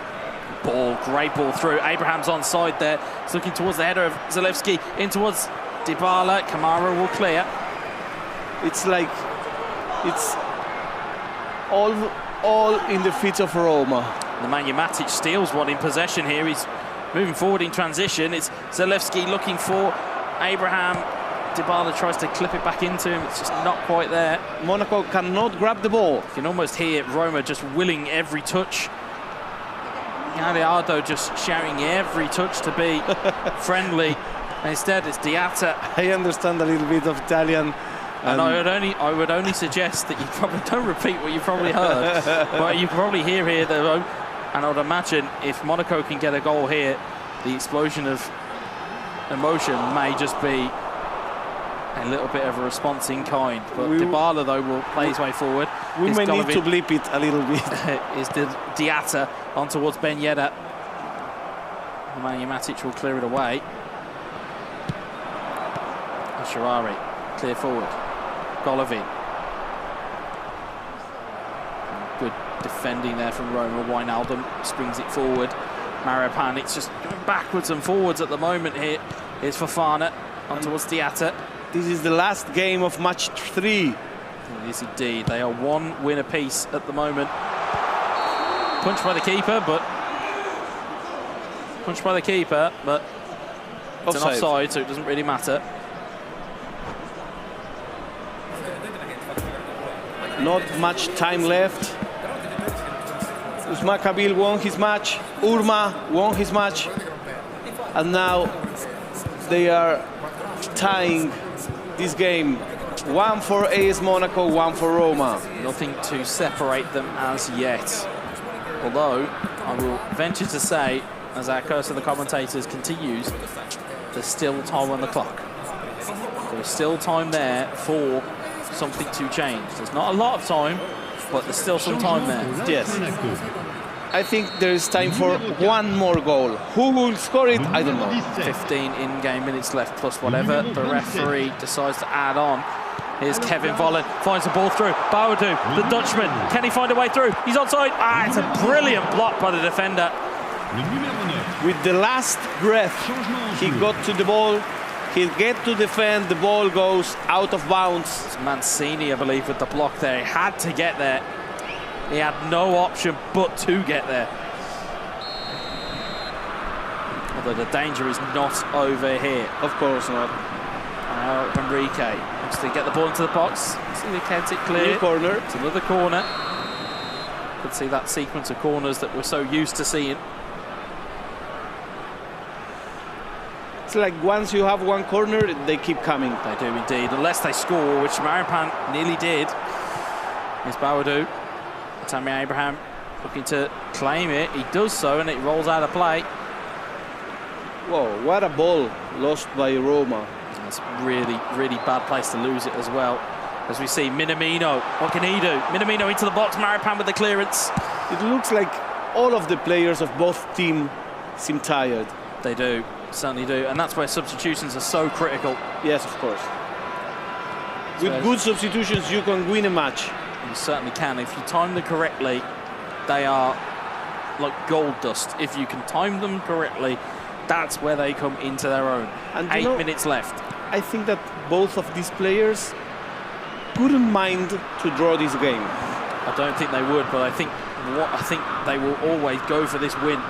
Yes, but I mean... I think if it ends a draw, I don't think they're going to be disappointed. Yeah. But certainly they'll be trying to steal this at the death. Because looking at it here, it's 4 in-game minutes left here. Roma are on the attack.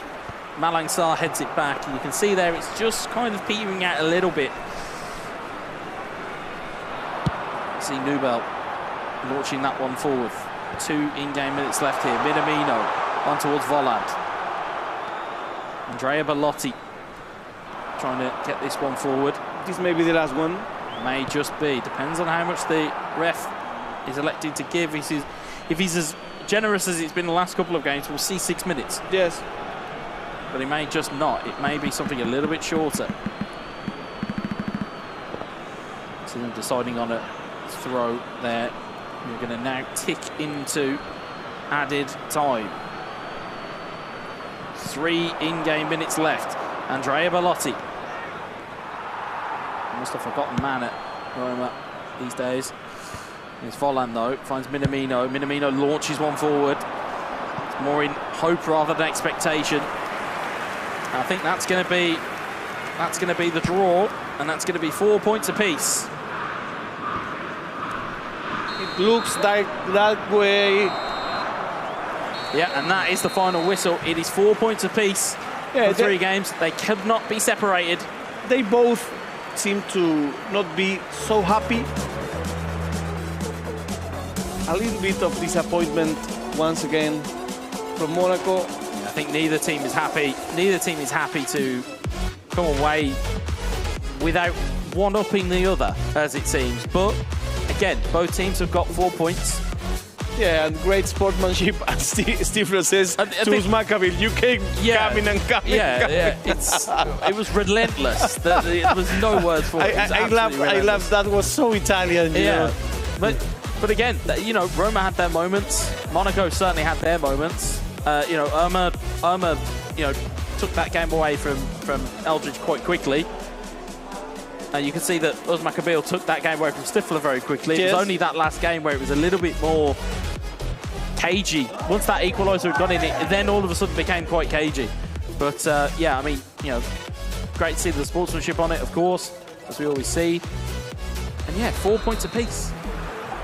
You know, you can see there just from the highlights. You see there from the highlights, you'll see there some of the chances. Brilliant double touch, 2 times over, and a wonderful finish. But again, I'm not sure what your view from was where it was from, Semra, so I can get my words out and put my teeth back in. No worries. Listen, I have to say that in game 1, you did warn us that you had seen a glint in the eye of Orma. You were looking forward to seeing what he was capable of doing today. He did bring the heat straight out of the gate. He came flying out on all cylinders, and he scored the earliest goal of the day so far. And on top of that, the second goal actually is definitely a contender for the best goal of the day. It was a beautiful combination play, one touch off the wall, a nice little spin, and then a finish to the far post. It was a beautiful piece of skill, we could say, really. Yeah, absolutely, absolutely. It was almost kind of watching a piece of ballet at one point, just seeing a pirouette from Dybala and then a left-footed finish. It was fantastic to see. But then, of course, game 2 came along. Yeah. And it was another 7-goal thriller, but a completely different type of 7-goal thriller. It was, you know, I think, you know, as soon as you saw Stifler giving the motion for give me a sub, just let this be over, because I think even he knew. I think at 4-0 it was curtains. And then the last game was really, like I said, once that equaliser went in, it suddenly developed this really cagey nature to it, where all of a sudden nobody really wanted to lose. And it kind of, you know, again, I think 4 points, I think given the start of the day, or given where the teams were at the start of the day, I think Roma will be happier with the 2 of having those 4 points. I think it takes them up to 10 if my mental maths is right. And based on seeing the celebrations amongst the teammates, I would agree with you. They seem to be the happier bunch of the lot. Of the 2, and I'm sure we're going to hear off Usmakabil in a second, who, again, it's almost like his permanent mood is just angry, and then it works. But it works for him. It works for him. It's the players who play on emotion and play on the limit. Of course. It works for them. We've seen it in real world football. You see it in the virtual world as well. Because even just players who play on the limit always seem to get that little bit extra out of them. There's a reason why he in particular, Usmakabil, is a 4-time champion, right? Yes. He is someone who is so skillful and so masterful at what he does. And today he really came, like you said, very much focused in the zone, really sharp, knew exactly what he wanted to do against Stifler, and that's exactly what he did. 6 goals. Well, it's easier to list what he hasn't won than what he has won. It's easier to list off the things he hasn't done. And he's a phenomenal player, and again, like I said, for me, the best to ever do it, and will still continue to do it. Well, he actually, I think we could say, one of his goals also could be considered as one of the contenders of the goal of the day as well, his 4th one, and Stifler was able to get a little bit of a consolation prize in the end, but Usmakabil has been able to pick up 4 points for AS Monaco so far across the 2 days. Well, Fiorita is with him now. Why don't we go ahead and get his thoughts then about his individual performance as well as collectively for AS Monaco. And here I am with Usmakabil, I must say, man of the match. 6-1, it's a big difference. And you go home with 4 points. It's a good result or a bad result? We are the champion. We won 3-time eFootball. It's not a good result, but first time GG to Roma. They play a lot. I know them. They have a good level. They train a lot, and it's for me it's good for both team. 4 points, and now we will focus on the next match. We were impressed that your style and Cam's style is completely different, using the same team, and you got 6 goals. Which is the way for Monaco in this season? Because Cam's miss a goal. If he score, I think if he score the second in the first half time, he can win maybe 4 or 5. But it's like this. It's esports. It's like this. If you miss, he will score. Your opponent will score, and we accept. It's for me. It's 4 points. 4 points. we don't play. For me, we don't play good. I win my game, but Ulma, for example, played better than O'Neill and Camps. It's a close game and finish 1-1. Okay, next match is against Milan, and they started very well. How do you prepare for that game? I know them. They play very good. It's different team, but for me it's like this match because they are Italian player. They have all the same style. I think we will be ready, but we will see. It's totally different when you play in offline than online. We are ready, but we will see. Well, it's the actual champion. It's a legend in this game. It's Maccabi. Thank you very much. Congratulations. Thank you very much indeed. Obviously, Fiorita speaking to one of the very best ever in the history of this particular game, and someone who already said quite openly that you can't miss your chances, and he certainly doesn't miss his, because if we take a look at the top goal scorers so far over the match days, the 2 match days, well, we can update it because now Maccabi is right there at the very tippy top of it all, 7 goals to his name. He joins Rooks, so both of them are level, and they're followed by his fellow teammate from Arsenal in Dominator, 6 goals as well. We still have a couple of games left to go, I should say 3 in total. An interesting matchup, I think, between Manchester United as well as AC Milan. Do you see any of their particular players finding themselves on this board? Well, the one who we saw last season, who was kind of like the breakout star of last season, is Nexa. Not on that list. He's somebody who I would anticipate is going to gate crash that list. I mean, what I said on commentary, I didn't expect Uzmakabil to gate crash the list, but it's Uzmakabil. What was I thinking? Of course he was going to gate crash the list. Yeah, of course he was. I would expect the same from the likes of Nexa. I think that unit of Manchester United have got a lot of very good players. But to Ferreira's point, I'll be quite interested to see whether AC Milan can mimic that 9 points that we saw in the first day and see where their level actually is at, and whether they just caught, FC Inter cold. I'm not too sure whether that's the case, but I'm sure we're going to find out. Well, there's no players yet from Manchester United in the top 10. We do have one player from AC Milan, Sassinho. We already saw earlier today for Fiorita that he picked up the Best Goal of the Day award for Match Day 1. Do you see him climbing up a few spots?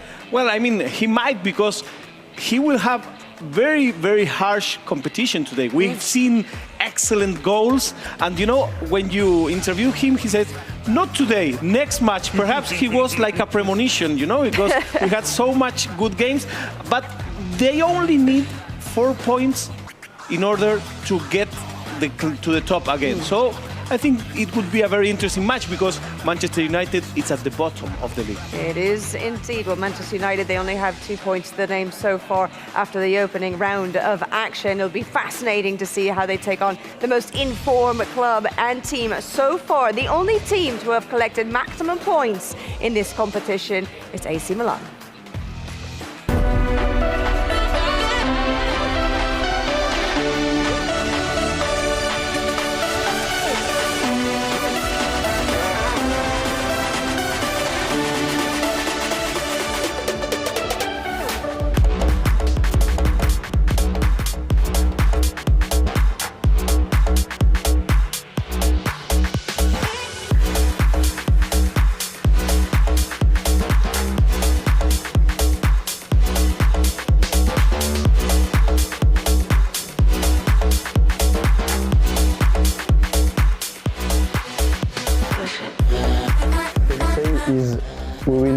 Best or maximum as always in every condition, every situation, in win or lose. We will do our best, we will never give up, and I hope they will be proud of us. L'obiettivo per questa stagione credo sia lo stesso per tutti, è quello di vincere. Sia io che i miei compagni siamo preparati alla competizione. And here we are for the last match of the day. One of the best teams from match day 1, the best, it's AC Milan, against one of the least good. I don't want to say the worst. I know the word, but I don't want to say it. And this is incredible, because these guys, Lofty, Kills You, Nexa, they are top players. So they will have to prove why they are here. Yeah. Well, we'll put it in context for you guys at home. If you didn't watch match day 1, The reason why Manchester United only have 2 points was they played Barcelona. Yes. So to put it in context, we saw how good Barcelona were earlier. You can kind of understand why they're here. To kind of set the table a little bit more for those watching at home. And again, if you're not averse to football, if you don't really watch football and you found yourself here, first of all, thank you very much for joining us. Second of all, let's just fill you one of these two clubs as two clubs in general. For my money, the biggest club in England. For my money, arguably the biggest club in Italy, right? There are two mammoth clubs that have, and we talked about expectation through other clubs. These two have got expectations that are another level. There's a level of expectation with Manchester United. There's a level of expectation with AC Milan. The good news on AC Milan's side of it is, at this point, they've met that expectation. Yes. Because they have completely gone above and beyond. And I would say they are the new kids on the block. Yeah, well, to some degree, because I was sat at home and I was thinking, and I was looking through when you were talking about them, going, well, their gameplay might be a little bit hidden and things, and I looked at it and I went, well, actually, their captain Naples, previous Euro 2020 champion. Yeah, so but but in terms of the context of this league, exactly, absolutely, exactly, and obviously with it being a new team as well to the league, I can totally agree. But I think in terms of the caliber of those players, they are incredible players. To match that on the other side of the fence, you've got Nexa, who was the MVP of last year. Yes. You've got Lotfi and Kilzu, who have been around and in this competition for quite a few years. Previous winners with Monaco. Yes. Kilzu himself was a rising star out of Monaco. Yeah, Kilzu is an amazing player. So you have all the makings of, we talk about this, and I very rarely use this word when it comes to games. It's 2 words. Box office. This has got box office written all over it, in terms of the caliber, the situation of the teams, the situation of the games, the players who are going to be playing against one another. It has everything that is designed to be that main event. If he was to say, oh, it's going to be a show match, because I know that's the kind of the thing in kind of Europe where you go, it's a show match. This is it. This is the one. This is as much as we wax lyrical about Barcelona versus Bayern Munich, this one's a really intriguing one. Yes. And then looking at the 2 players who are going to come against each other, it kills you versus Naples. Yes. And that in that's going to be a very interesting matchup. And this has all the ingredients on this competition. We have an English team, we have an Italian team, we have a French roster, and we have an Italian roster. Yep. Yeah, and that's it. And that's the thing. But again, when you are clubs like these 2 clubs, you'll go out and get the best because you want the best to represent you. Outside of grabbing Uzmakabil and Netarito, I would say that the 3 gentlemen who are fielding for Manchester United in this environment are the best 3 you could go and get outside of those. In that pot, they're in that elite level of players because they've been around winning mentalities. They've been around beating teams and beating teams comfortably, and they have that in the ability. And again, to talk about the clubs themselves. Both of these clubs, though, have got weapons. We saw how good Zlatan Ibrahimovic was in this game mode. We've seen Rafael Leao against Cezinho's goal. Was Rafael Leao converting it? But then on Man United's side of the fence, you've got Rashford, you've got Sancho, you've got Anthony, you've got Martial. You've got players who you can move about the pitch and are interchangeable, and that's what makes them so dynamic and so dangerous. Yes. And I think at this point, I mean, we haven't done predictions, and thankfully we haven't, because I couldn't split anybody here. It's so good from as a kind of a personal comment from me to be back for this match day filling in for Harry. It's been fantastic for me to be up close and watching this level again, because it reminds you of how good these players actually are up close and personal. Yes, these players are amazing, and I think that this is my personal opinion, that today we saw better matches than on match day 1. Well, the players have got comfortable now. Yeah. I know it was only 1 match day, but players are now like, okay, well, I know what that feels like. Yes. Okay, yes. I can, yes. It's been a while, as Maccabeal said, it's different from being online to being offline. Yes. There's a different vibe. You can physically feel people. You can physically feel, as we said earlier, you can feel tension. You can feel the emotion that's in the room. And that is a different vibe, and it's something you've got to get kind of almost retrain your brain to be, because some of these players have not had those types of tournaments in 3, maybe 4 years. They've not had that environment. That's a lot. Now you've got to get back used to it.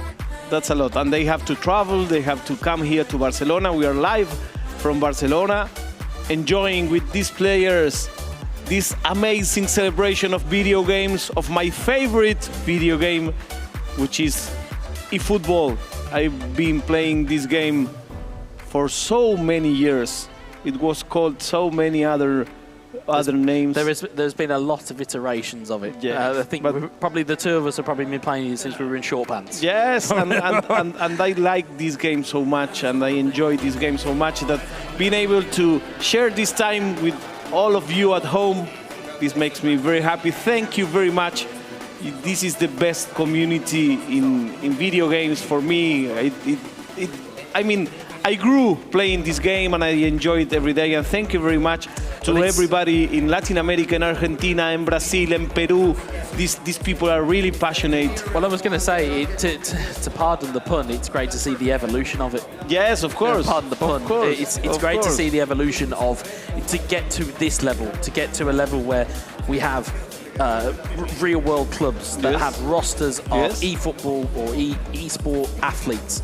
You know, we haven't spoken about this one at length, but João Victor, for example, his dream was to move from Brazil, or he followed his esport dream to go from Brazil to Portugal, to then, because he was chasing a dream because he wanted to compete in esports, and then now he's achieved that dream because he's now part of Bayern Munich, and he's now achieved that role. It's fantastic for those types of stories to be told, because again, if you're sat at home and you're watching this, somebody might go, I'm not really bothered about that backstory, but it does show you the level of commitment that some of these players have had to do in terms of committing to changing locations, changing cultures, changing environments. It just goes to show. And this community is also a family. Last time I saw you, we weren't even world champions, and look at us now. Indeed. But here we are. We get to what I would say, because it is the last game, it is the main event of match day 2. It is Manchester United versus AC Milan. And this, like I said, has a box office written all over it.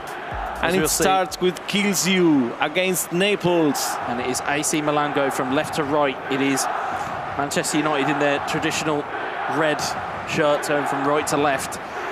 As Calabria gathers the ball up for a throw-in. And again, it'll be interesting to see who starts off the quickest of the two, as Victor Lindelof finds his way to retrieve the ball, but Calabria's won it back. It's cleared away once more. So yeah, it'd be interesting to see how nerves set up here. Yes. How do nerves set up, and how does it function here? Kayer brings it forward, finds Sandro Tonali. Tonali to De Cateare.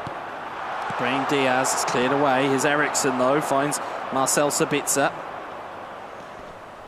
We heard a lot about the position of Marcel Sabitzer in the build-up to this, as being deployed as a centre forward as opposed to his traditional position. Again, these guys are working under a collective team strength of 24-30, so they will be looking to maximise their potential. Here's Martial, looking for Sabitzer once more, back in towards Anthony Martial. Martial in towards Bruno Fernandes, not back, looking for Sabitzer. It's cleared away, only as far as Casemiro. It was an intelligent play. It's still there, danger is still on here as Calabria up against Bruno Fernandes. And expect skills in this game from both players. Both of these players have the ability and have it in the locker to be able to pull off skill moves as and when they need to. And here it comes. It's Calabria. It's AC Milan. Calabria looking forward here. Ball into the box. Brahim Diaz.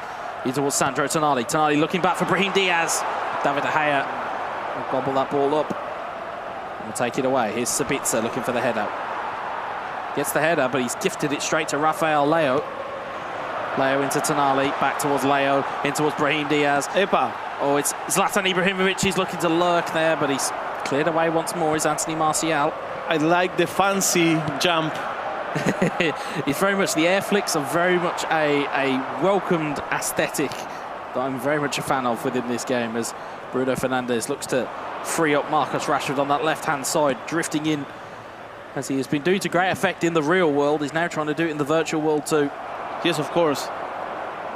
Tonali will win it back. Here's Ibrahimovic to Rafael Leao. It looks very balanced, this game. It's battle in the midfield. But it will only take a second for that to change. Long ball in towards the backfield, looking for Marcus Rashford. Bruno Fernandes trying to flick it on. But it's Magnan who will take that under his spell. Throws it out towards Calabria. Zlatan with that knockdown. And Sandro Martinez will take that one clear. It's David De Gea. What's that forward towards Marcus Rashford. Brahim Diaz takes that again. Sandro Tonali. Tonali back to him. Is Ibrahimovic. Can he get free? Stunning strike. Blocked off. Aaron Wan-Bissaka to try and head that down. Ibrahimovic wins it to it. It was very well blocked. It was well cleared in the end as well by Kilzu. There is Christian Eriksen. Bruno Fernandes, brilliant through ball. It's Marcus Rashford onside. Can he find the strike? He looks to roll it across and it's cleared away. And I can see that Kilzu, it's a little bit more advanced in this game. He's looking a bit more technical at the moment. Yeah, Here is Marcus Rashford. in terms of chances. Rashford in towards Martial, slipped at a vital moment. Situations, precision, a little bit more for Manchester United. But it'll only take a second for that to change as Zlatan Ibrahimovic finds it out to Brahim Diaz. Diaz turns in field. Bruno Fernandes with the challenge there. Nothing was given. Eriksen's made his way forward. Is Bruno Fernandes back? Instead, it's Tomori will take it clear there. Foul given away there by Victor Lindelof.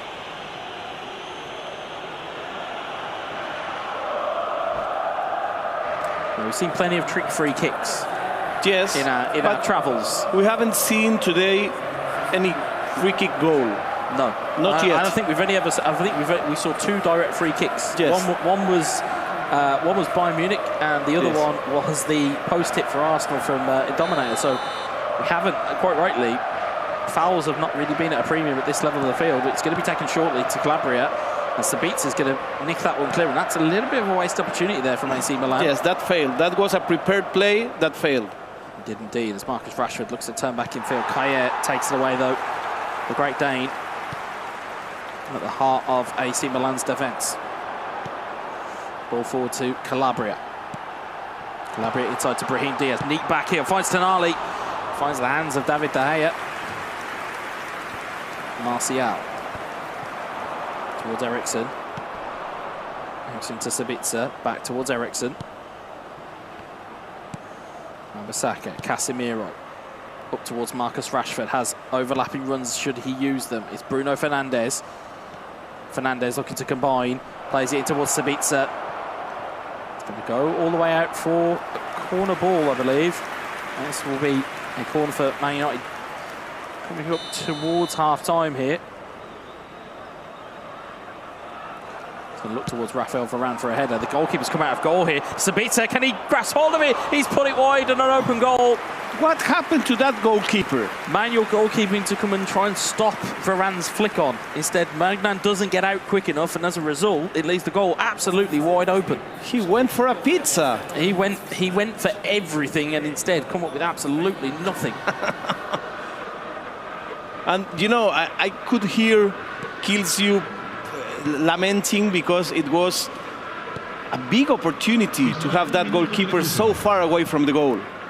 Just needed to be on target. That's all it required. And that would have been a Manchester United lead. And instead... And now he wants to put the first half to bed. It's 0-0. You can see the gesturing from Kilzu. You can see the gesturing from him. He's not quite happy. I think he probably feels that he should be a goal ahead here, and there's only been that one opportunity. Yes, it was close. There was the half chance for Naples with Ibrahimovic down the other end, which got smothered. There's not really been a lot of other chances to really speak of. No. It's fair. I think the result for now is fair. Rashford, Martial.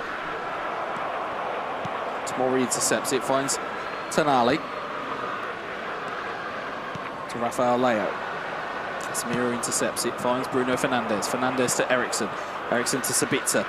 Tries to get it back to Eriksen. Instead, Tonali gets there. Eriksen with a lunge, gets there ahead of the defender, but no foul was given. Here's Ibrahimovic up to his chest. Brahim Diaz. Forward again once more is Rafael Leao. Calabria. Brahim Diaz back towards Benacer. Diaz. Back towards Benacer again. He just can't get the ball through, and Eriksson will clear that one down the line. Sabitzer giving that physical option, also going forward, being in that unnatural position, but balls through Ibrahimovic. Leao. It's a very battled match. It's not precise. It's not skillful. It's just battled. It's what we would call in the UK a scrap. It's literally a scrappy game. It's not one that's born out of skill at this point in time. It's not smooth, correct. It's that there's not really too much skill involved here. But it kind of goes against what we know about these two players, is they are normally littered full of skills. You can see their shots, 5 total. It's not really been a lot going here. Hopefully we see a little bit of individual brilliance as Brahim Diaz tries to find a way through. Martinez will take it clear. There's Marcus Rashford. Ball's going to come forward again here with AC Milan's Brahim Diaz. Diaz, it's Tonali. Blocked away again, Eriksson will clear. And AC Milan, it's attacking a little bit more in the second half. They are indeed, but be careful of the counter-attack of Manchester United. Here's Marcus Rashford, rolls it across to Marcel Sabitzer. Sabitzer to Eriksson. It's bundled, it's still there for Eriksson. Martial, it's bundled again, but it's cleared away this time by AC Milan. 60 in-game minutes on the clock here. As we said before, they will go incredibly quickly. Yeah, I don't think that Manchester United have shot a target in the second half. They may only need one, though, as we've said countless occasions here. They only need one. It's Bruno Fernandes. Calabria forward. Rafael Leao, Brahim Diaz. Brahim Diaz, Zlatan Ibrahimovic, Rafael Leao looking back in towards Ibrahimovic. Varane had to flick it away. It's gone for a corner. And right now, AC Milan is starting to knock on the door of merit. Absolutely, I think they are looking to impose their will here.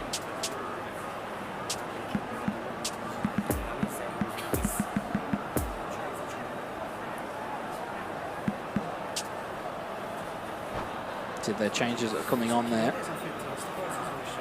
Sostituzione per il Milan.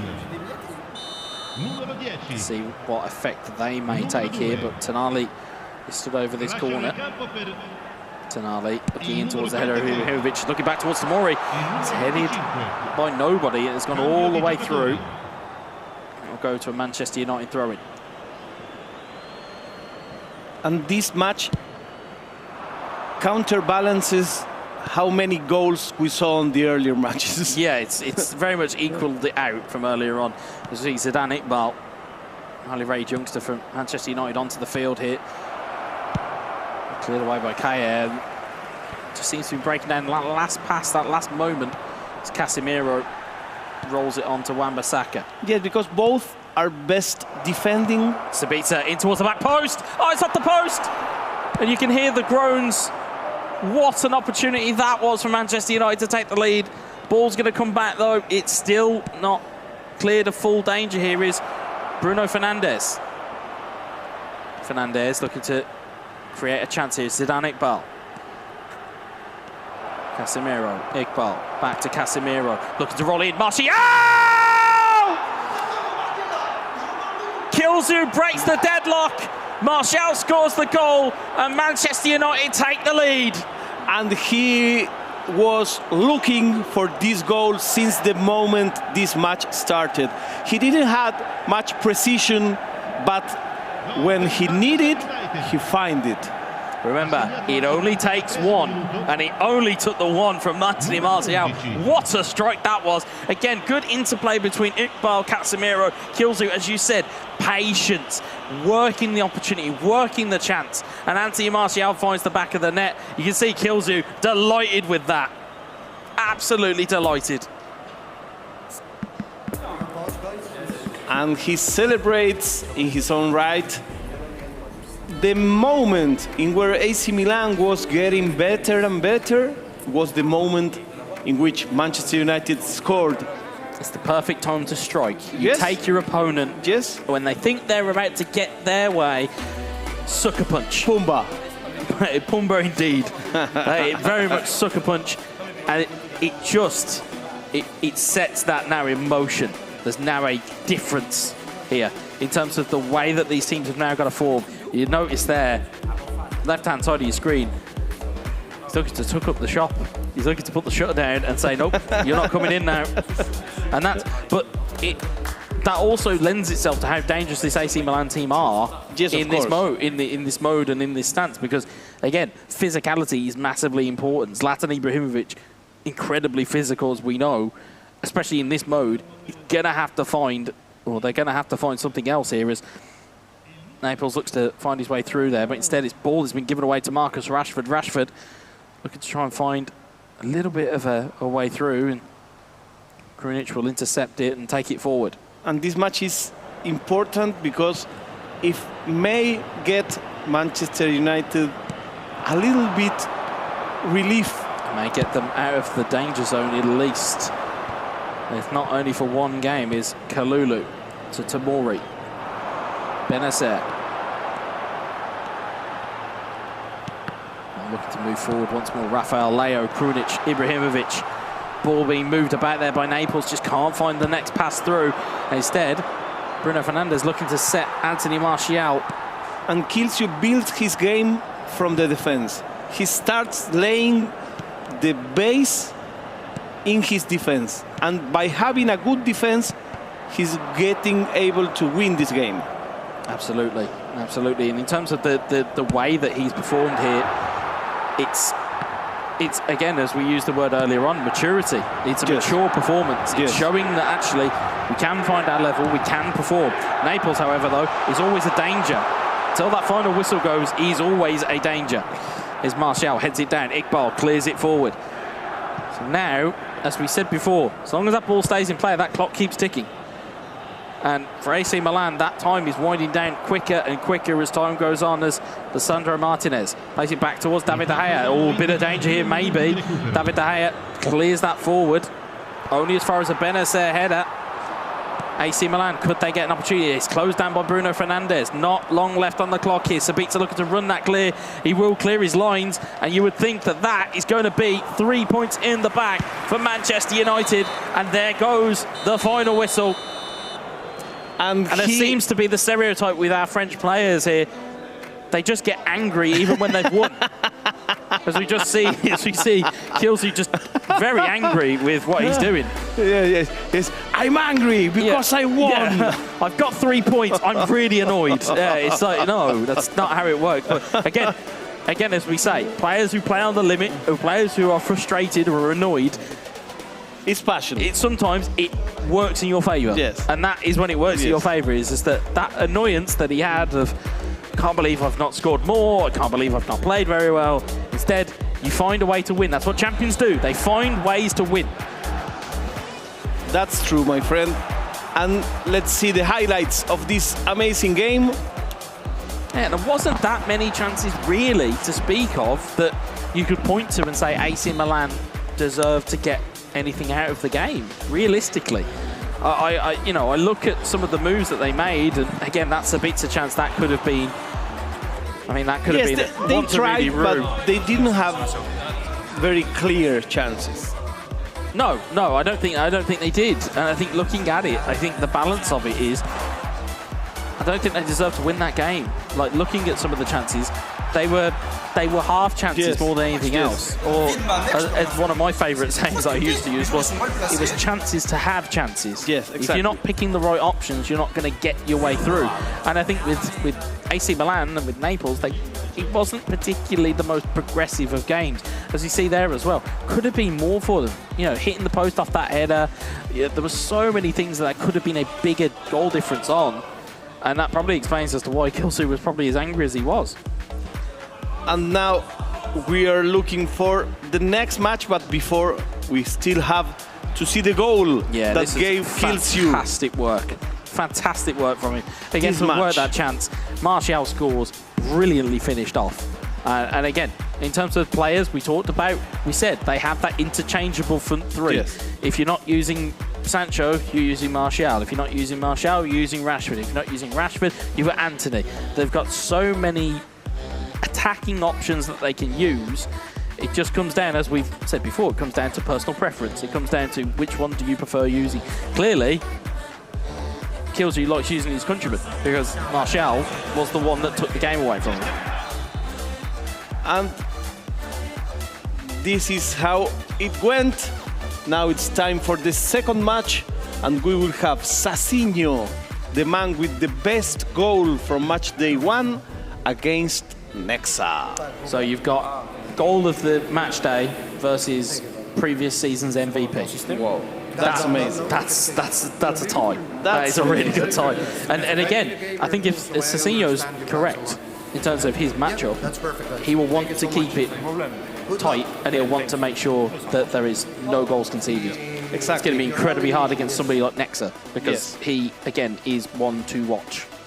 And in fact, they have just lost the first 3 points. They came, when I'm saying they, I'm referring to AC Milan. They came with perfect score. Well, that's no more. Well, it's gone by the wayside now. There are no more undefeated. There are no undefeated. Well, I think, yeah, Barcelona is still undefeated. Yes. Barcelona is still undefeated. What you're ready to say is that winning streak's over. That's what it is. But looking at it as well from that can also be a little bit of a blessing because there's not that expectation you're going to go in and win every game. Because as we know from watching these games, you're not going to win every game. No, of course. You're not going to come in here and have a perfect record throughout the entire season. It's just, it's impossible. It's impossible because the level of players and the caliber is just too high. So you're going to lose at some point. This now becomes a point for AC Milan is how are your powers of recovery?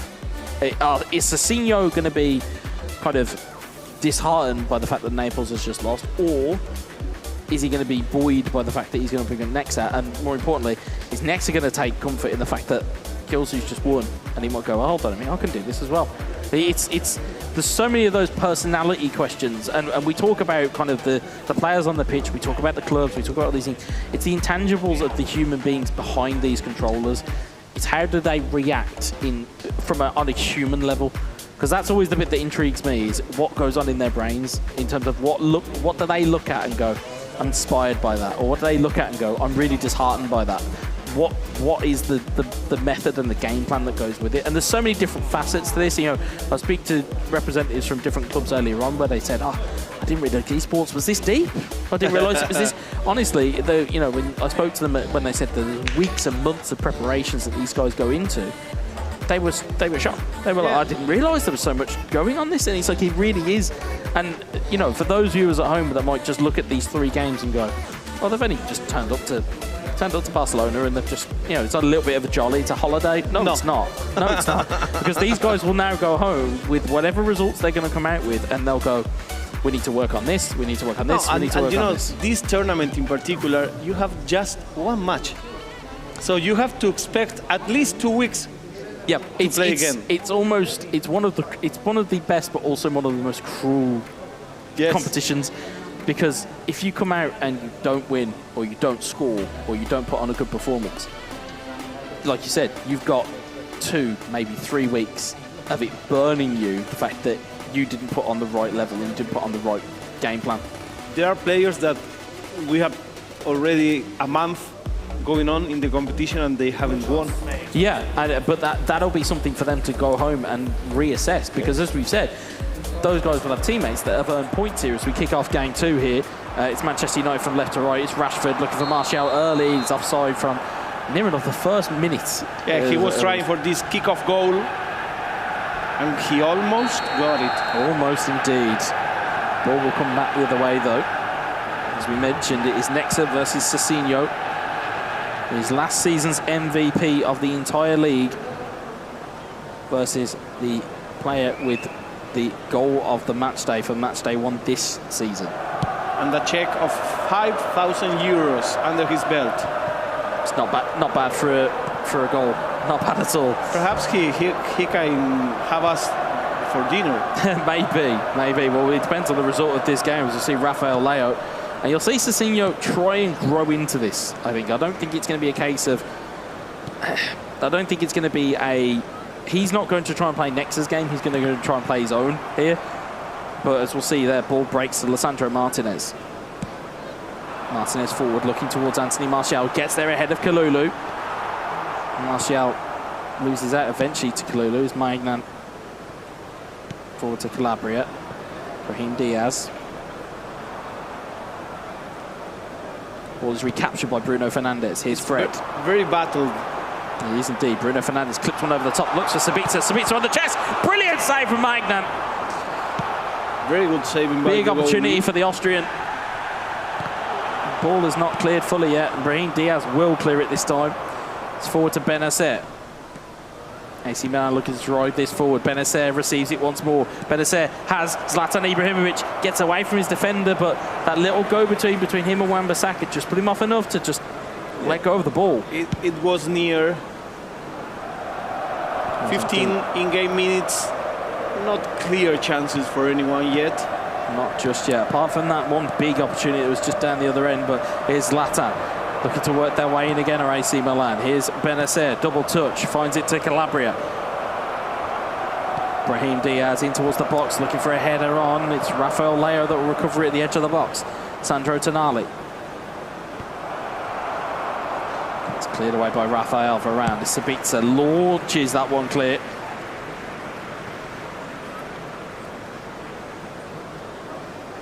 It's a brainy match. They are studying each other.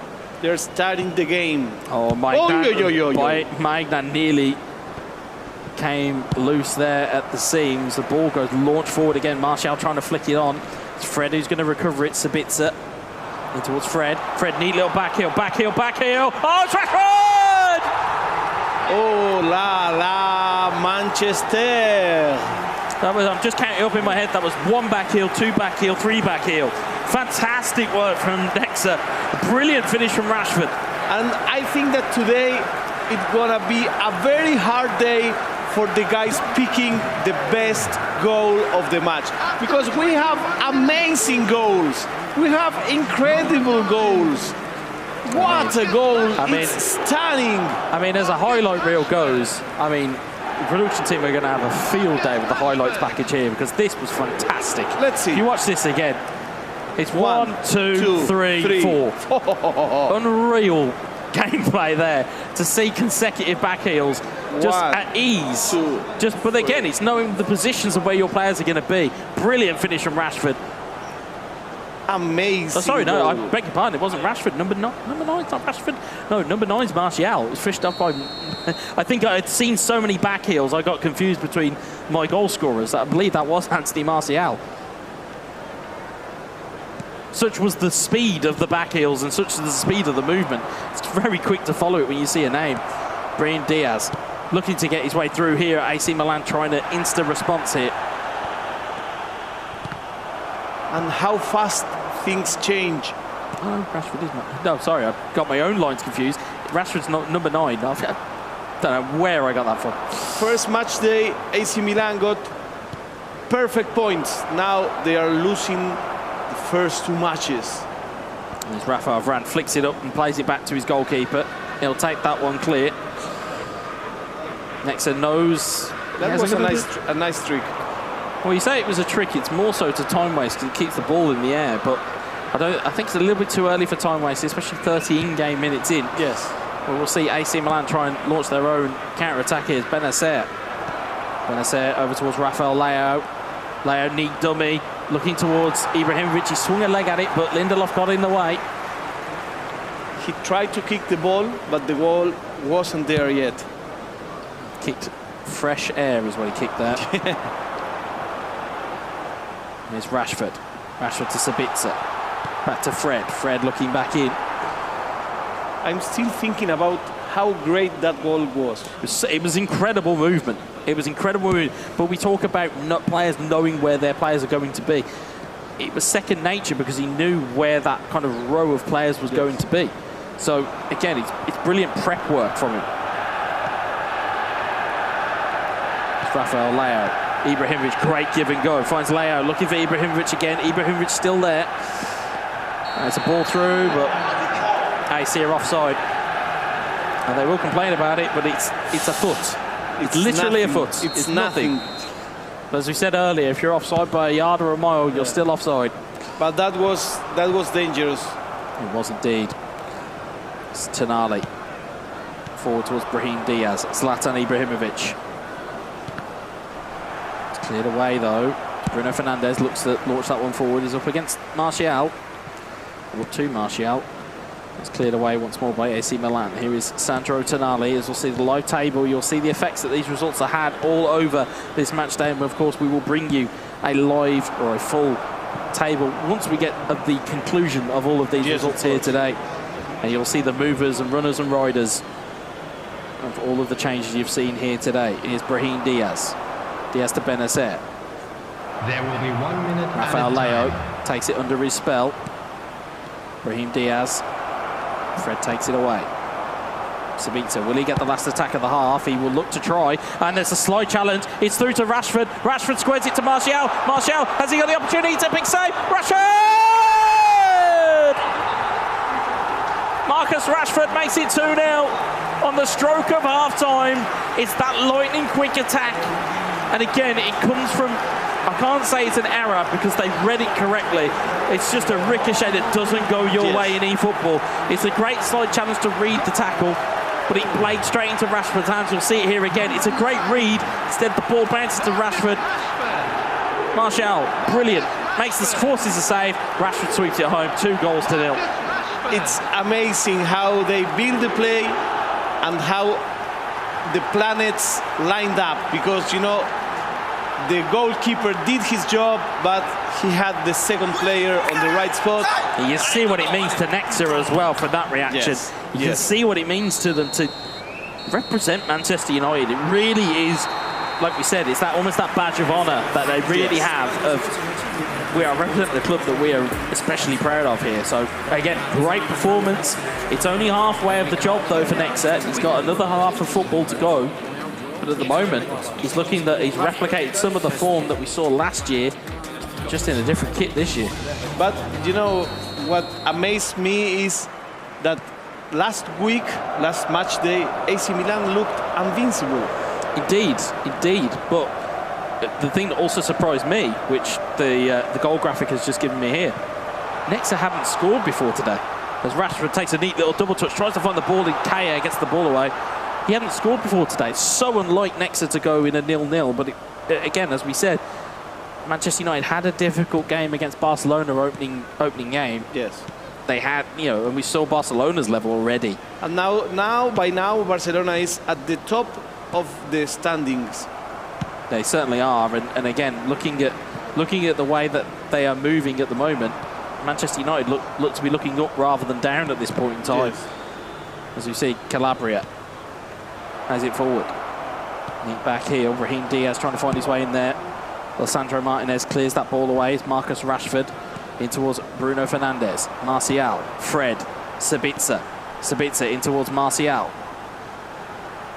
Martial to Bruno Fernandes. Trying to find a way through there. Here's Sabitzer. Fred.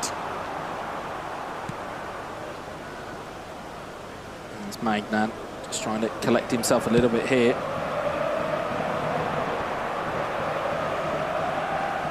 Ball's going to come forward here by AC Milan. He's trying to get the ball through.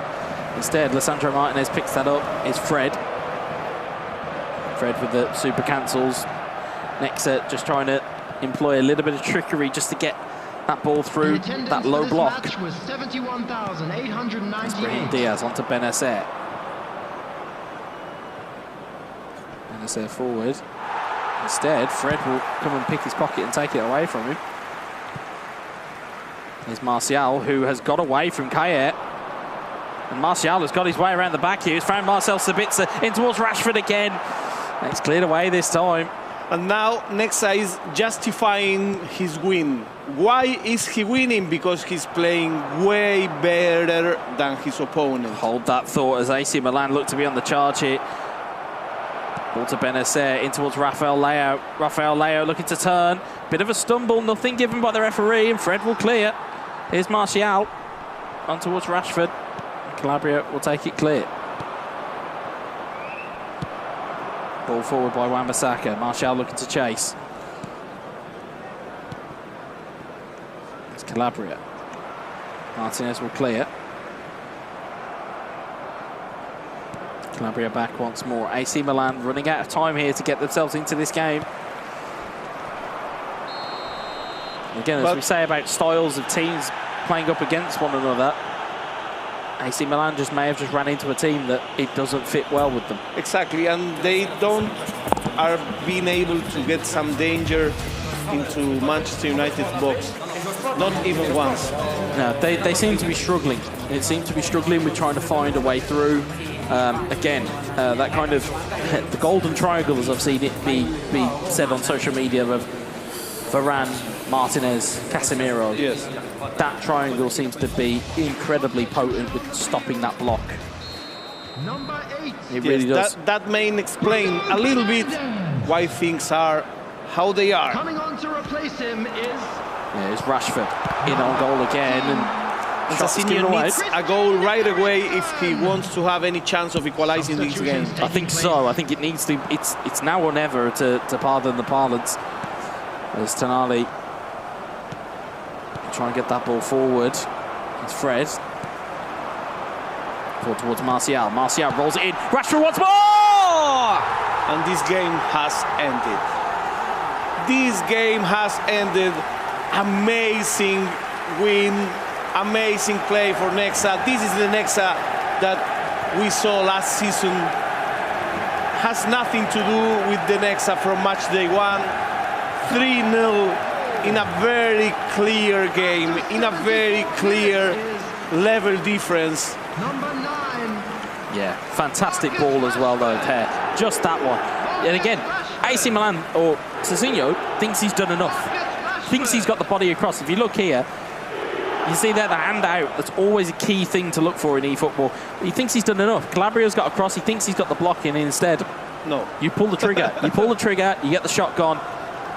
And Nexa finds the back of the net. 3-0.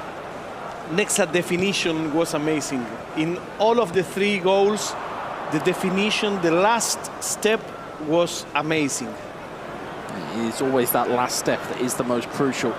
But the ball in the back of the net is the hardest thing to do in a game of football, let alone in a game of virtual football.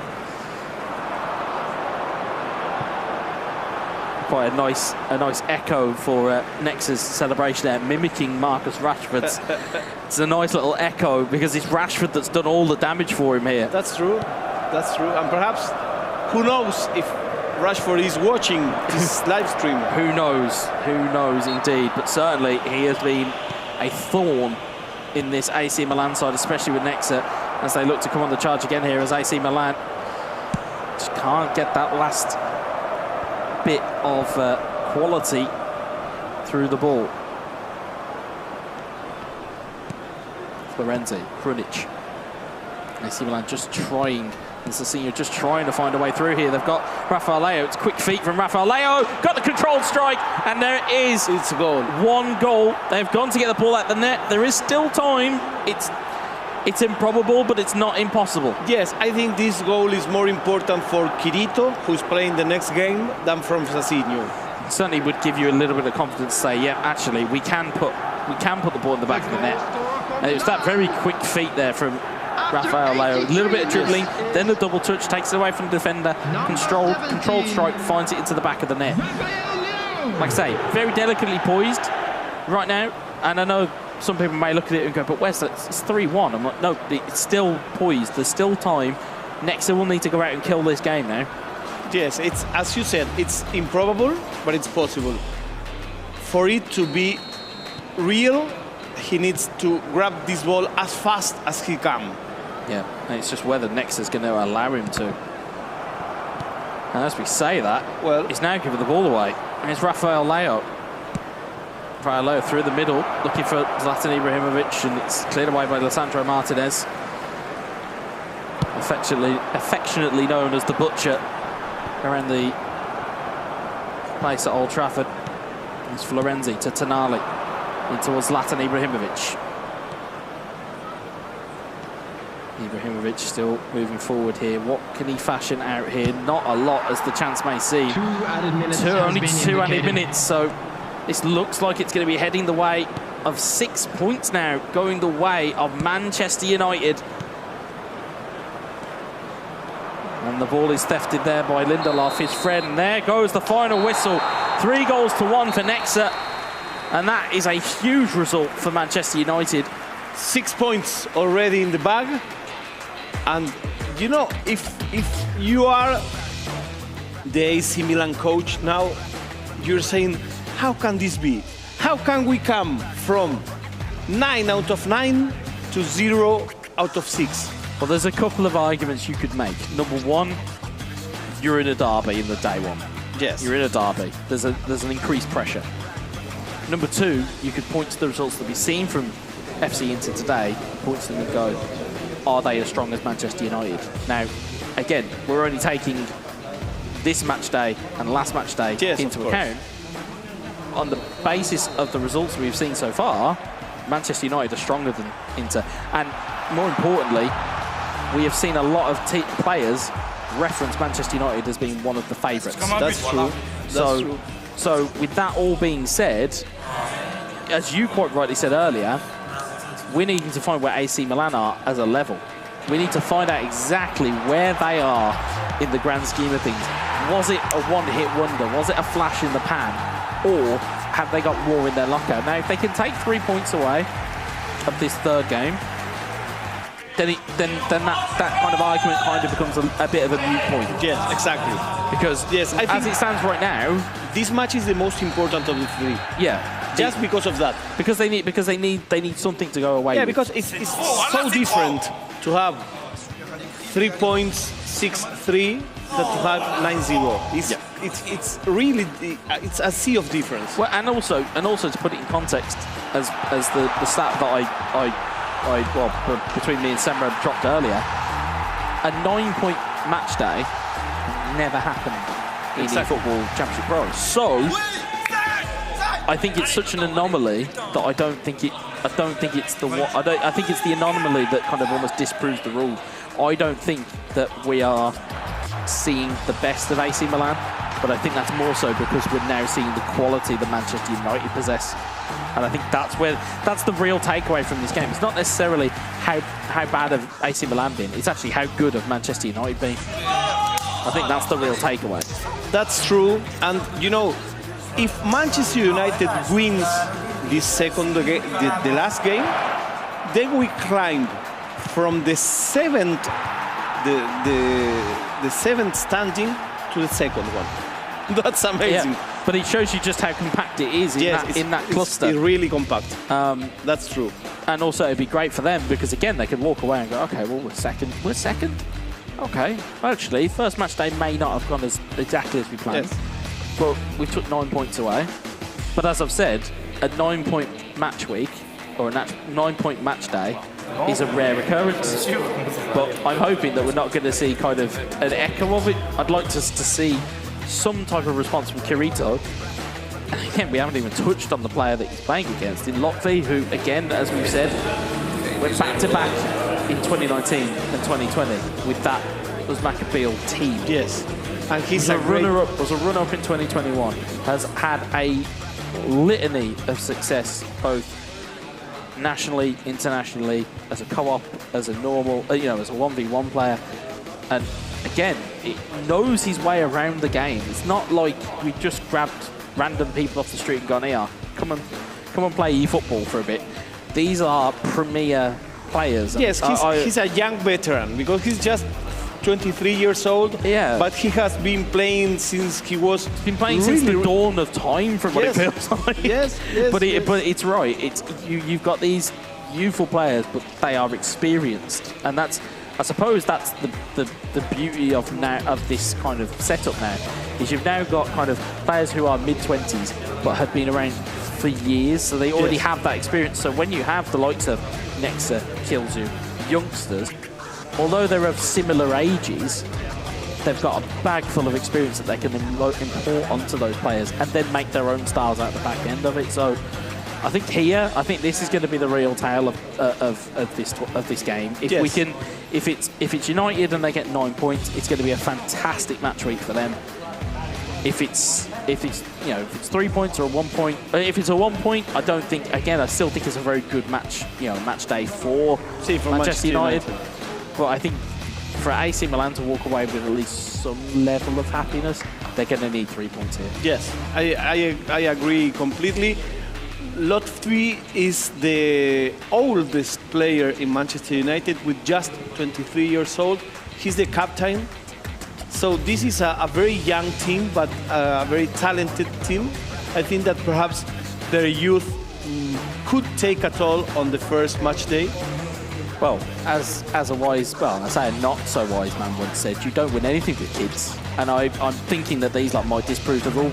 I think these might disprove the rule just a little bit, because youth, especially within an esport perspective, youth and kind of exuberance and reflexes, they're what you need at this level. Yes. It's the reason why seldom people who are of an elder age group, 30s and or above, don't come to esports events, because your reflexes go after a while. It's a lot like playing real football. Yes. Once your speed goes, or once your aerial ability goes, or your jumping or your physical attributes go, then it's okay. It's always the adage is a young man's game. It's the same within esports. It's a young person's game. So for all of these guys now, this is like their prime. They're going to come into their prime pretty quickly. It's then going to be a case of, can you recapture it? Now, luckily for us, I would say even the two elder players that we saw today, who we had said, please find it, they found it. Yes, of course. So I think Rota, it's in Dominator, it's Alex Aguasil. Yeah, but even by Alex's standards, he's not old. No, but one point stands is that you're going to be expecting it. As we see here, Game 3, this is the last game of the last tie of Match Day 2. And at the top of your screen, you can see the games that have just been and gone. And again, as we've said before, if Manchester United do take the game here, they will take all 9 points back to Manchester. So this is our last match of the day, our last game of the day as well. Indeed it is. It's Kirito versus Lotfi. It is AC Milan from left to right, as we see Ibrahimovic winning the ball. Tonali looking back over the top there, looking for Rafael Leo, heads it down, it's cleared away by Martinez. Here's Bruno Fernandes, Marcus Rashford, flicks it onto Martial. Ericsson, beautiful passage of play there. Sabitzer has got two runners in the middle if he can find them. Instead, he's ran into an AC Milan brick wall. Here's Rafael Leo. Brahim Diaz wins it and takes it back. And Casemiro, again, as we said, that DMF position is so vital in the 4-3-3 formation. You need somebody who is a disruptor, or a destroyer. You need to break that. Who's just going to break that spirit. This is Calabria, Brahim Diaz. And now is Kirito the one trying, the one making the Calabria goals. into the box, headed clear by Rafael Varane. There's Marcus Rashford. AC Milan is having a hard time attacking. Kaye has been caught in possession. Here's Marcus Rashford. Rashford has two over in the centre. 3v2. Tomori going to come across, is he? He's going to double touch instead. It's a brilliant challenge from Fikayo Tomori. Again, we spoke about Tammy Abraham, an Englishman in the Italian league, going and reinventing himself. Tomori also fits that category. There's Rafael Leo. Wan-Bissaka clears it away. Martial looking to win the challenge in the air. Benacer wins it. It's Rafael Leo. It's a fast game. It's not a skillful game, at least for now.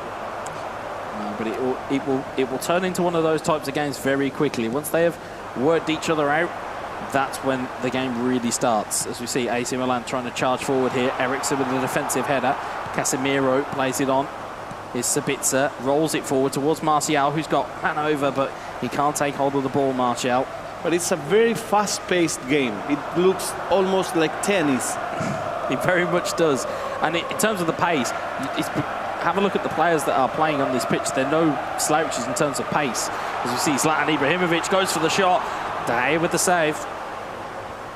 It almost looks like when you're playing against the AI, you know, that it's like a little bit mechanical. Yes, but and again, to kind of lend itself to these guys will have trained to know what patterns work. Yes, of course. So you'll see a lot of into centre forward, into left wing, then back to centre midfielder, then out to the forward. But then the one who breaks the one who does something completely different is the one that normally scores. Exactly. Which is why we saw Dybala's goal earlier. Exactly. Which is why we saw a lot of Indominator's goals earlier. Yes. Which is why we saw that, like we said, sometimes with these players, and I've kind of said this a lot, is sometimes they try and be too creative.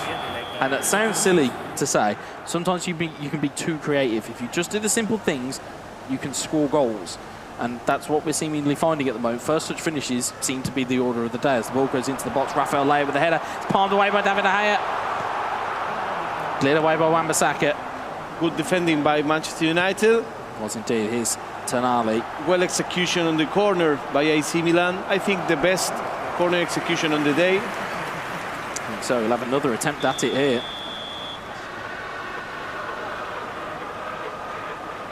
Tonali delivering the ball into the box, looking for the header of Ibrahimovic. It's taken away by Fernandes. And it was cleared for a goal kick.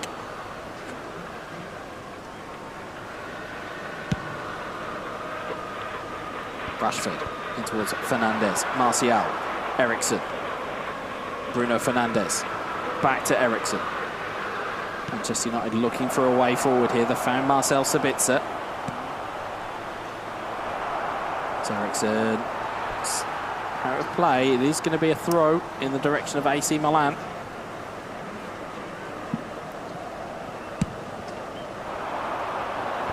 Ibrahimovic with the knockdown. Finds Rafael Leao. Great turn from Leao. Finds Ibrahimovic. Wan-Bissaka gets there. David De Gea comes flying out of his goal to go ahead and deal with that one. Rashford wins the header.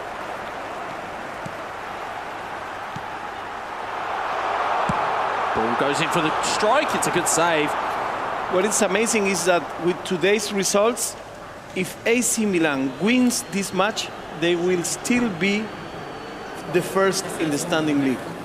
Just goes to show you the turnaround in terms of clubs' fortunes as well. Yes. Is that they are looking to try and win this just to stay level at the top of the tree. Whereas with Man United, if they go ahead and win this, they slide into second. Yes. It's a crazy turnaround. But that's the beauty of this format now. Now that there's 9 points per game. 9 points per game. That's amazing. Yeah, it really changes the narrative. And because, again, if you do best of threes in a league stage, a lot of the times you probably find that the third game or the second game, if somebody goes a goal up, then it gets a little bit kind of pedestrian at that point, where the ball just flies around the back and nobody really does anything. Instead of this, with every game having something on the line, it's actually perfect. You see ball going forward. Brahim Diaz slots it in across the box, and Rafael Varane will take that one clear. Yes, and having a good match day leaves you open for when you don't have a good match day, and the other way around. I mean, if you do have a bad day, that may tank you on the standings. Yeah, and that's the thing. It's like, as we always go at pains to say here, you don't get these games back as ball goes forward here, looking for Rafael Leao. Varane's taking a bad touch though. Rafael Leao in a goal! AC Milan take the lead. And they ran for the first in the table once again. They say, here we are. This was not a mistake. It's incredible. Carito showing that there is still signs of life over there in the AC Milan camp. Again, it was a read of a bad touch from Rafael Varane, but we've seen it before. Sometimes you have to read those bad touches, and you'll see it here again. This ball goes forward here. It's just this bad touch from Rafael Varane. Keep your eyes on it. But you'll notice, because of how wide Rafael Leao goes, it shows you that Carito has already super cancelled and has broken that run, so he can then just get a hold of the ball. As you'll see it here once more. You'll see that just that little movement there shows that he's broken away from it, and he's able to then get in front of the ball. It's a great finish in truth. So it's so important how quick you may think in that situation. Absolutely, and it shows quick thinking. It's showing that you are, as you said before, you're adapting to a situation, and you're getting the best out of those players. You see, ball going forward here. Here's Marcel Sabitzer, Marcus Rashford. Rashford takes a step inside, takes a double touch, goes for the strike. Oh, Rashford with the instant response. Instant kick-off goal, as I like them. How hard was for AC Milan to score, and how easy was for Manchester United to get the equalizer? Well, they always say that you are at your most vulnerable when you've just scored, and no further truth of this, as you can see here. It's this touch here, it's the double touch there, and it's an unsighted goalkeeper and a controlled shot into the corner. It's brilliant play from Lotvik. And again, but you have to stay aware. Even when you've scored, you have to stay switched on. You can't just go, I'll take the lead. But it's difficult, you know? It is, of course it is. It's difficult because you make a goal, you say, okay, I'm saving the day for the team. Well, you're not saving it anymore. Yeah, I was going to say, there's a little bit of time left in this day before we start figuring out whether they've saved themselves or not. So you see ball going forward from De Gea.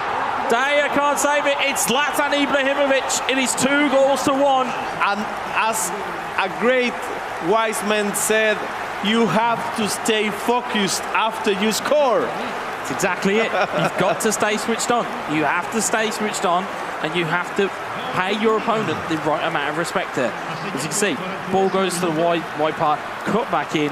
Ibrahimovic again. De Gea's already going to try and dive that way. Still can't get to it because of the placement from Ibrahimovic. Wonderful finish from the big man. Slots it into the corner, and AC Milan have their lead again. Look at Sassinio's smile. Yeah, you can see the lot. You can see them. They're just like, yeah, well, we've just done to them what they've done to us. Unbelievable. It's payback time. You've got to stay switched on though if you're AC Milan. As Bruno Fernandes comes forward. Rashford. Tomori will clear it this time. Ibrahimovic looking forward there. Carito moves on to 4 goals. So he'll make himself present on that table. It's Tonali. Tonali forward. Brahim Diaz. Ibrahimovic forward to Rafael Leo. Leo on side. Good save. Oh, Brahim Diaz just can't sneak that in. The angle was too wide. But that asks for a back heel. It did, but again, you're talking about that with no heart rate, a cold pulse, and nothing on the line. Meanwhile, he's there. You know, Carito. I mean, it was fantastic to fashion the chance in the first place. Great ball movement, but again, the wherewithal to try and do a back heel at that point, you'd be asking a lot. Here's Christian Eriksen looking forward for Martial. Benacer. I think it's the last chance in this halftime. Very nice match. I think he does. I think it is the last chance. It is the last chance. It's 2-1. And very nice match we had in the second half of the first half. Things got a lot better. Well, we said if you were AC Milan, you're wanting to win this in the hope that you can give yourself something positive to go off of. They're 45 minutes away here.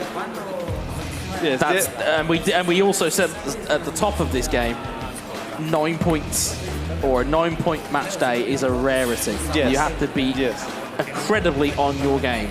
And also, Kirito is winning his game not by chance.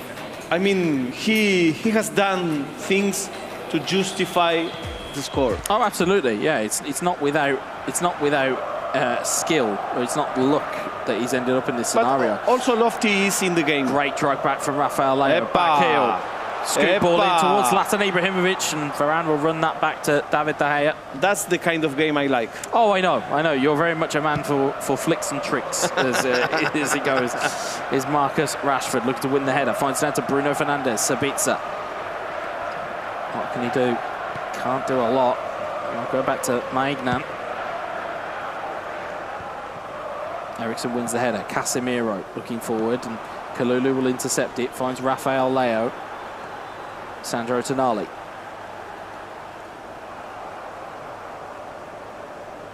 Casemiro intercepts. Tonali back towards Rafael Leo, running a very good part of the field for AC Milan. Ibrahimovic wins it back. He's adjudged to have been illegally in the ref's mind. Now the match has decreased in intensity, but it's just 10 in-game minutes.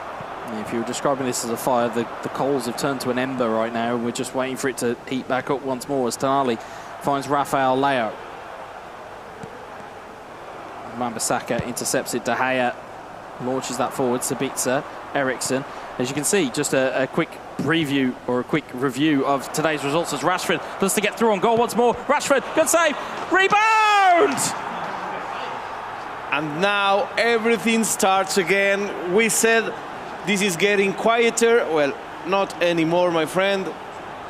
Lofty was still in the game. I said it some minutes earlier.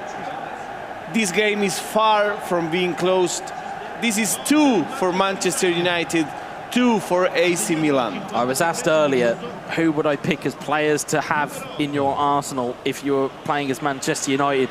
One of them forced the save and the other one put the ball in the back of the net. It's Marcus Rashford, it's Bruno Fernandes. They are so critical to how this team performs, both in real life and on the virtual pitches you're seeing there. Bruno Fernandes right where he needed to be, anticipated a rebound and took it home for 2-2. And now Manchester United is once again being able to grab that 9-point match day. It's there to be claimed, but if there's a team that are going to not try and allow them to do that, it will probably be the team that did it on match day 1. Exactly. Will it be AC Milan? They will not want to have a reversal happen on their watch. Ball's going to go forward here. Brahim Diaz. Zlatan Ibrahimovic looks for the instant strike, and instead it's David De Gea that will grasp it to him. Too far. A little bit too far, off balance. Was trying to hit it kind of in a 180 and to get as purchase on it. I don't think it's not really going to go that much distance. And hopefully they'll have a better opportunity down the track here as Sandro Tonali, Ibrahimovic, Rafael, Sandro Tonali.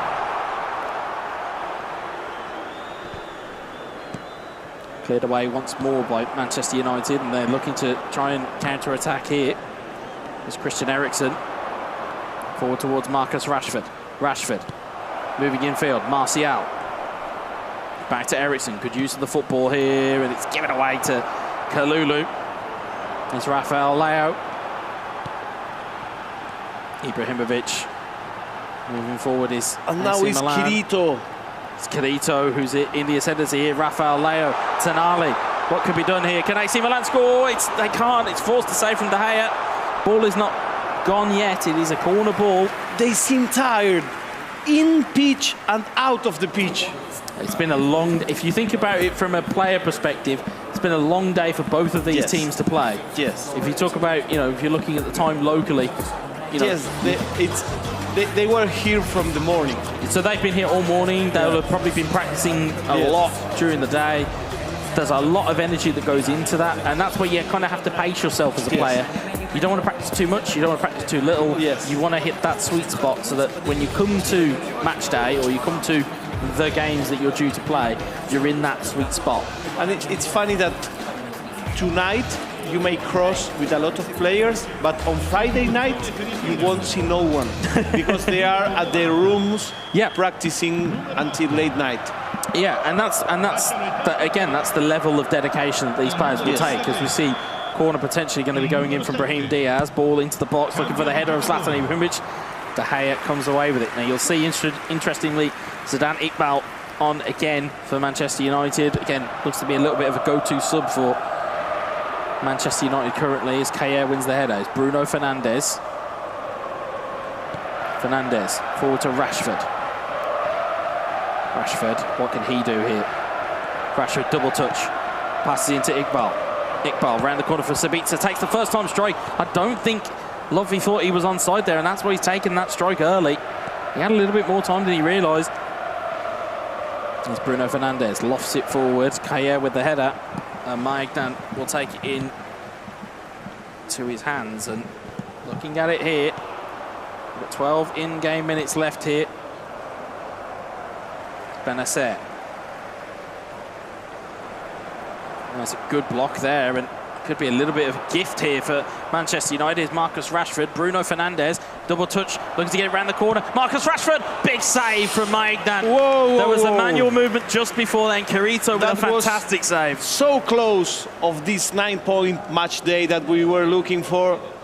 That's close. Very close, but it's a brilliant save from Maignan. Fingertipped around the posts. How dangerous is Manchester United when they attack? They are. It's lethal. Counter-attacks with their players and with the abilities they have between Eriksen, Fernandes, and all of the attacking talent that I have already listed. They are so good going forward. Look for the header of Rafael Varane, though, potentially trying to flick it on. It's Benacer who heads it clear. Tamori heads it away, only as far as Zidane Iqbal. Iqbal trying to show Tamori something different here as Iqbal looks to dance his way in, finds Sabitzer. Sabitzer takes a step away, and Adil will take it clear. Here is Rafael Leao. Krunic. Brahim Diaz back to Krunic. To Calabria. Calabria back towards Krunic again. AC Milan looking to just build up through the gears here. Rafael Leao's got round Wan-Bissaka, cuts it back towards Brahim Diaz. It's struck and it's cleared away. Good defending by Manchester United. They got a lot of players on their box, and that's why AC Milan couldn't find that hole for the goal to go through. Absolutely, but there's still danger here for both teams here. 2-2, delicately poised, not long left. Who is going to get the last chance, and will they convert it, more importantly? Here's Rafael Leao. Rafael Leao, Zidane Iqbal does well to not foul there. Ball has bounced to Hadley. And that is going to be all she wrote. And that is going to be 7 points to Manchester United, only 1 to AC Milan. Which is enough for them to still be at the top of the league with, in this case, along Barcelona. Barcelona has 12 points, AC Milan has 10 points. Yeah, and again, fantastic show from Manchester United. I mean, they were superb today. Yes. In terms of their level, but again, that just goes to show, in terms of the levels of teams, in terms of the levels of players, you're going to see it over the course of match days. You're going to find out exactly where AC Milan are. Whether it's a case that, you know, they're a little bit of, as we would say in the UK, flat track bullies, yes, or have they got the quality to go and damage teams that are either equal to or superior than them? Yes, this seems really irregular to come from 9 points to 1. But, well, it's the way it goes. These things may happen, and these are the highlights of this game. Yeah, and as we'll see these highlights come through here, you can see the chances that were there, you can see the chances that were being built on by AC Milan just wasn't quite going their way, or at least it did in game 1. Or at least you thought, oh, actually, no, sorry, the highlights here, I believe, are from I think it's from game 2, but you're seeing their first goals. You can see the disappointment from AC Milan already in terms of their body language when they came off. They would do today is see how they would react, considering there was so much hype around what they did on match day 1. Historically collecting 9 points, maximum points, no one having done that before in the competition. And I think they got a little bit of a dose of reality today. Manchester United also came out with a brave face. They performed much better than they did on match day 1, picking up only the 2 points. And the other thing is we have to remember the Red Devils, they were eliminated from this competition really prematurely last time out. They didn't make it to the knockout rounds. And I think they've made it very clear today that they're looking to rectify that. So statement game, statement performance all around. Undefeated today, by the way, with 2 wins and a draw. We can very quickly go through all of those results. Game 1, I think we saw it was more of a closed game, a very cagey game. Not too many chances.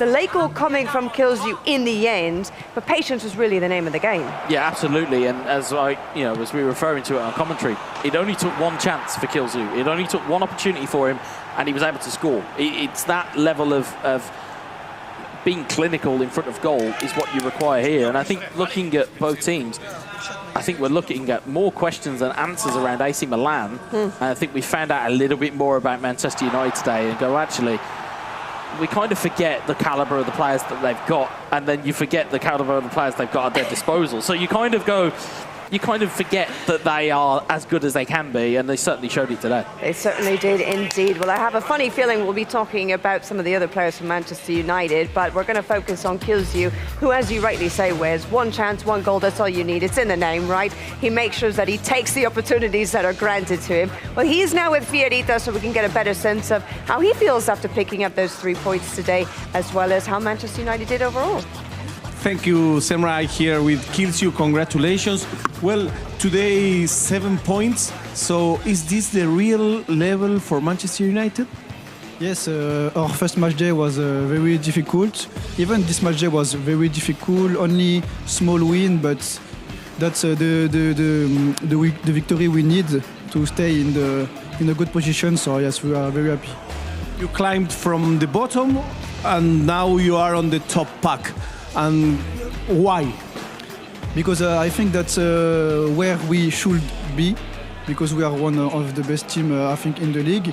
So it was very difficult match, but yes, we will do keep better, and yes, that's it.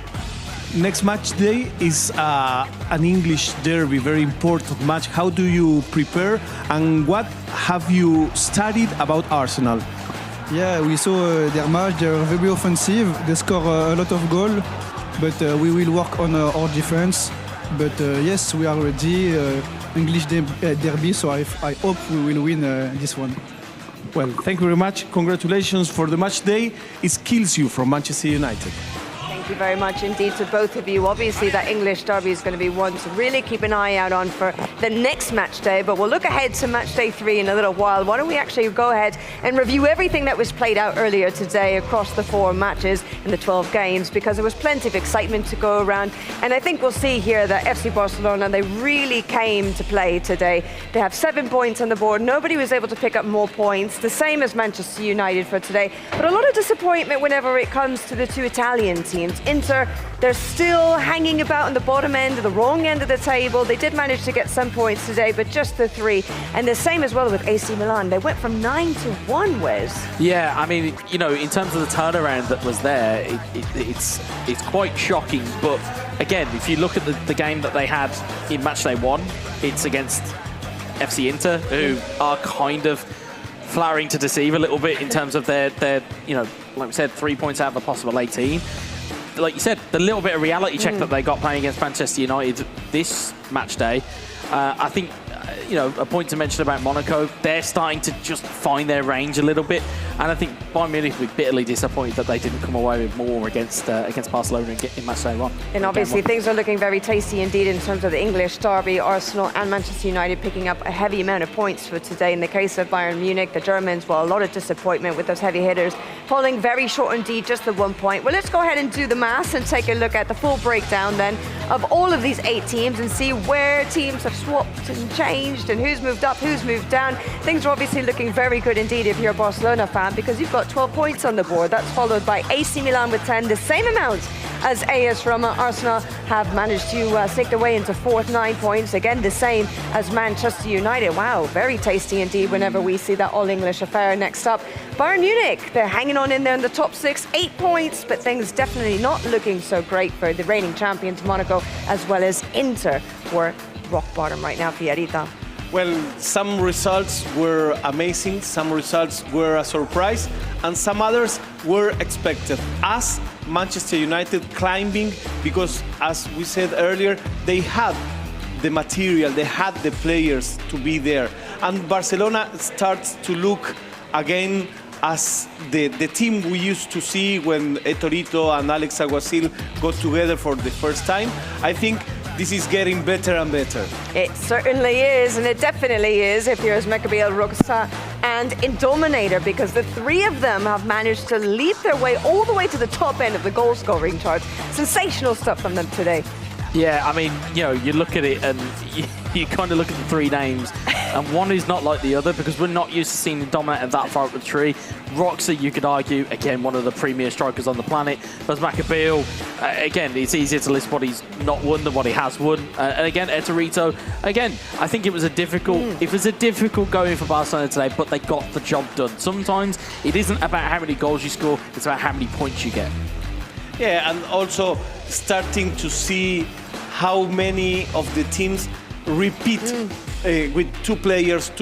That explains a little bit of how fair and how balanced this tournament is. Well, there you have it. At the top end of the table, you've got Arsenal, 2 of them in the top 3, and then you've got Manchester United players as well in making it just inside the top 10. 2 AC Milan as well. 2 AC Milan, that's right. Quirito and Sassinho, and 1 representative from Inter Milan, FC Barcelona, as well as Roma. Well, let's go ahead and take a look at our top 3 players of the match. So we'll walk you through each one of them and why we've actually selected them for today, even though I'm sure it won't come as much of a surprise. You've got Nexa, the 19-year-old last season, who, by the way, made his debut in the competition and went all the way to the final and won the whole thing. On top of that, he was the top scorer and the MVP. We saw that from him today. Sensational stuff from him, as well as Mekabeel scoring loads of goals, bucket loads of goals, and the same with Indominator. What was it, 5-0 in the end, a manita and a clean sheet? Yeah, it was crazy, that game. But to see the levels that these 3 have kind of re-emerged, because again, match day 1, you'd say Nexa maybe flattered or didn't score for 1 and didn't really show his level. Whereas Mekabeel is always going to be there and thereabouts. And then Indominator, again, kind of coming out of the shadow almost, as we said. He's been saying for years that he was always going to live up to the name. So at some point, it has to break that cycle of, as I said, bridesmaid and bride. It has to break. At some point, he has to go and hit that next level. And certainly, if that's anything to go by today, if he can carry on that form, kind of breaks that cycle a little bit. Yes, and the thing is to know if Mekabeel can wrestle against himself. I mean, he seems a little bit still annoyed, a little bit cranky, and he needs to battle that. Well, he's a champion's champion, isn't he? He knows how to compete, he knows how to be ambitious and driven, and we certainly saw the results of that for today. So why don't we go ahead and take a look at the remaining schedule and calendar for the competition. We have 2 down, 5 more to go whenever it comes to the regular league fixtures. Then, of course, we have the grand finale, the semi-finals, as well as the final, which is going to be the 8th round of action. But in terms of what's coming up next, Match day 3, well, here you have it. We've already said it was going to be an all-English affair between Arsenal and Manchester United. Then it's the reigning champions, Monaco, looking to pick up some points against AC Milan, who were very disappointed in what they walk away with for today. AS Roma will go up against Bayern Munich, another team that will be looking to lick their wounds when they return to action. Inter Milan as well, trying to work their way up the table as quickly as they possibly can so they don't get left behind when they go up against the league leaders right now, FC Barcelona. Yeah, I mean, I'm going to take my partisan hat off and not look at Arsenal versus Manchester United. I think looking at the games that are there, I think it's FC Inter versus Barcelona, because, again, if results keep going the way they're going, Inter could be out of this quite quickly. They could be sunk without a trace, and it's not a place you want to be in if you're Inter Milan. But if they can find the level, if they can go away, they can go and kind of almost get into their kind of laboratory and figure out exactly what they need to do.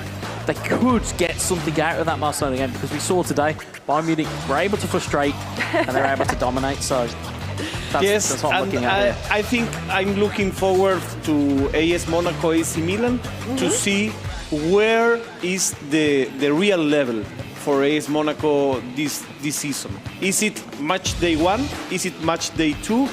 Or somewhere in between? Well, I think that's the match that may also let us know for sure if AC Milan today had a bad day, or if in match day 1 it was a lucky day. Exactly. Was it beginner's luck, or is there actually something more to it? Well, guys, do you have any final thoughts before we say goodbye for today? No, I've heavily enjoyed myself. I forgot what it was like to be in an offline environment. It's been fantastic. A massive thank you to the crew and to everybody. Obviously, you guys made it far easy for me to slot in and become a part of this once more. Well, we've been very happy to have you back, Fiorita. Of course, just a big thank you to everybody at home, everybody at Konami, at Adrenaline, of course, of you guys. I enjoyed this a lot. This is my favorite game. I'm happy.